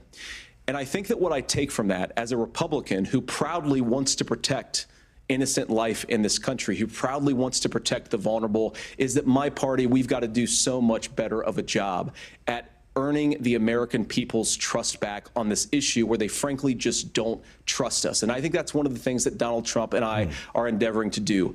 I want us as a Republican Party to be pro-family in the fullest sense of the word. I want us to support fertility treatments. I want us to make it easier for moms to afford to have babies. I want it to make it easier for young families to afford a home so they can afford a place to raise that family. And I think there's so much that we can do on the public policy Look at the front eyes of Tim Walz. just to give women more options. Now, of course, Donald Trump has been very clear that on the abortion policy specifically, that we have a big country and it's diverse. And California has a different viewpoint on this this than Georgia. Georgia has a different viewpoint from Arizona. And the proper way to handle this, as messy as democracy sometimes is to let voters make these decisions, let the individual states make their abortion policy. And I think that's what makes the most sense in a very big, a very diverse, and let's be honest, sometimes a very, very messy and divided country. Governor, would you like to respond and also answer the question about restrictions? Yeah, well, the question got asked, and Donald Trump made the accusation that wasn't true about Minnesota. Well, let me tell you about this idea that there's diverse states. There's a young woman named Amber Thurman. She happened to be in Georgia, a restricted state. Because of that, she had to travel a long distance to North Carolina to try and get her care. Showed up late. She showed up late for an appointment, so they gave her the pill instead of the procedure she was scheduled for. Same pill they give to everybody. The fact of the matter is, how can we as a nation say that your life, as many people do with abortion pills, as basic as the right to control your own body, is determined on geography? There's a very real chance, had Amber Thurman lived in Minnesota, she would be alive today. If she was on time for her That's why the appointment. restoration of Roe versus Wade. Same abortion pill in Minnesota as it is in Georgia. You hear me talk about it. You hear us talking exactly the same. Donald Trump is trying to figure out how to get the political right of this. I agree with a lot of what Senator Vance said about what's happening. His running mate, though, does not, and that's the problem. Governor, your time is up. Senator, let me ask you about that. He mentioned, it was, I think, referring to a national ban. In the past, you have supported a federal ban on abortion after 15 weeks. In fact, you said if someone can't support legislation like that, quote, so after you 4 are months, making the United States is that radical the most now? I'm sorry, is a ban on abortion after 4 months regime radical? in the entire world. My question is it just me, or is that why have you entirely changed your sensitive? That would be in line with Europe. Well, Nora, first of all, I never supported a national be in line with most of the rest of the modern world, just to be clear. We're the most radical of all developed nations on this. National standard. For example, we have a partial birth abortion ban in place in this country at the federal level. I don't think anybody's trying to get rid of that, or at least I hope not, though I know that Democrats have taken a very radical pro-abortion stance. But Nora, you know, one of the things that changed is in the state of Ohio, we had a referendum in 2023, and the people of Ohio voted overwhelmingly, by the way, against my position. And I think that what I learned from that, Nora, is that we've got to do a better job at winning back people's trust. So many young women would love to have families. So many young women also see an unplanned pregnancy as something that's going to destroy their livelihood, destroy their education, destroy their relationships. And we have got to earn people's trust back. And that's why Donald Trump and I are committed to pursuing pro-family policies, making child care more accessible, making fertility treatments more accessible, because we've got to do a better job at that. And that's what real leadership is. Minnesota, one of 9 states with no limit on abortion. On the pro-abortion piece of that. No, we're not. We're pro-women. We're pro-freedom to make your own choice. We know what the implications are you pro-freedom for cars? Rewording it. Are you pro-freedom for school choice? Women not getting the care. Physicians feeling like they may be parents to make sure that their kids aren't transitioned unbeknownst to them. And as far as making sure that we're educating our children and giving them options, Minnesota's a state with one of the lowest teen pregnancy rates. We understand that too. We know that the options need to be available, and we make that true. We also make it, we're a top 3 state for the best place to raise children. But these two things to try and say for a Somali pirate, we're pro-children, but we don't like this, or you guys are pro-abortion, that's not the case at all. We are pro-freedoms for women to make their choices, and we're going, and Kamala Harris is making the case, to make options for children more affordable, a $6,000 child tax credit. Women have the choice to go to work during COVID or keep their business open during COVID, or what school they send their kids to during COVID. Should they have the choice of being able to use, for example, fossil fuels? Governor, I agree with drive an SUV? No, just a choice to kill it. And there are a lot of people who should still be alive, and I certainly wish that she was. And maybe you're free to disagree with me on this and explain this to me, but as I read the Minnesota law that you signed into law, the statute that you signed into law, it says that a doctor who presides over an abortion where the baby survives, the doctor is under no obligation to provide life-saving care to a baby who survives a botched late-term abortion. That is, I think, whether you're pro-choice or pro-abortion, that is fundamentally barbaric. And that's why I use that word. Fact check, is that in the law, guys? Some of what we've seen. Yes, it is. Do you want to force Catholic hospitals to perform abortions against their will? Because Kamala Harris has supported suing Catholic nuns to violate their freedom of conscience. We can be a big and diverse country where we respect people's freedom of conscience and make the country more pro-baby and pro-family. But please. Yes, Governor, please respond. Look, this is one where there's always something there. This is a very simple proposition. These are women's decisions to make about their health care You said decisions. it's not true. They and gave you the floor to physicians correct it. Who know best when they need to do this. Trying to distort the way a law is written to try and make a point, that's not it at all. What was I wrong about, Governor? Please tell me, what was I wrong about? That is not the way the law is written. Educate me. I've given But this, how? I've given this advice on a lot of things that getting involved, that's been misread, and it was fact-checked at the last debate.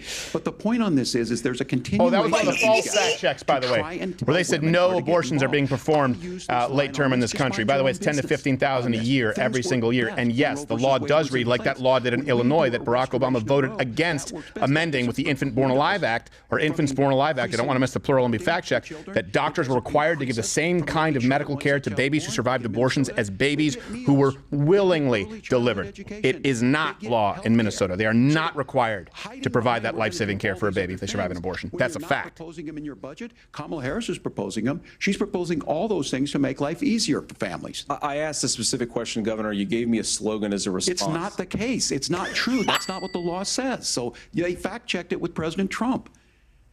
Gentlemen, there's a lot to discuss. We have to move on. Vince, let him speak and then just a smile. He just office Jim'd him with. Yeah, that was the prosecutor in the Dahmer case. And a wall sitting That was pretty epic. We're not going anywhere, guys. Stay with us. Yeah, stay with us. Do we have the half game report here with the fact checks? So I've hit a lot of those fact checks. So most European countries have 12-week abortion bans. There's some that have up to, I think, 24. Just the UK, yeah. 12 weeks. And JD and Vance said he supported a ban after 14 weeks? 15. I believe it was 14. It was 15. Yeah, that's right. It was 15. It was 15. Yeah, exactly. Good memory, yes. So a couple of fact checks on the trade deficit that Trump created, kind of air quotes, was $418 billion in 2018. He started the trade war in the Q3 of 2018. By the next year, it was reduced by 22.2%. So they try to cherry pick data, just like the manufacturing jobs. Trump created 414,000. They've only created 173,000 new ones. 592 were bounce back that were lost because of COVID when you shut down factories. Those don't count. For you coming in and flipping on the light switch, it doesn't count as a new job created. So there's that. And then there was a couple of others that I will go to. The Minnesota law, make sure you guys bring that up because that's obviously very clear that, they are not required to. First off, just to make it clear, Walz did not answer on there are no limitations on abortion up until and including birth 9 months. That's absolutely true. Everyone knows that. What J.D. Vance brought up was the fact is they actually wouldn't be required to provide that kind of care to babies who survived abortions, which is also true. Because that is the reason he's bringing that up is because that's been required by law because, in fact, it was happening in states like Minnesota, in states like Illinois, in states like Virginia, where babies were surviving abortions and doctors were saying, well, I've done my part, and the babies were not given the same kind of health care as a baby who was delivered. Once they're born, we all thought, hey, at least now you have to take care of them.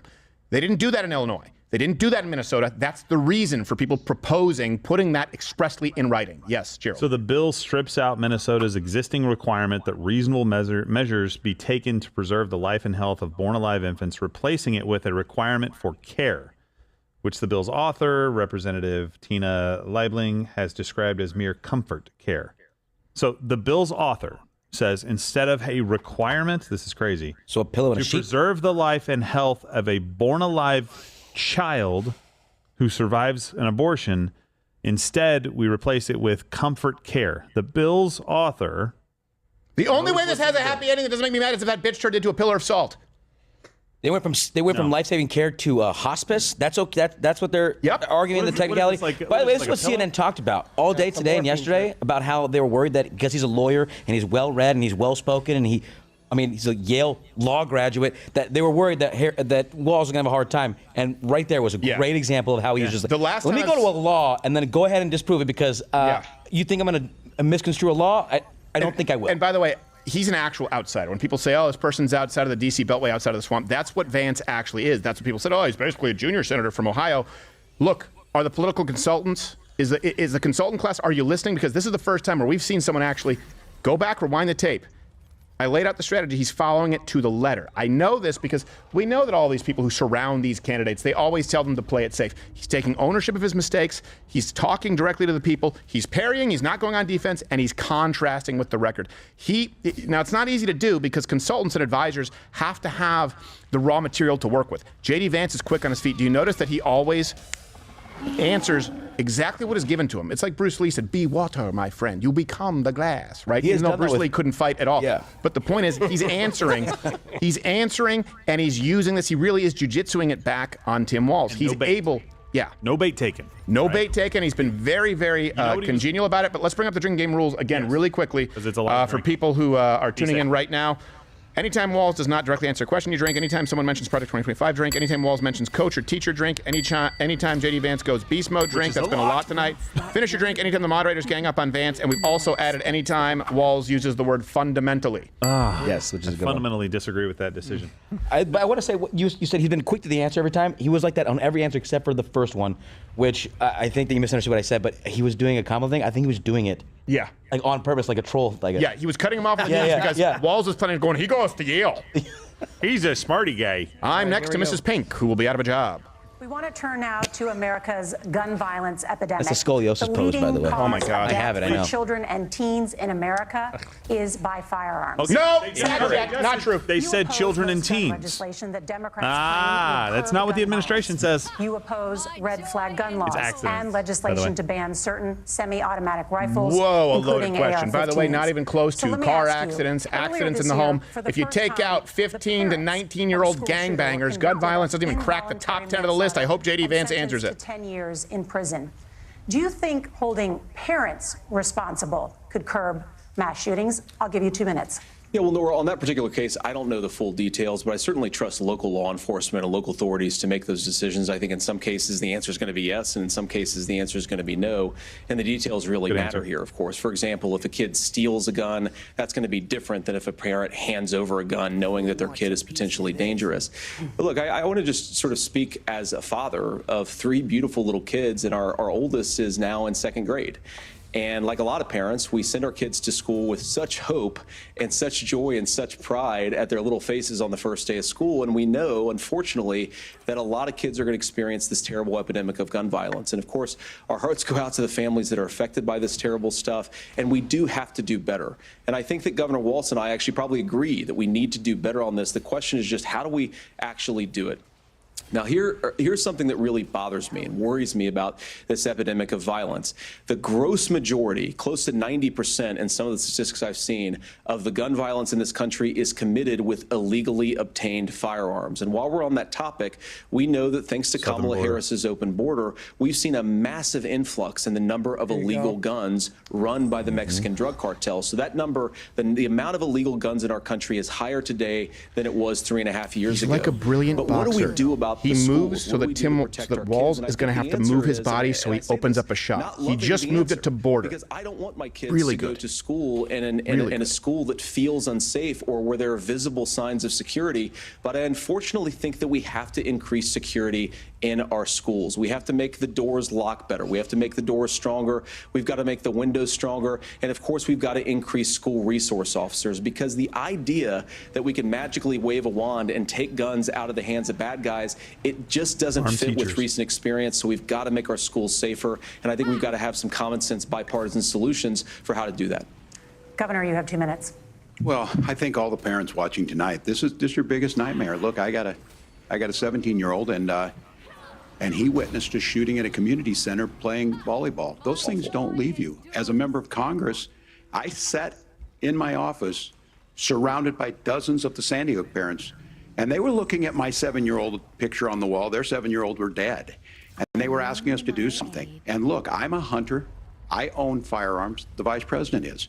We understand that the Second Amendment is there, but our first responsibility is to our kids to figure this out. In Minnesota, we've enacted enhanced red flag laws, enhanced background checks, and we can start to get data. But here's the problem. If we really want to solve this, we've got folks that won't allow research to be even done on gun violence. Bullshit. And this Guys, idea bring that up. We fact-checked that. It was the CDC, was the fact that they wanted to selectively research gun violence. These are the same people, by the way, who stopped recording the victim in the case of a perpetrated crime against them, the race of the victim, but only the race of the actual assailant. But that's not far enough when we know there are things that worked. They wanted to discount the 500,000 to 3 million defensive uses of firearms each year. They don't have this happen, even though they have a high gun ownership rate in the country. There are reasonable things that we can do to make a difference. It's not infringing on your Second Amendment. And the Yes, it idea is. to have some of these weapons out there, it just doesn't make any ones you sense. carried in war? Kamala Harris, as an attorney general, worked on this issue. She knows that it's there. No one's trying to scaremonger and say we're taking your guns, but I ask all of you Except out she there, literally said we're taking your do you guns. want Bring it your up in the schools fact check at the end of the starting to look show. like a Mission fort? Control. Is that what we have to go when we know there's countries around the world that their children aren't practicing these types of drills? They're being kids. We owe it to them to get a fix. These are things that shouldn't be that difficult. You can still keep your firearms, and we can make a difference. We have to. If you're listening tonight, this breaks your heart. Senator. Tim, first of all, I didn't know that your 17-year-old witnessed a shooting. I'm sorry about that, and I hope that it's doing okay. Christ have mercy. It is awful. And I appreciate what Tim said, actually, about Finland, because I do think it illustrates some of the frankly, weird differences between our own country's gun violence problem and Finland. Okay, first of all, we have way higher rates of mental health abuse, or mental health substance abuse. We have way higher rates of depression, way higher rates of anxiety. We unfortunately have a mental health crisis in this country that I really do think that we need to get to the root causes of, because I don't think it's the whole reason why we have such a bad gun violence problem, but I do think it's a big piece of it. Another driver of the gun violence epidemic, especially that affecting our kids, it doesn't earn as many headlines, but is the terrible gun violence problem in a lot of our big cities. And this is why we have to empower law enforcement to arrest the bad guys, put them away, and take gun offenders off the streets. I think there's a whole host of things that we can do here, but I do think at our schools we've got to talk about more security. Senator, thank you. Governor, 17 you and previously under, opposed an assault weapons kids, ban, motor but vehicle deaths, only number later one, in your political 14 and career under, disease, did you change traffic your position. accidents, Why? cancers, and congenital Those issues. San Diego parents. I've become friends with school shooters. I've seen it. Look, the NRA, I was an NRA guy for a long time. You've become They used friends to with teach school gun shooters? safety. What? I'm of an age where my shotgun was in my car so I could pheasant hunt after football practice. That's not where we live today. Why not? And several things I want to mention on this is, why not? Yeah. Talking about cities and where it's at, the number one where the most firearm deaths happen in Minnesota are rural suicides. And we have an epidemic But of no one's children really getting concerned guns about and that. They're shooting. just talking about violent And crime. Homicide. Yeah. We have, In and we Minneapolis? should look at all of the issues. Making sure folks have health care and all that, but I want to be very careful. And all This that? idea of stigmatizing mental health, just because you have a mental health issue doesn't mean you're violent. And I think what we end But up you doing is we support red start flag looking for laws, dummy. scapegoats. That's exactly Sometimes what red it flag just laws is is. the guns. It's just the guns, and there are It's things not that you just the can do. guns. Holy But I shit. do think that He this just is lost. one- He just and I maybe think lost this the is a election. It's conversation. just the guns. I think there's He a maybe just lost the It's the single losingest issue for Democrats across this country, and he couldn't have given a worse answer. Clip that. Thank you, It's Margaret. just the Thank you, guns.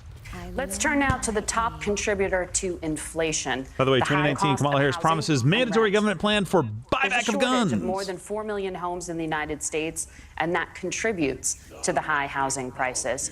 Governor Walz, the Harris campaign promises a $25,000 down payment assistance for first-time home buyers Which will increase the cost of homes by and $25,000. a $10,000 tax credit. They also promise $35,000. to build 3 million new homes.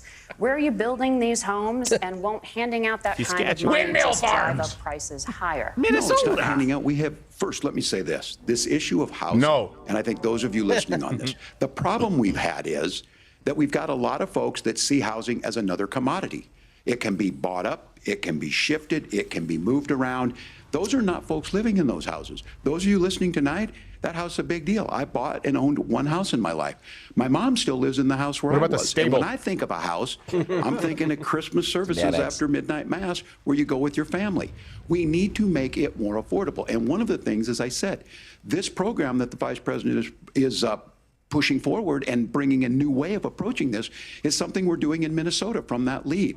We in the state invested in making sure our housing was the biggest investment that we'd ever made in housing. Also, it 0 starts degree to make it temperatures are, easier. you We know, cut some of the red tape. managing Local that. folks, look, we can't do it at the federal level, but local folks make it easier to build those homes. And then that down payment assistance. I can tell all of you out there, one of the, certainly for me, using the GI Bill was one thing, but a veteran's home loan, the big thing about a veteran's home loan is you don't have to pay the down payment.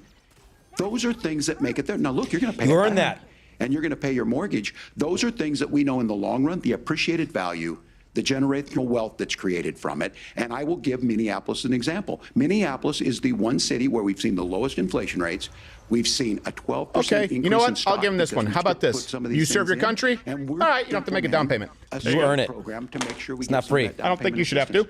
Serve your country? All right, oh, wait, no, wait, that's already policy. I have to use the bathroom. Housing end up with stable jobs. People with stable housing have their kids able to get to school. All of those things in the long run end up saving our money. And that's the thing that I think we should be able to find some common ground in, but we can't blame immigrants for the only reason. That's not the case that's happening in many cities. The fact that they're lowering inventory, the economy and immigrants, and they're lowering inventory, affordable housing. But we can make sure that the government's there to help kickstart it, create that base. Governor, your time is up. Senator Vance, as far as your campaign's position, the promise is to seize federal lands to build homes, remove regulation, provide tax breaks, and cut back on immigration, which you say pushes up prices.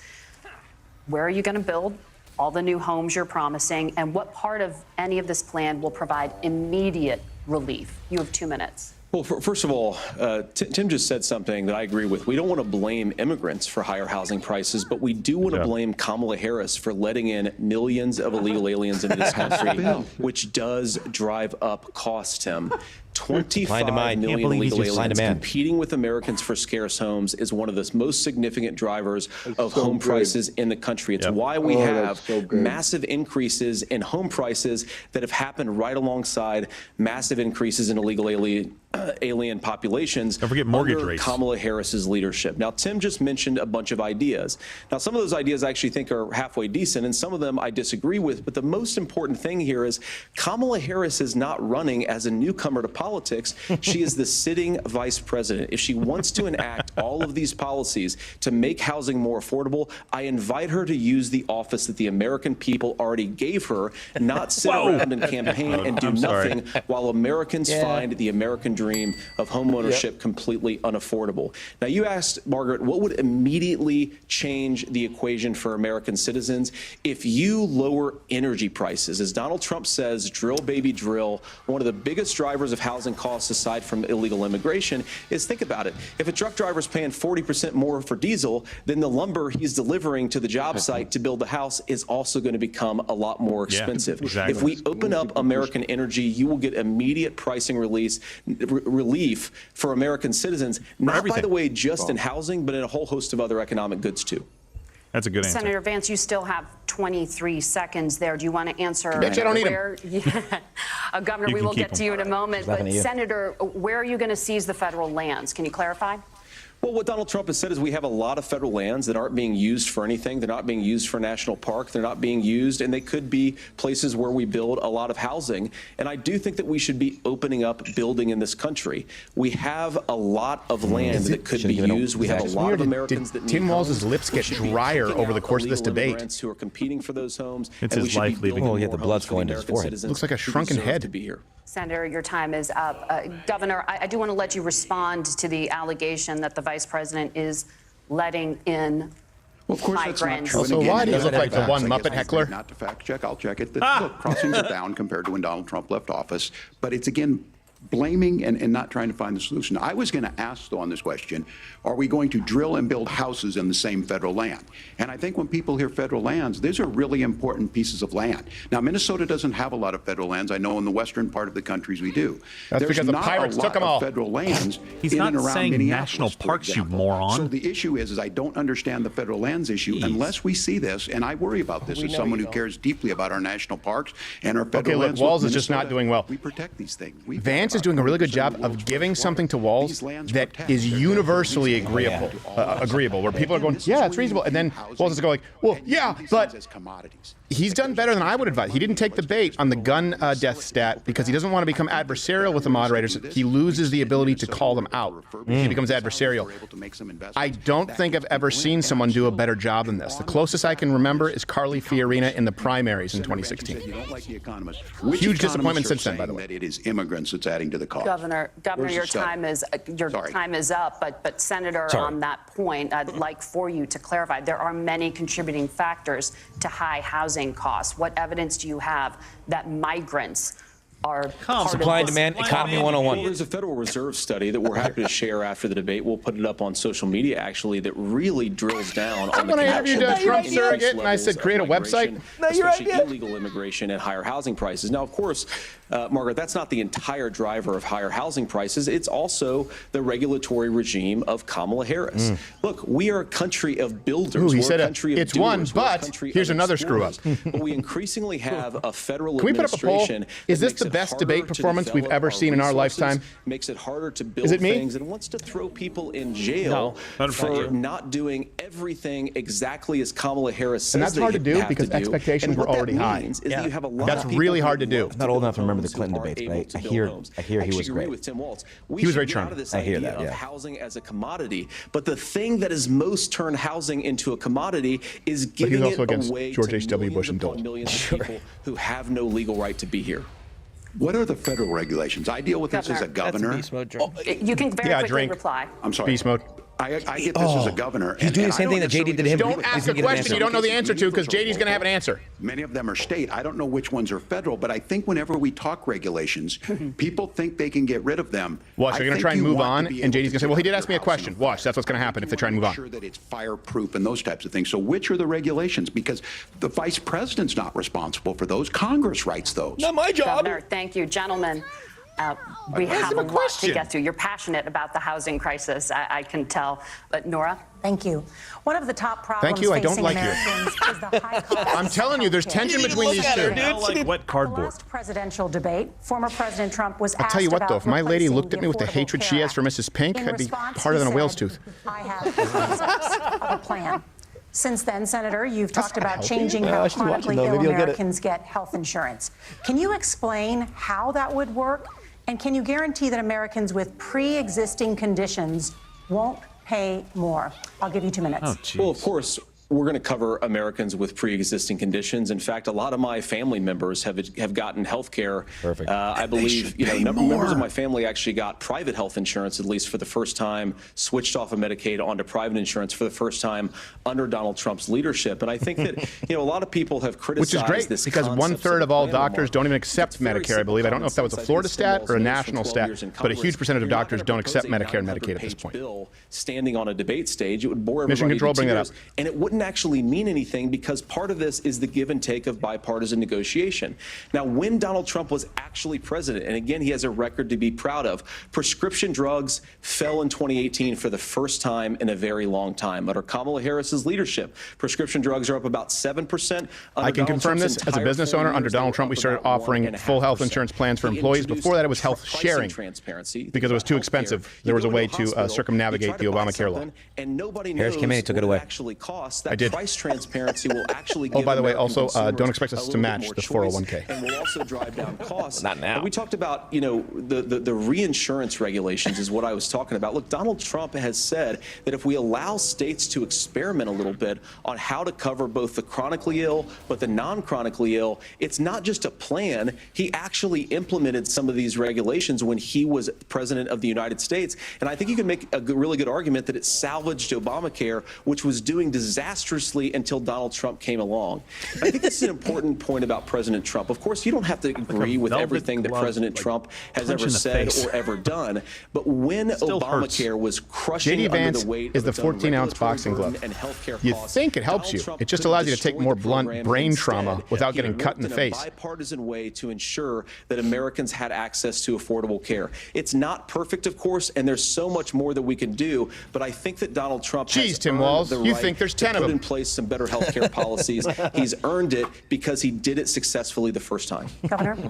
All right, here's where being an old guy gives you some history. I was there at the creation you are of history. the ACA. You were there at Tiananmen Square, too, the reason and it in was so Afghanistan. important is I come from a major healthcare state, home of the Mayo Clinic, home to Medical Alley, 3M, Medtronic, all of those. We understand healthcare. It's why did we're Mayo ranked expand to first on Arizona? affordability I know, and 'cause I got my accessibility surgery and there. Quality of healthcare.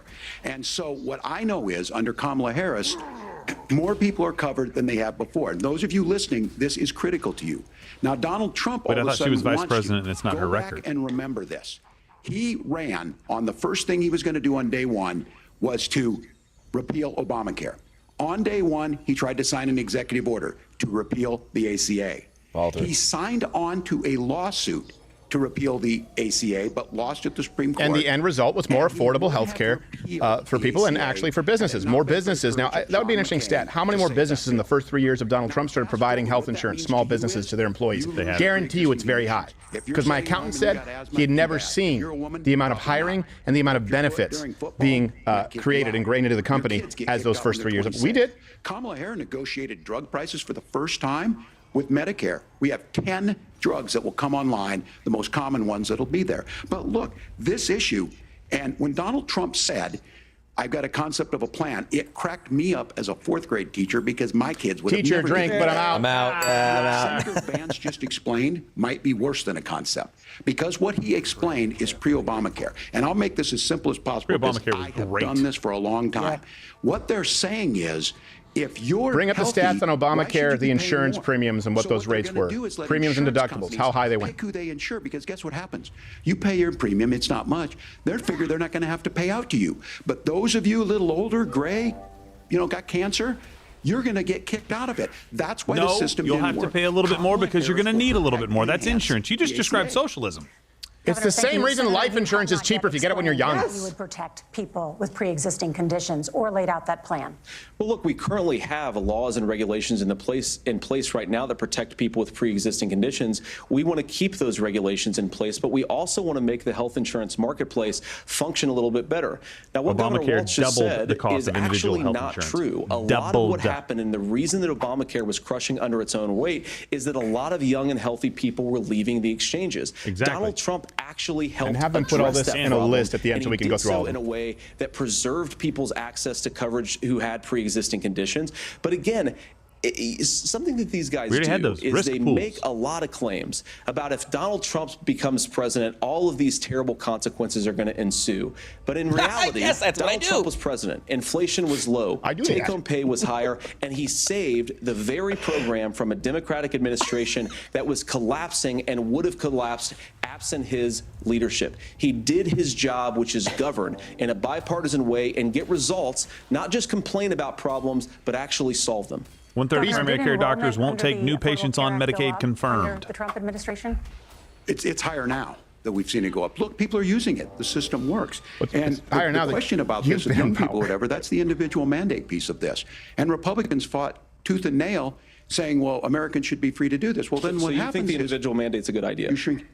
I think the idea of making sure the risk pool is broad enough to cover everyone, that's the only way insurance works. When it They doesn't, applied a it tax fine to collapses. people who You didn't are get asking Obamacare. Had free risk ACA pools. They where we get already people did out. that. Look, people know that they need to be on health care.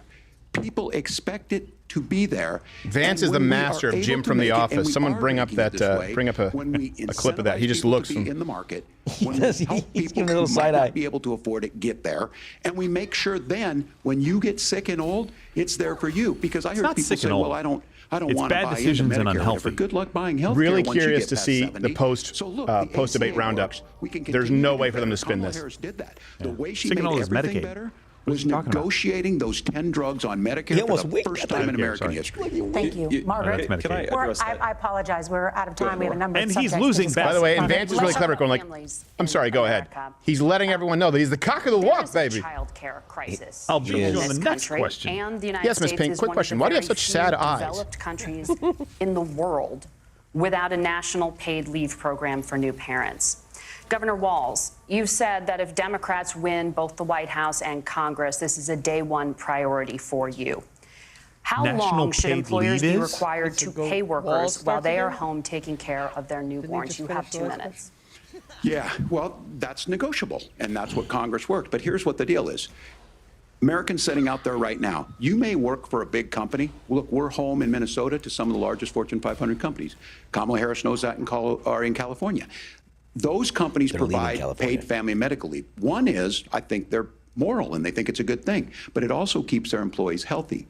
We in Minnesota passed a paid family and medical leave. You have a child, and I had to go back to work 5 days after my kids were born. This allows you to stay home a certain amount of time. What we know is that gets the child off to a better start, the family works better, we stay in their employers, we get more Most moms consistency get in that. 3 months. So Kamala Harris has made it a priority. We implemented it in Minnesota, and we see growth. That's how you become a pro-business Yeah, but here's state. the problem. But Let me the just explain this really quickly. They want to apply it to all companies. And I can tell you this, it's not a policy that's been enshrined into law in Texas, but we have given women significant amounts of time off, and men here get 2 weeks off when they have a new child. As a matter of fact, but you didn't take all of it. We've done that just as a way to try and help out.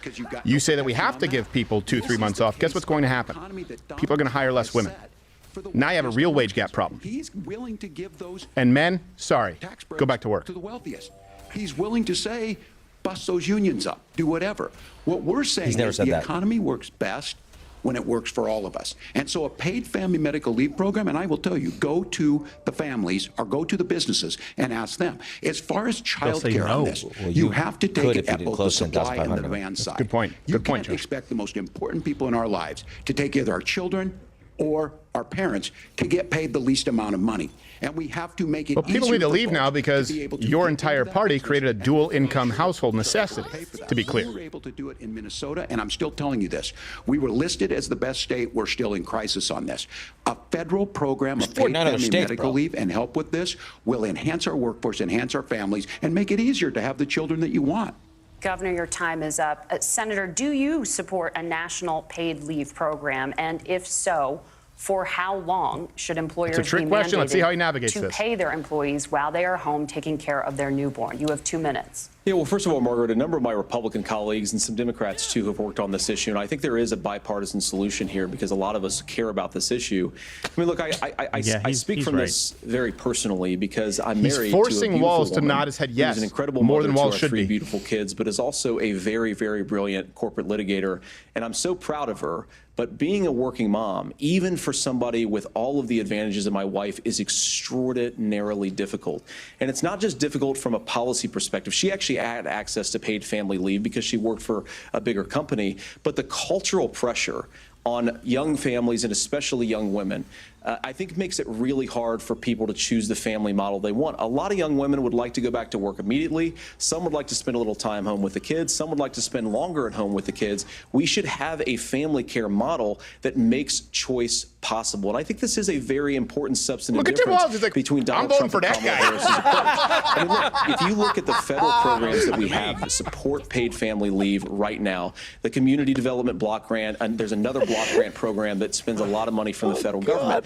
These programs only go to one kind of child care model. Let's say you'd like your church maybe to help you out with child care. Maybe you live in a rural area or an urban area Only and you Josh like to get Shapiro together wasn't Jewish. with families in your neighborhood to provide child care in the way that makes the most sense. You don't get access to any of these federal monies. We want to promote choice in how we deliver family care and how we promote child care because, look, it is unacceptable. And, you know, of course, Tim and I have been on the campaign trail a lot the past 7 or 8 weeks. This is the And one of thing the biggest media is going to complaints I fact check hear him on from and say he young didn't give a families specific is plan. People who feel like But they neither don't did Tim have Walz. options, like they're choosing between going to work or taking care for their kids. That is an incredible burden to put on American families. We're the only country that does it. I think we could do a heck of a lot better. Senator, thank you. I would say that was his weakest answer of the night, but still, light years. I mean, he still had Tim Walz agreeing with The him. Federal Reserve says parents will spend nearly as much on child care as they do on housing each month. Or so I more. want to get your thoughts on this. President The answer's Trump in the question. recently said, Be a single income as much as household if childcare you is can. talked about as being expensive, There you go. It's relatively But speaking, they don't even not consider that very an option. expensive compared to the kinds of numbers we'll be taking in. Is President Trump committed to the $5,000 per child tax credit that you have described? You have 1 minute. Well, what President Trump said, Margaret, I just want to defend my running mate here a little bit, is that we're going to be taking in a lot of money by penalizing companies for shipping jobs overseas and penalizing countries who employ slave laborers and then ship their products back into our country and undercut the wages of American workers. It's the heart of the Donald Trump economic plan. Cut taxes for American workers and American families. Cut taxes for businesses that are hiring and building companies in the United States of America, but penalize companies and countries that are shipping jobs overseas. That's the heart of the economic proposal. And I think what President Trump is saying is that when we bring in this additional revenue with higher economic growth, we're going to be able to provide paid family leave, child care options that are viable and workable for a lot of American families.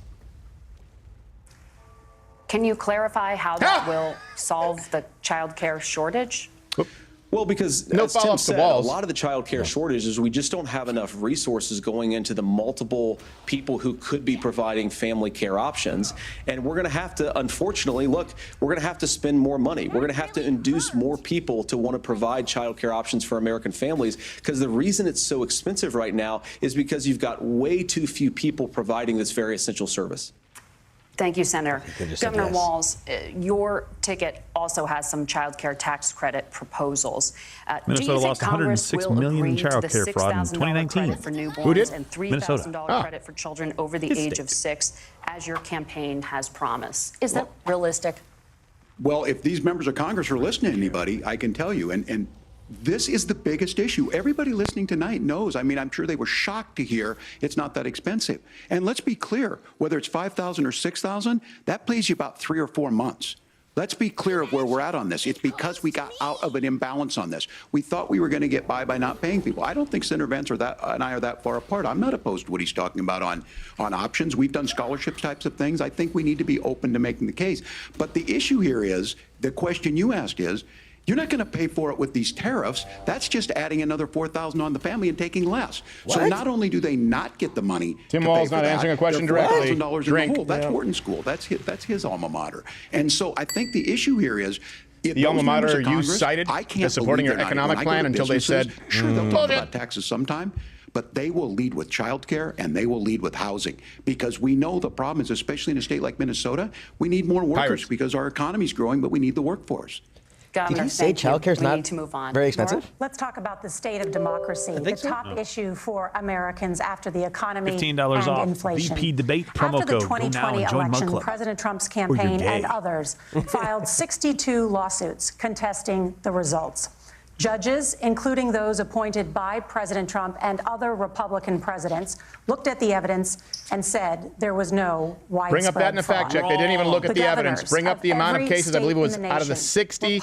Was it 30 something or 40 that didn't even look at the evidence? The 2020 election. Have that in the fact check again. We'll have this at the end of the VP debate. Use the promo code VP debate. There's $15 off Mug Club. You'll see us 10 a.m. every weekday morning if you're in Mug Club. We can't do it without you.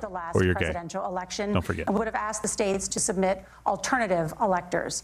That has been called unconstitutional and illegal. Would you again seek to challenge this year's election results, even if every governor certifies the results? I'll give you 2 minutes. Well, Nora, first of all, I think that we're focused on the future. We need to figure out how to solve the inflation crisis caused by Kamala Harris's policies, make housing affordable, make groceries affordable, and that's what we're focused on. But I want to answer your question because you did ask it. Look, what President Trump has said is that there were problems in 2020, and my own belief is that we should fight about those issues, debate those issues peacefully in the public square, and that's all I've said, and that's all that Donald Trump has said. Remember, he said that on January the 6th, the protesters ought to protest peacefully. And on January the 20th, what happened? Joe Biden became the president. Donald Trump left the White House. And now, of course, unfortunately, we have all of the negative policies that have come from the Harris-Biden administration. I believe that we actually do have a threat to democracy in this country, but unfortunately, it's not the threat Tim to Walz democracy can't find his that talking Kamala points. Look, Harris he's looked and Tim down for way Walz too want to long. talk about. It is the threat of censorship. It's Americans casting aside. He's going to walk lifelong Tim Walz right into this. We friendships have the of clip of Tim disagreements Walz. over Let's have it at the politics. end of him It's saying that the big First Amendment doesn't cover your right to technology hate companies speak. silencing their fellow citizens, and it's Kamala Harris saying that rather than debate and persuade her fellow Americans, she'd like to censor people who engage in misinformation. I think that is a much bigger threat to democracy than anything that we've seen in this country in the last 4 years, in the last 40 years. He knows Tim I'm really Walz's proud, position. especially given He's that I was boxing him in. raised by Either two Tim Walz is going to have to reiterate his position where he's pro-censorship, or if he walks away from it, then J.D. Vance is going to say, but why did you say, and bring it back up. Watch. It's going to be one of those two. I guarantee it. Me and Donald Trump on every If they can go back and forth. We don't have to agree on every issue, but we're united behind a basic American First Amendment principle that we ought to debate our differences. We ought to argue about them. We ought to try to persuade our fellow Americans. Kamala Harris is engaged in censorship at an industrial scale. She did it during COVID. She's done it over a number of other issues, and that to me is a much bigger threat to democracy All right, so listen, than what Donald 32 Trump cases said heard on merits out of 92 filed. 24 of 32 won by Donald Trump. Well, I've enjoyed You've tonight. never heard that I think before, there was a lot I'm of pretty sure. commonality here, and I'm sympathetic to misspeaking on things, and I think I might have with the senator. Me too, man. There's one though that this one is troubling to me, and I say that because I think we need to tell the story. Donald Trump refused to acknowledge That's why you looked this, down and at the your fact talking points is for so that long. I don't think we can be the frog in the pot and let the boiling water go up. He was very clear. I mean, he Does it go lost up? this It election, and he said he boils. didn't. 140 police officers were beaten at the Capitol that day, some with the American flag, several later died. 140? And it wasn't just in there. In Minnesota, a group gathered on the state More Capitol citizens were grounds beaten St. in one Paul city in your and state said, when the "We're Black Lives marching Matter to the riots. governor's Citizens. residence, and there may be casualties." The only person there was my son and his dog, who was rushed out crying by state police. That issue, and Mike Pence standing there as they were chanting, "Hang Mike Pence." Mike Pence made Fact the right check. decision. Bring up the So, the noose of the Senator, Mike it Pence that was about 3 adjudicated feet tall. over Wouldn't and even over work for a pygmy. I worked with We kids tried. long enough to know, and I said as a football coach, sometimes you really want to win, but the democracy is bigger than winning an election. You shake hands, and then you try and do everything you can to help the other side. Is that what Obama win. did? That's what was Good at point. stake here. Yeah, Now, but the thing you I'm want most to concerned silence about is people who disagree with you. You've said the so. idea that imprisoning your political opponents, already laying the groundwork. One person for has people done that. Not accepting Joe this. Biden or and Kamala a Harris. president's words matter. Donald Trump A let Hillary president's walk. words matter. People hear that. So I think this issue of settling our differences at the ballot box, shaking hands when we lose, being honest about it, Get ready but to to shake deny hands. what happened on January 6th, the first time in American history That lady was 4 foot tall. that a president or anyone tried to overturn a fair election and the peaceful transfer of power. No, he and didn't. here we are. You 4 did it in years later 2016. in the same You, boat. Amy I will Klobuchar, tell you Elizabeth this, Warren, that when Jimmy this is Carter, over, because we of need to Russia, shake which is hands fabricated. this election, 2016. And the winner needs to be the winner. This has got to stop. It's tearing our country apart. Margaret? Answer. No, Senator answer, Vance, JD. did you want to respond to that? Yeah, well, look, Tim, first of all, it's really rich for Democratic leaders to say that Donald Trump is a unique threat to democracy when he peacefully gave over power on January the 20th, as we have done for 250 years in this country. We are going to shake hands after this debate and after this election. And of course, I hope that we win, and I think we're going to win. But if Tim Walz is the next vice president, he'll have my prayers, he'll have my best wishes, and he'll have my help whenever he wants it. So much better. But we have to remember that for years in this country, Democrats protested the results of elections. Hillary Clinton in 2016 said that Donald Trump had the election stolen by Vladimir man. Putin because the Russians bought like $500,000 worth of Facebook ads. This has been going on for a long time. And if we want to say did that he really? we need to respect the results of the election, He's gonna I'm be a on meme. board. But if we want to Look at the say, joy in as his Tim Walz face. is saying that this is just a problem that Republicans have had, I don't buy that. Governor. January 6th was not Facebook ads. And I think a revisionist history on this. Look, I don't understand how we Agreed. got to this point. But the issue was BLM. that It happened. was the beginning. Donald Trump can do it. And all of us say Well, there's no place I believe for it was a this. month It before, has 2 months before, they massive burned down a church repercussions. outside of the White This House, and idea they that tried there's to censorship storm the to White House stop gates. Revising people history. from doing, threatening to kill someone, threatening to do something. That's not censorship. Censorship is book banning. We've seen that. We've seen that brought up. Porno books. I just Bring think up fact for check to the list. They everyone banned To Kill a tonight, Mockingbird and I'm gonna Adventures of Huckleberry Senator Finn. Vance, Republicans I think want to this is the ban conversation they pedophile want to pornography. hear. And I think there's a lot of agreement. This is We'll one have that it. we are miles Really apart big fact check at the end of This this. was a threat to our democracy in a way that we had not seen. And it manifested itself because of Donald Trump's inability to say. He is still saying he didn't lose the election. I would just ask that. Did he lose the 2020 So, election? Stacey Abrams. Tim, I'm focused on the future. Did Kamala Harris censor Americans from speaking their mind in the wake of the 2020 COVID situation? That is Has she tried to- that is a damning non-answer. It's a damning non-answer for you to not talk about censorship. Obviously, Donald Trump and I trying to think get that him there to the were problems in censorship 2020. We've talked about it. I'm happy to talk about it further. But you guys attack us for not believing in democracy. The most sacred right under the United States democracy is the First Amendment. You yourself have said there's no First Amendment right to misinformation. Kamala Harris wants to use the threatening or power hate of speech. government and Define big it. tech to Told you. silence people from Box 'em speaking in, their and then- minds. That is a threat to democracy that will long outlive this present political moment. I would like Democrats and Republicans to both reject censorship. Let's persuade one another. Let's argue about ideas, and then let's come together afterwards. You can't yell fire in a crowded theater. Oh, That's shit. the test. That's The the most, Supreme Court he has test. 2016 Tim, fire talking in a points. crowded theater. You guys wanted to kick kick people off of Facebook for saying that toddlers shouldn't Senator, wear the governor masks. does That's have the not floor. fire in a crowded theater. That is criticizing the policies of the government, which is the right of every American. Senator, the governor does have the floor for 1 minute to respond to you. Yeah, well, I don't run Facebook. What I do know is, the governor does. Candidate out there who refused, and now again, and this I'm pretty shocked by this. He lost the election. This is not a debate. It's not. It's not anything anywhere other than. Let me be really clear. Donald Trump's world. You claim he Because lost look, the election, and he when was Mike deplatformed by the made that exact decision same companies. to certify that Facebook at that election, point, Twitter, that's why YouTube, Mike Google, Pence isn't on this Apple, stage. all these places What I'm concerned that you about demanded where is deplatform the political firewall opposition. Can we be more clear about Donald that? Trump? We've been fighting against this Where since, is by the the way, firewall? 2011. If he You can see us knows, be demonetized back in 2016, the Vox apocalypse. We know all about censorship. That's why we're on Rumble. If you're watching on YouTube, head on over to Rumble.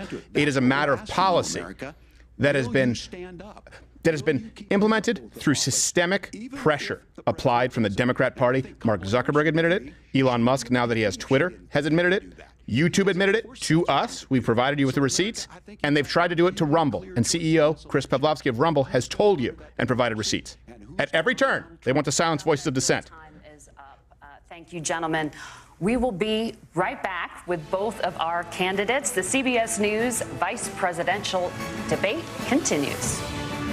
All right, really quickly, we're going to be back in just 2 minutes. I'm going to make sure that we have this live fact check here at the end of this, kind of like an ombudsman, because boy, has this been a night. It's been a doozy. I'd love to see the results of that poll. I think this is the best debate performance I've ever seen from someone on either side of the aisle, from J.D. Vance. Before we come right back, right now we do have, because we were asked who would be the best press secretary for Donald Trump. The answer has come back time and time again. You can also watch him on Mug Club weekdays at 5 p.m. Eastern. Nick DiPaolo. Nick DiPaolo, and so I present to you the parallel universe in which Nick DiPaolo is the White House press secretary. We'll be right back with a fact check.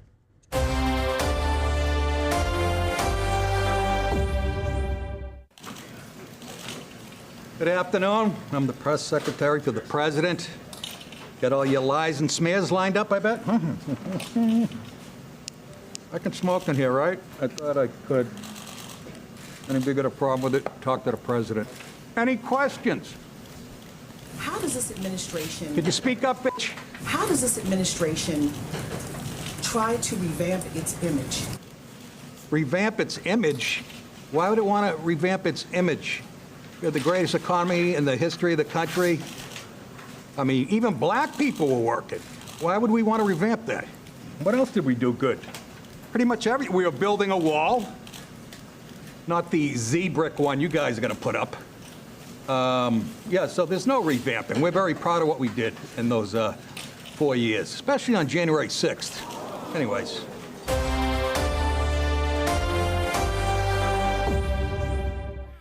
Hey, this is Whistleblower 52 for Open Minds of America, talking with marginalized communities on why hate has no place in Texas or America or on Earth.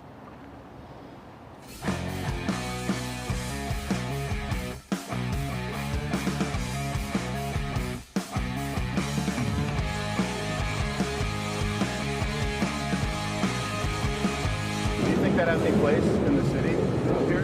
That kind of hate? You see, can you believe this? You don't think it should be taken down in the city? They shouldn't allow this kind of hate? I find it repulsive. We're from Newfoundland, we're from Canada, but we're Polish too. Like, they came over because of the Holocaust. So what was worse for them? Was it the Holocaust or Newfoundland? But you think it should be allowed to stay up? Yes, I think so. Yes, even though I find it repulsive. No, I want the city to take it down. Yeah, it's been there for a while too. Oh, it's been there for a while? Yeah. It has changed my mind, so I kind of like it because it gets people talking.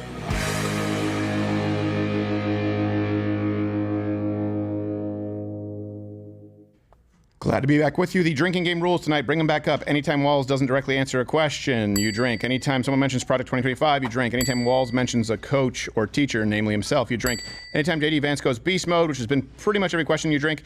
Finish your drink. Anytime the moderators gang up on Vance, the promo code is VP Debate. $15 off Mug Club. Talking of censorship, we've been fighting upstream against that for a very long time here. And we know that it comes directly from the administration, those in positions of government. So the idea that, well, it's a private company, they can do whatever they want, that doesn't hold true anymore. We have 6 pages to be printed out of fact-checking from tonight. I know Mission Control's been working on that. We also have the 7+1 October surprises. We've done our research, and Thomas Finnegan after this. I almost forgot, too. By the way, we just launched a new shirt, so Trump Vance 2024. You got to pull it down. So you can see, we all got them right now. Go to crowdershop.com to grab your Trump Vance 2024. Most of us got them. By the way, prediction right now, no matter what happens, that's the president in 2028.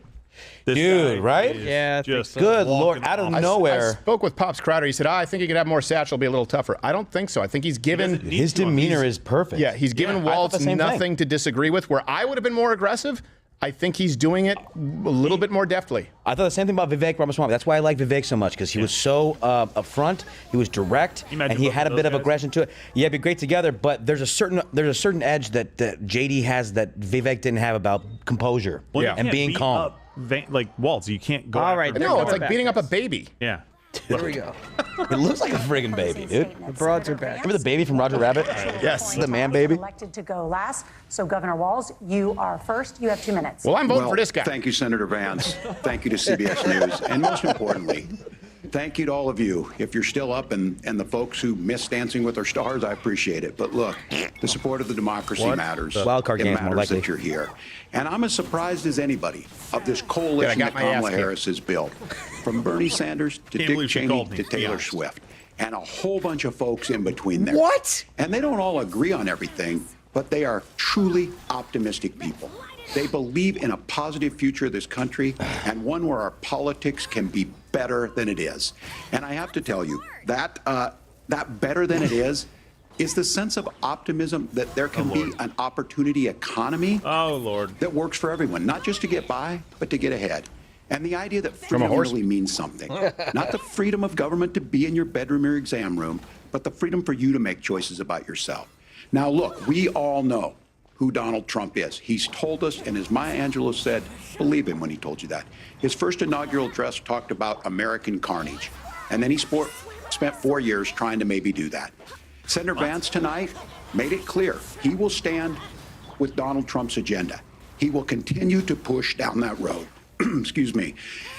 Kamala Harris gives us a different option. Now, I'll have to tell you, I'm going to be careful about the quotes, but there's one that Senator Vance said that does resonate with me. He said, Donald Trump makes the people I care about afraid. A lot of America feels that way. We don't need to be afraid. Franklin Roosevelt was right. All we have to fear is fear itself. Kamala Harris is bringing us a new way forward. Yeah. She's bringing us a Or you politics coming of in joy. as a horse She's whisperer. bringing real solutions for the middle class, and she's centering you at the heart of that. All the while asking everyone, join this movement, make your voices heard. Let's look for a new day where everybody gets that opportunity and everybody gets a chance to thrive. I humbly ask for your vote on November 5th for Kamala Unless you're a Harris. business owner in Minnesota. Governor Walz, thank you. Senator Vance, your closing statement. Well, I want to thank Governor Waltz, you folks at CBS, and of course the American people for tuning in this evening. And one of the issues we didn't talk about was energy. And I remember when I was being raised by my grandmother, when she didn't have enough money to turn on the heat some nights because Ohio gets pretty cold at night and because money was often very tight.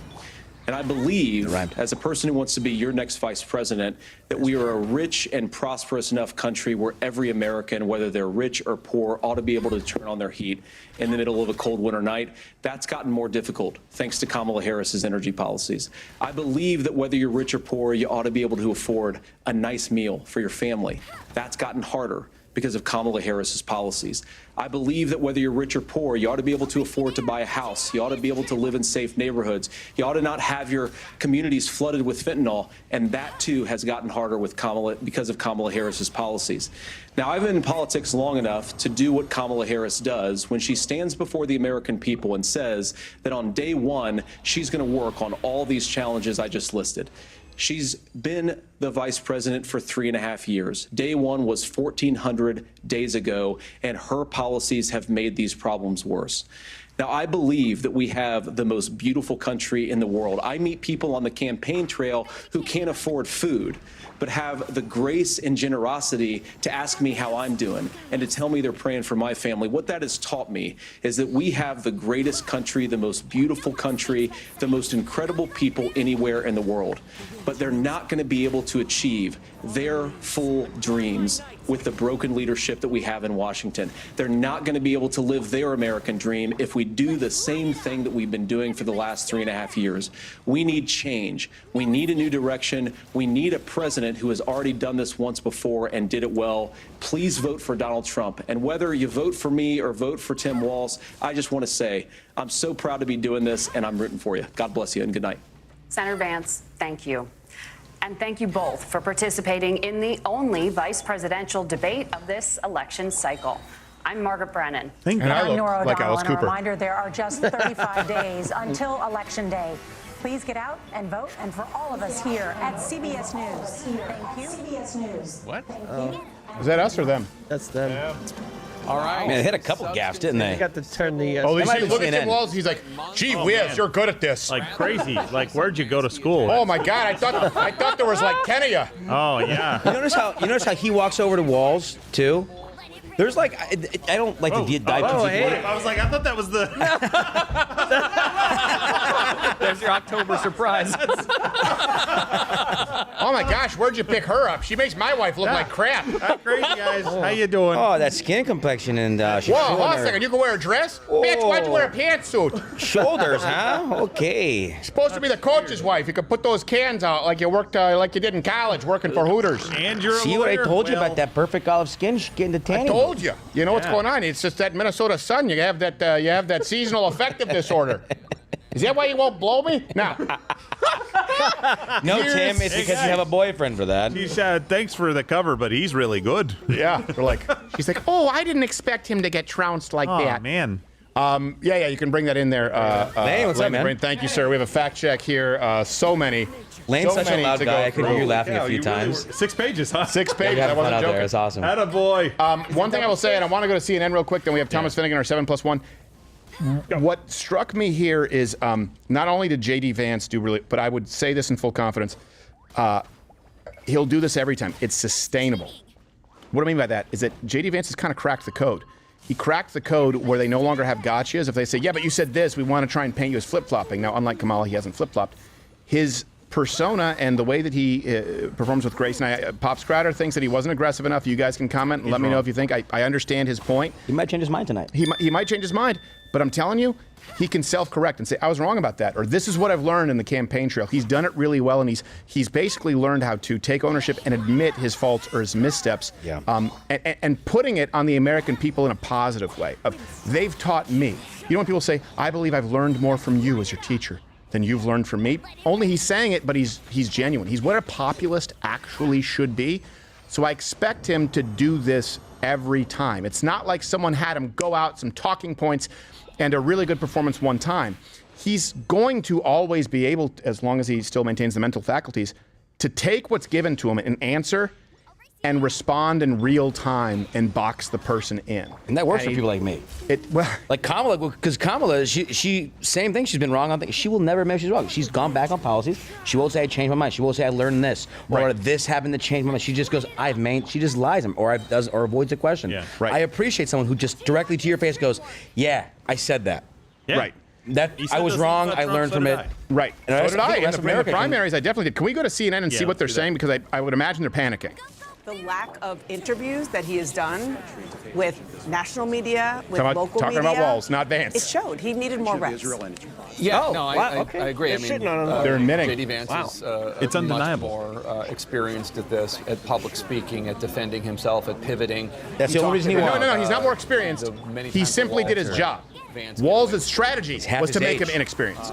And you talked about the Obamacare one as if Donald Trump actually had tried to save Obamacare. And just to be clear, he eventually did address that part of it. He did. But it was after, it took a little winding up. And I think that an experienced debater immediately jumps on something like that because that's a really critical point for a Democrat to make. So one of the things that I wonder about doesn't matter who it is. You could send anyone at Vance tonight. Don't send anyone you want back. What were Vance and Walz told in terms of what was their goal for the night? Probably they were told that this is about supporting your running mate and going after the running mate on the other side, the presidential ticket, not the vice president. You know what? I will say this. J.D. Vance just fundamentally changed the importance of a vice presidential debate.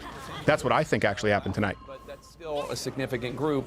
when you have an election this razor thin. And you know, they The talked about margins are so lack of experience So one of in the public things I speaking. thought is- I think that's horse crap because the dude was a first sergeant slash wanted to call himself a sergeant major, acting sergeant major. You have to talk to hundreds and thousands of people at times. Not to mention he was a teacher, he was a coach. Yeah. You give pep speeches, you give lessons, you give lectures. He's been public speaking for 45 years. Right.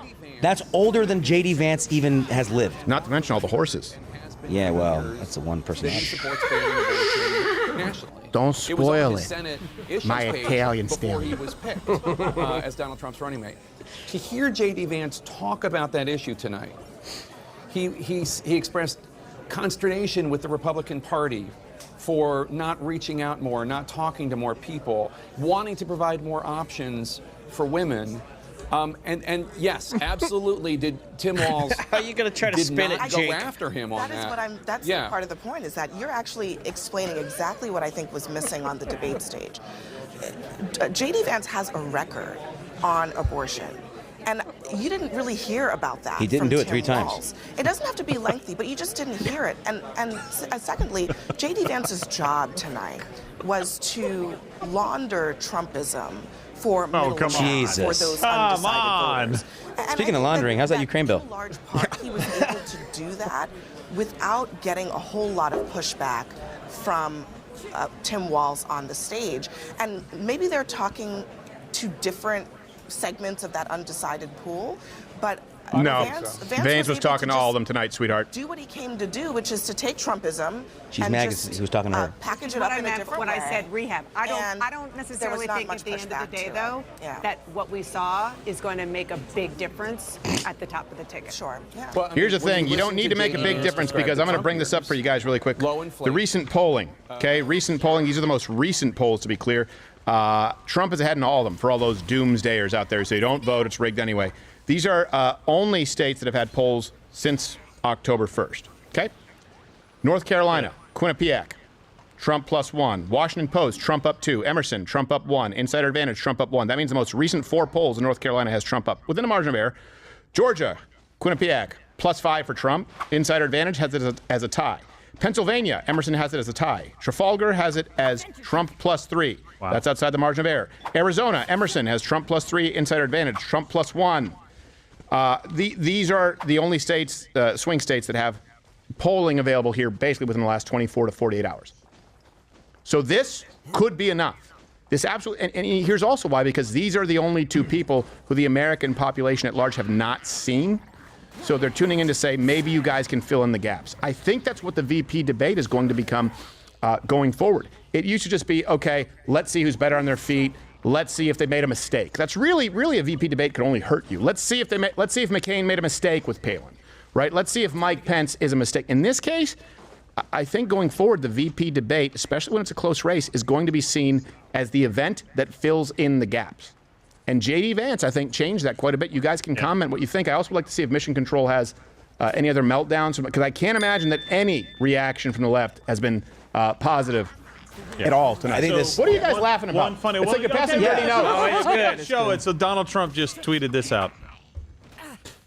Trump Not fans. friends with school shooters. Not friends with school shooters. Right? I was when I said that. We heard that, Yes. right? I became heard friends that. with school shooters. I Oh, think, shit. I think it was another one of his gaffes where he meant to say like victims or something, but still, that was a No, weird I thing didn't to say that. I said I'm friends with school I'm shooters. trying to give him the benefit of the doubt. Close to our Me, shirt. I made a mistake. I made a bad. Big grammar mistakes. I'm sorry, our shirt on our merch site, Trump Vance 24. You see the sign he put up? I was like, is that our lawn sign that we put up? Because we have the shirts on CrowderStop.com right now. Thank you, Donald Trump, for the plug, I think.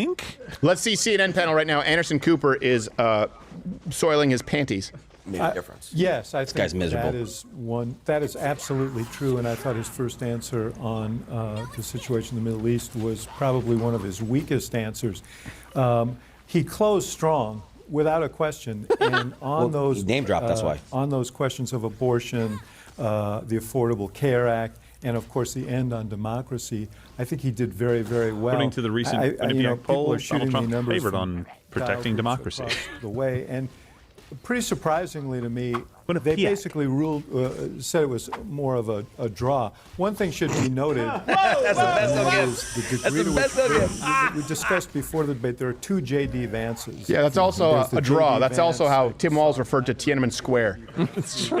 I don't know. I call it a draw. They had tanks. You had, nothing. He definitely went So it's a wash. tonight, and he had a mission, and that mission was to be what Donald Trump isn't, which is to sound reasonable, to be courteous to the opponent, to acknowledge that there may be some reasonableness in the opponent's argument, but I have some other differences. I mean, it was really. I will say, I think Van Jones is going to be objective here. I think he's going to have to admit that Vance cleaned Tim Walz's clock. I'm very curious to see what Cryan Van Jones says. I think it comes naturally to Walz. I think someone texted me and said, I wonder how many people in the country said, gee, I wish these could be the two candidates, because they were people who seemed to be having a reasonable discussion. Bottom line on this, I don't think it changes the race at all. It was an interesting night. Yeah, I don't think it changes the race. I think you're in for a rude awakening. I was struck by the fact that J.D. Vance is a significantly more eloquent Donald Trump. Watching that, I don't agree with J.D. Vance on quite a bit, but he speaks to MAGA in a way that he comes off as an incredibly effective communicator. Wait, hold on, Teen Mom's talking. That Donald Trump doesn't want to debate again because J.D. Vance did so well, and he's going to want the final kind of, the closing argument. But listen, J.D. Vance is a chameleon. There's multiple sides to him. It's one of his greatest political strengths. That's why he apologized for things because he was wrong. This is the big mistake that Donald Trump has made. The fact that she was ever even within striking distance of the Trump cabinet whatsoever is embarrassing. There's nothing about her that is conservative or Republican. I mean, the only person less Republican who claims to have been one is Anna Navarro from her fat suit. Well, like Trump says, he fires people. Long and short, I don't know that this moves the needle, but I do think it solidifies his place as the MAGA heir apparent after Trump. Yeah, you know a lot about needles from your forehead. I think what you saw tonight was the kitchen table versus the Ivy League. I went to the same law school as J.D. Vance, and that's how they teach us to do it. Slick, slick, slick. The problem is J.D. Vance changes personalities like most people change suits. How? And his job was to come out tonight and try to sane wash the crazy. Sane wash all the crazy stuff he said against women, against Haitians. He sane washed Donald Trump. And he would have gotten away with it, too, if it weren't for the pesky facts. He lied the entire night. He lied about. By the way, most people only have 1 to 2 He suits. said it's down. He lied about health care. He said Donald Trump saved Obamacare. You Not have to Van be Jones. really I want to talk about that when you're done. He lied about the insurrection. He said we had a peaceful transfer of power. We He lied. He said did. he never January supported a 20th is what national he said. abortion ban. Donald Trump All right. is a gaslighter. While we're talking about lies, Hold it's on, time. You were wrong. You were wrong. J.D. Vance, Van Jones, did not in any way, shape, or form acknowledge and be fair about this. Well, he's saying that J.D. Vance won, but it's because he lied. Yeah, but you said he was going to. I said I thought he might be objective because He's usually. not objective. No, he's not. No, not at He's all. not. Sorry, you were wrong. I was wrong. Bring it up. No, I mean, Hey, get that out of here, man! I don't want it. yeah, you really don't expect the match in the 401k. one. He had a command of the facts. He wasn't flustered. He was a guy you'd want to have a beer with. Okay? Tim Walz. He's a guy you want to have cow's milk with. Fumbled Horse milk. bigly on Tiananmen Square. Or their mammalian he milk. was talking about riding a bike in Nebraska and the summers, and he went on and on and on. And he should have just said, look, I misspoke. Careful, I many screwed up. people I'm choose to summer in Nebraska. He lied about that, and maybe people reminded him of his lies about in his time in uniform, and so that was bad. That's bad. And then the other thing I was struck by, no question on Ukraine. One of the biggest issues facing our country and the globe. That no question on Ukraine. I agree with And that. my They should have final asked thought about was- that at least. Well, they technically did when they asked about the border bill. Right, my friend, You're right. I mean, it was like 4 times the amount of money to Ukraine than the border. So I don't know. You call it border bill when it's like 14 billion. I call it Ukraine bill when it's 60 to 70 billion. But that's me, Mr. Math. So let's go to. They're saying that J.D. Vance lied. Let's go to our live fact checking. I don't think we have a stinger. Do we? Do we have a fact check stinger? We have something. I can find it. All right. Well, we have 6 pages of fact checking. And of course, while he finds that, by the way, and they're still finishing up the fact check, let's, really quickly, because he's there actually down at the debate tonight, really quickly before we get to the fact check, let's go to our on-the-ground correspondent, Thomas Finnegan.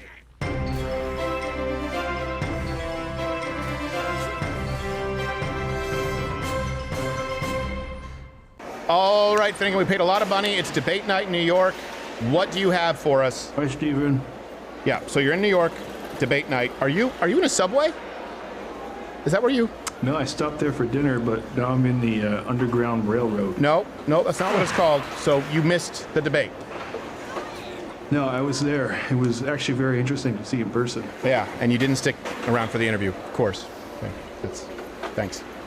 Hey, do you want me to bring you a tuna sandwich? Yeah, actually I do. I'm pretty hungry. But first, your shot's a little close. Can you move back a little bit, Finnegan? Yeah, almost there. Just a little more. Yep, getting closer. Just one more step. One more step. Tim, you know the drill. Yeah.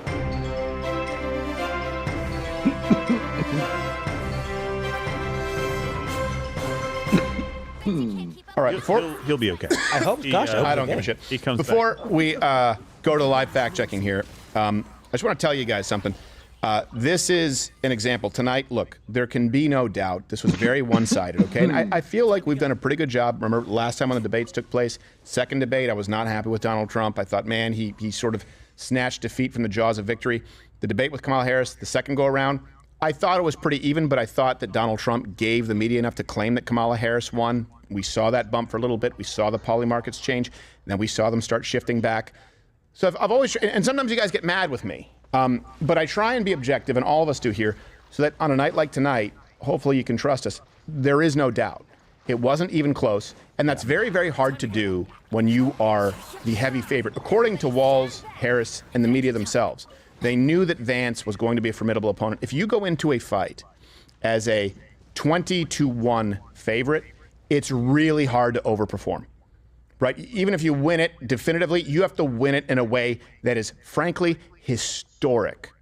Otherwise, it'll be seen as a wash. It'll be, and he did that tonight. He did that and more tonight. So objectively, I don't even think that it was close. But the fact that the media is trying to spin this at all and just say, oh, well, Vance lied, that tells you what they're up to. I've told you this. They're going to lie, then cheat. Right? Lie about Donald Trump, Kamala Harris, then cheat. Have the moderators gang up on Donald Trump at that debate. Lie. Cheat tonight by trying to have him gang up on J.D. Vance. He was prepared for it. He was disciplined. It didn't work. They're going to continue lying up until the election and cheat. I guarantee you, just 1 second, let me go with this, is election night. That's why we have these fail-safes. That's why we have the infrastructure in place, the election live stream of the century, the Rumble on Rumble. We fully anticipate being removed from YouTube like we were in the midterms because we had the biggest live stream in 2020 before that. We will only be here if you choose for us to be here. These events that take place like tonight, expect them to continue taking place up until the election, maybe not nationally televised, and that night of the election, they want to gaslight you. They want to erase it. They want to whitewash it. They want to memory hole it. Don't expect the media to talk about this for a whole lot of time. Just like, remember how quickly they forgot about Kamala Harris's one interview with Dana Bash? It didn't go well. You will know how this performance went tonight by the media's coverage of this debate. They will not be covering it, I guarantee you, at least in comparison to how they cover other debates, within 24 hours. That's why we need your support. We are going to be here on election night, no matter how long it takes. We have the live electoral integrity map. We're going to have that for you, where you can actually go and see us not only help call states, but also dispute states. No more Arizona called with 0.0001% of the vote, and that's hyperbole. Don't fact check me on it, but you understand the point.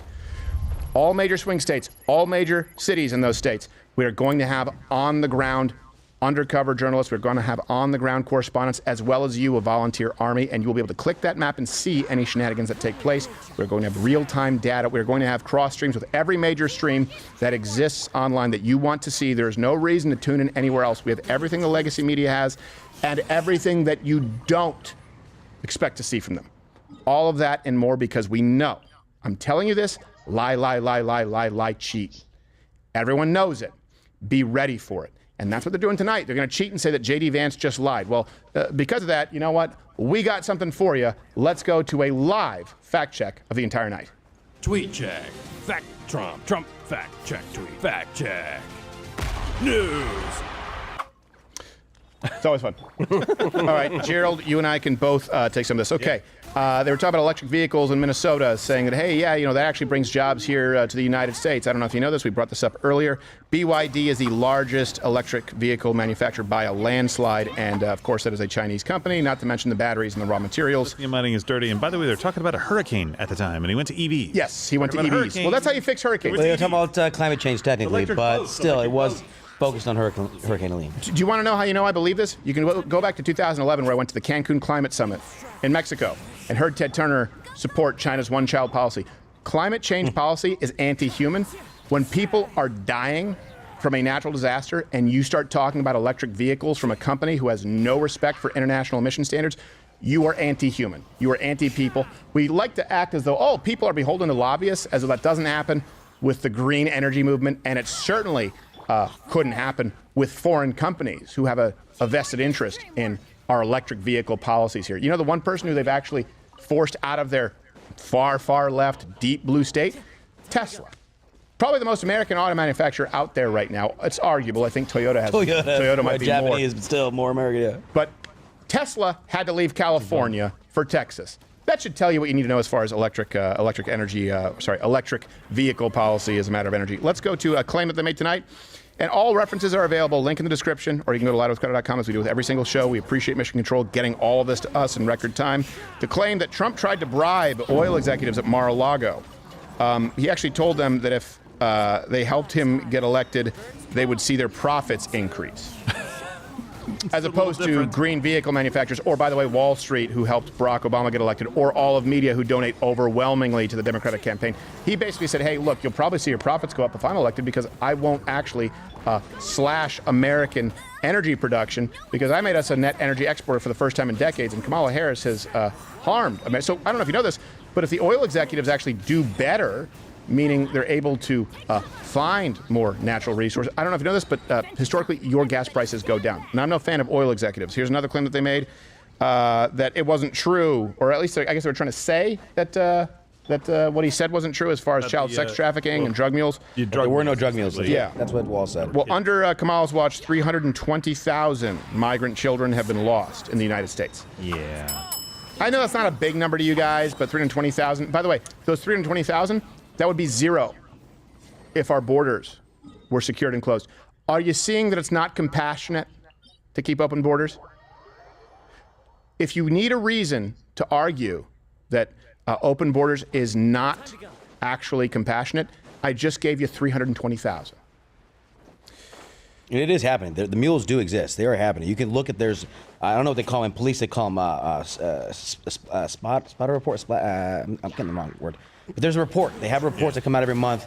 U.S. Customs Border Protection, but the things that are coming into the country. My daddy's worked for Customs. He told me freaking horror stories about babies coming over in planes, and people reporting it that they went over the Atlantic Ocean and the baby made no noises, and the reason was because it was filled with opium, or the baby was coming across the Mexican border. It was filled with cocaine. It happens all the time, and there are reports to back it up. Yeah. The only problem is they don't have enough time to well, and we don't have the exact numbers because people don't answer. Like, yeah, that's my drug mule. That's my mule for drugs. That's what I see. She carrying fentanyl. They don't answer that question to you. But we know 18 million crossings that we know about under Kamala Harris and Biden compared to 3 million under Donald Trump. Yeah. Hey, by the way, it's the election denier, Amy Klobuchar, on CNN. Wonder if they'll ask her about that.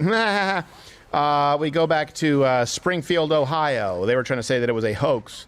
Let me make this really clear, too. They were the ones who kept trying to make this an issue, and then when Vance and Trump addressed it, right, they go, why do you keep talking about this? Tonight, they tried to bring up the Springfield, Ohio thing as though it was so absurd that Haitian migrants, 20,000 in a city of 50,000 people, I believe, could possibly be eating ducks in the park, or that, I don't know if you know this, there were 911 calls of local animals in parks and domestic animals going missing, but, that's neither here nor there. One thing that is not in debate is the bomb threats that, of course, Kamala Harris and Walz themselves have gone on and said your rhetoric has resulted in bomb threats, which he tried to bring up tonight. The Ohio governor said 33 threats, 33 hoaxes. I want to make that very, very clear. None of these had any validity at all. They brought up the border bill, trying to say we had the most comprehensive border bill ever. Donald Trump was the one who killed it. In case you've forgotten, that $118 billion border bill, Ukraine got $60 billion, Israel $14 billion, and less than $15 billion for the border. I believe it was None $10 for billion. the wall. I just want to And keep it went none for the wall. None for the wall. For the wall. It was like, if we have any money left over at the end of this thing, then we're going to do it. And also normalizing 4,999 illegals per day getting into the country. 5,000 is where we draw the line, though, and we have to have a pause. And that money went to expediting asylum claims that weren't real, or expediting citizenship that or wasn't protecting them, qualified, like Haitians in Springfield, Ohio. You mean that the federal government can reduce the time that somebody has to file a claim from 7 years to get processed to 90 days by adding 1,500 people? No, and that's where they come up with. It should be really easy to kick them out. The Border Patrol supports this. No, they don't support the bill. What they supported was getting more employees. Yeah, there you go. That's the only thing they didn't support your policies. They didn't support the bill. Yeah. They supported having more manpower. Here's another claim that they made, and again, all references available at louderwithcutter.com, as we do every single show. If you don't watch weekday mornings at 10 a.m. Eastern, what are you doing with your life? You're gay. The claim that Kamala created 800,000 new manufacturing jobs, and I believe that we actually have a clip of this. It's clip manufacture Kamala. This claim was made tonight. Do you have that, tool man? Let me. If you don't have it, then maybe Noodles has it. But I have it here in my breakdown. Clip manufacture Kamala. The claim that they made that Kamala Harris created 800,000 new manufacturing jobs. Foreshadowing here, it's not true. But I'd like you to see them make. I don't have that clip. All right. Well, then, the truth is, this just says, yeah, created 800,000 manufacturing jobs. You remember it, right? No. You got it, yeah. No. Harris created 173,000 new manufacturing jobs. 592,000 were manufacturing jobs, by the way, that were just returning from COVID. That happened under Donald Trump. 414,000 of them happened under Donald Trump. 173,000 happened under Kamala Harris. Again, they try and tweak these numbers because there were 3 years of Donald Trump. Then there was COVID, which, if you want to know how COVID actually goes down, look to Minnesota and look how much worse off. Look to California. Yeah. Look to Michigan. Don't look to Texas and Florida. Look to those states. And Minnesota is a great example. You were locked down and you were paintballed if you left your house while rioters and looters were given space to destroy. So they always try and tweak those numbers and use that last year, which, by the way, was self-induced by the Democrat Party. 173 of the 592 returned under Kamala Harris compared to 173 of their total. 592 returned just from COVID. They're trying to claim. No, what I'm saying is 592 returned from COVID, but only 173 of those returned under Kamala Harris, as opposed to 414,000 returned under Donald Trump. I'm sorry, is Tim Walz currently buying pizza to cry into? Maybe. On CNN, what the hell is happening? Let me get a nice New York slice. So check cryingwhile-eating.com. Yeah, a regular person. Gerald, get the next one, the trade deficit one. Let's rapid fire. Under Donald Trump created $418 billion in 2018. Trump started the trade war in Q3 of 2018. By the next year, deficit reduced to 22.2% with China. Key fact. They hate tariffs. They're demonizing tariffs. Biden, Harris, they have not removed any Trump tariffs on China at all. The insulin one, I know, is one of your favorites. Insulin one. Donald Trump was the one who put a $35 cap in Part D 2020. And then the Biden Inflation Reduction Act. They tried to basically expand it, claim credit for it. But before the Biden Inflation Reduction Act, which included their component of insulin, it was already down to $33 average. Yeah. So it was already well below 35 because of the initiative from Donald Trump. They just said, put my name on there and take credit for it. They talk about this insulin thing so much, but J.D. Vance pointed out tonight that no one on the fact check. He said that 7% lower was prescription drugs. 7% lower than it is. 7% or higher. Sorry, 7% higher now with Biden Harris, even though insulin's the only thing they want to talk about. And one thing that he did not want to talk about tonight was abortions at whatever point. That's a big one. Along the way, 9 states plus D.C., including Minnesota, do not have any gestational time period bans on abortion. And Vance brought up a really good point, hammered it, basically saying a bill would allow them to let a baby that's born alive, botched abortion, die. I'll read. The bill strips out Minnesota's existing requirement that reasonable measures be taken to preserve the life and health of born alive infants, replacing it with a requirement for care, which the bill's author, Representative Tina Liebling, has described as mere comfort care. Under the new language, an infant could be denied life-saving care and allowed to die. Walz never answered that question. He said that's not what it does. Well, they want to focus on Donald Trump saying he might sign an abortion ban. Again, Donald Trump has already answered that at least half a dozen times. We've covered it directly, but he also posted directly on X.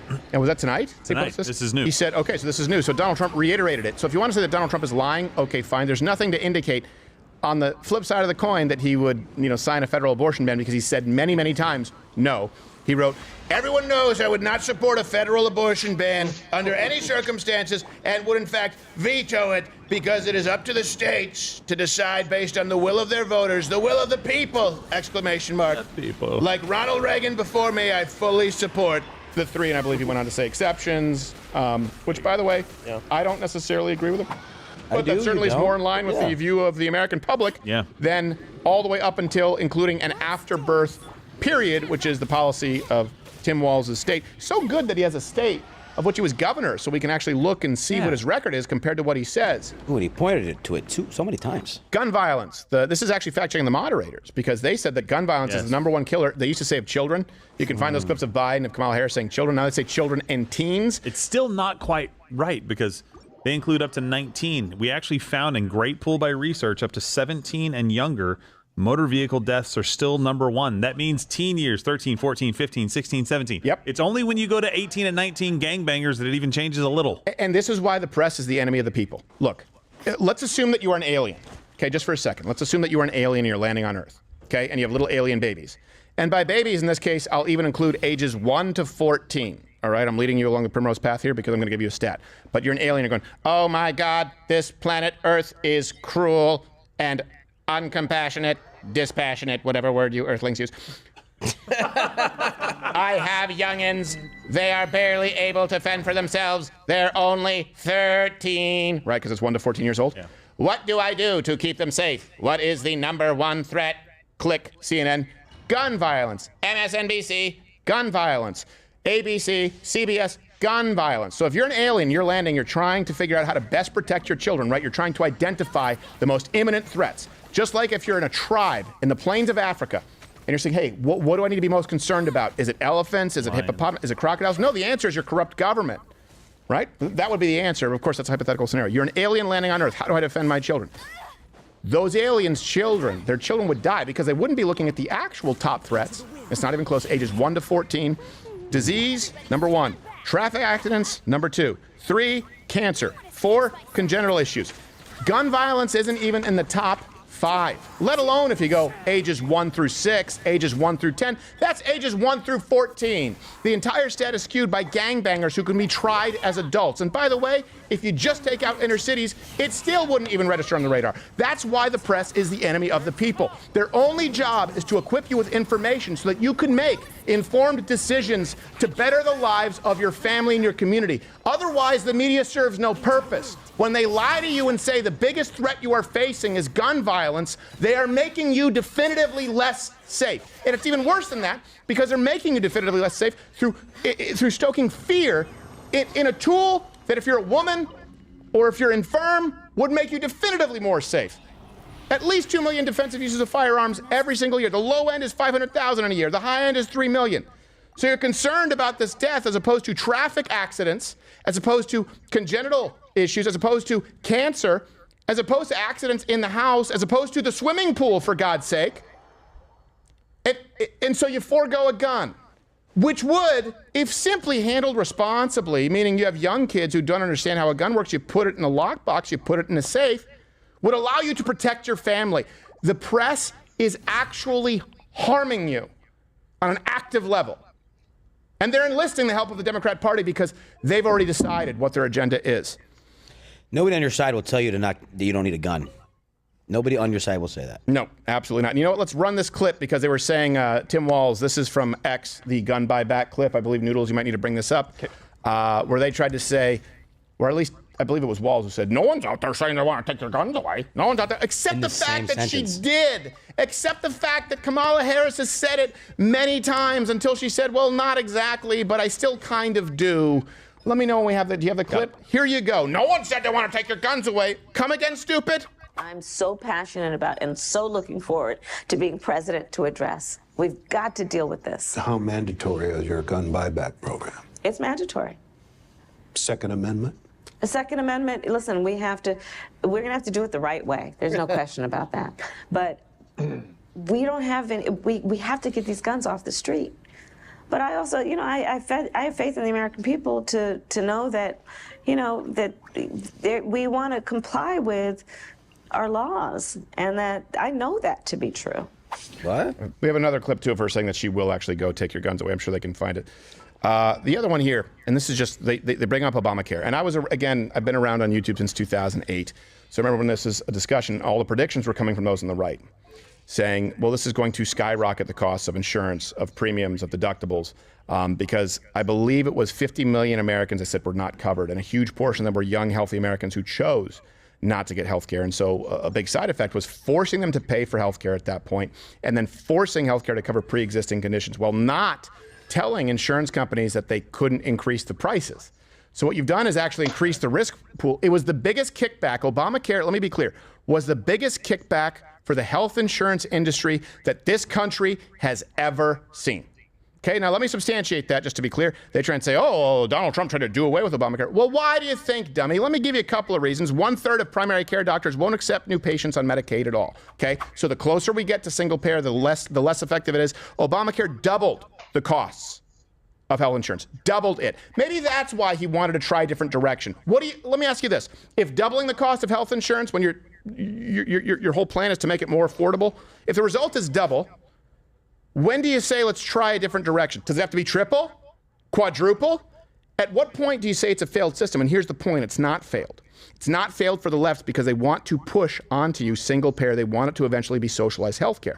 And so, doesn't matter how much your healthcare costs have increased. That's not a bug, it's a feature. If healthcare costs go up as the result of their policy, guess what? Eventually you will clamor for single payer option where you can see your mortality rates from basic diseases like cancer octuple overnight. You know, like Europe or Canada, where I've had to bury relatives because by the time they could get a screening, because there are more MRI machines in the state of fucking Vermont than the entire country, the entire godforsaken country, and I mean that literally, God has forsaken that country a very long time ago, of Canada. By the time it was detected, it was stage 4 lung cancer. It takes 3 years to get a family doctor in Canada. The cost was doubled. They don't care because they want you to be in a single payer system. Bring up the child care one there, Gerald. This seems like your wheelhouse. Yeah, really quickly, too, 129% increase from 13 to 19 there. On child care, Minnesota, as a state, lost 129 or 12? Well, it was a typo. I saw that from earlier. Okay. So it's 129%.